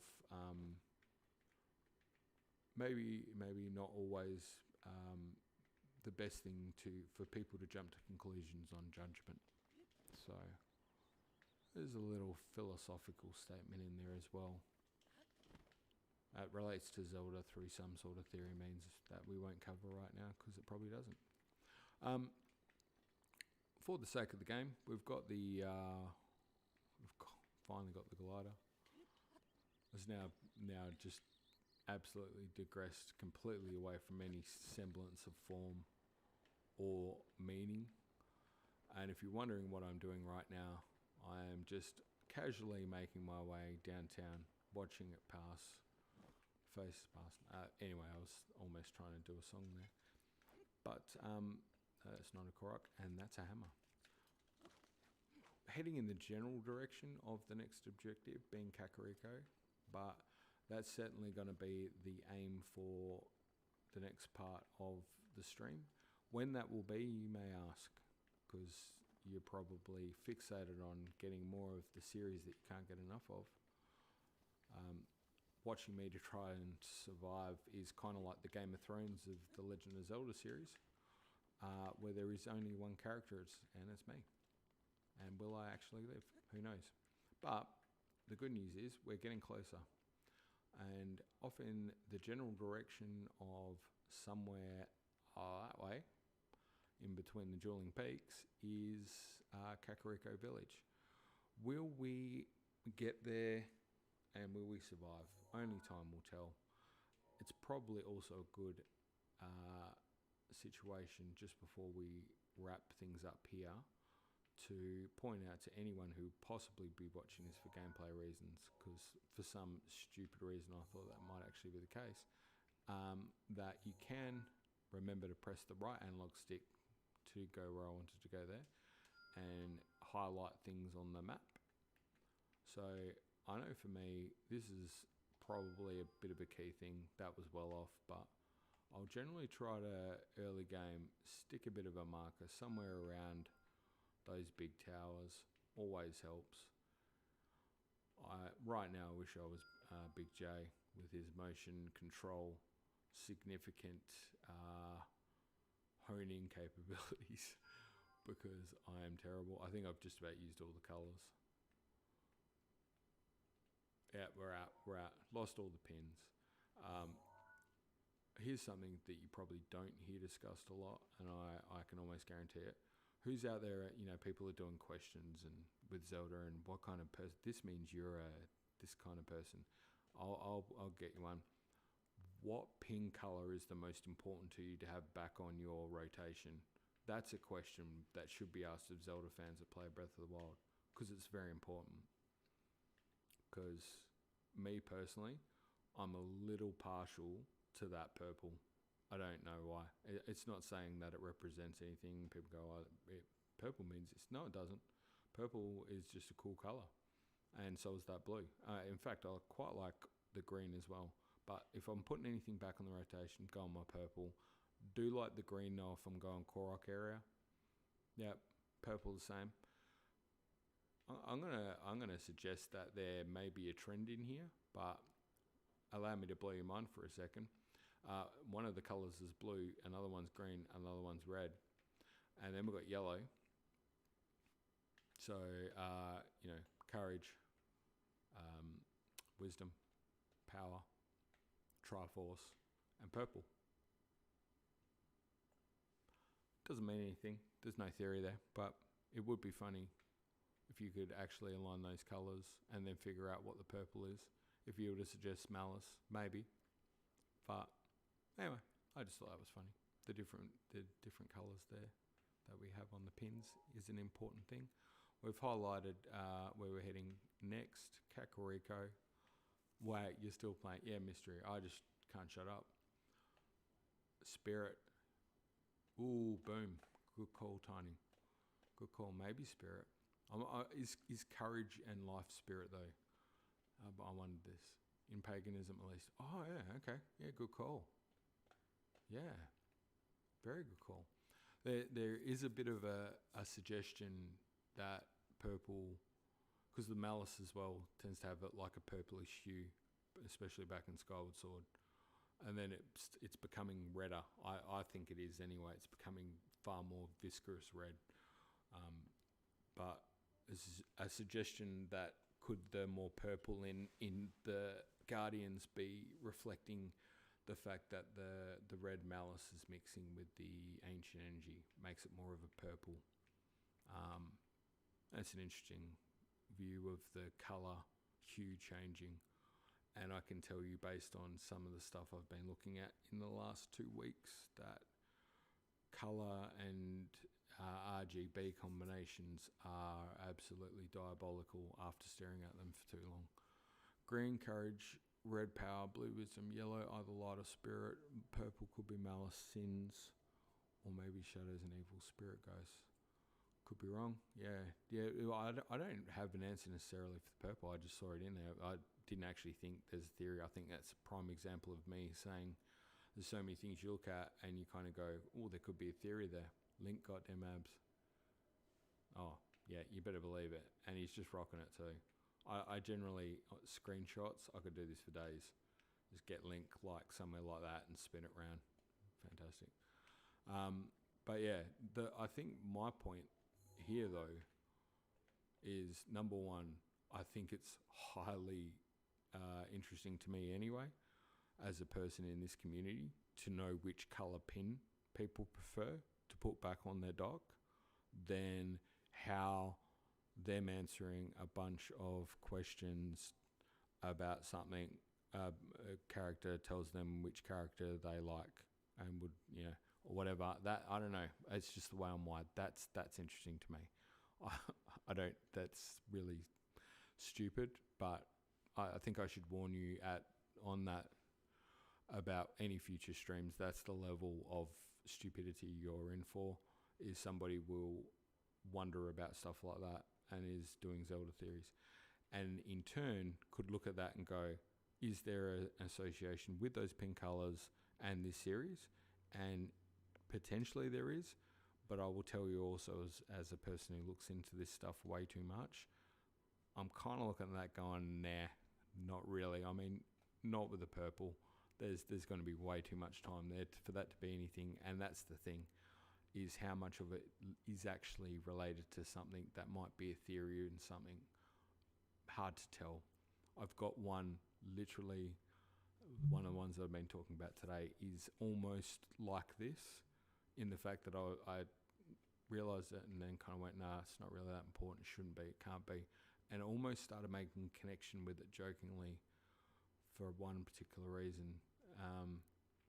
And then it started becoming weird because it has legitimacy, and the more I looked into it, the more legitimate it got, and now it's at the point where it's just weird and creepy, and I think it's actually potentially significant and pointing to something that we're going to see coming down the line. It's a good story. I'm looking forward to sharing with it.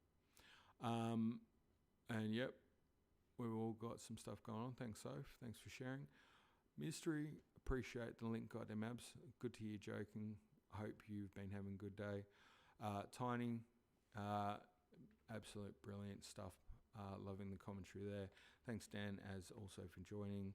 And Big J, beautiful person you are. Ayodi, I think I've just pronounced that terribly again, but you know what? Again, absolutely sensational call-outs throughout the stream of things to pick up.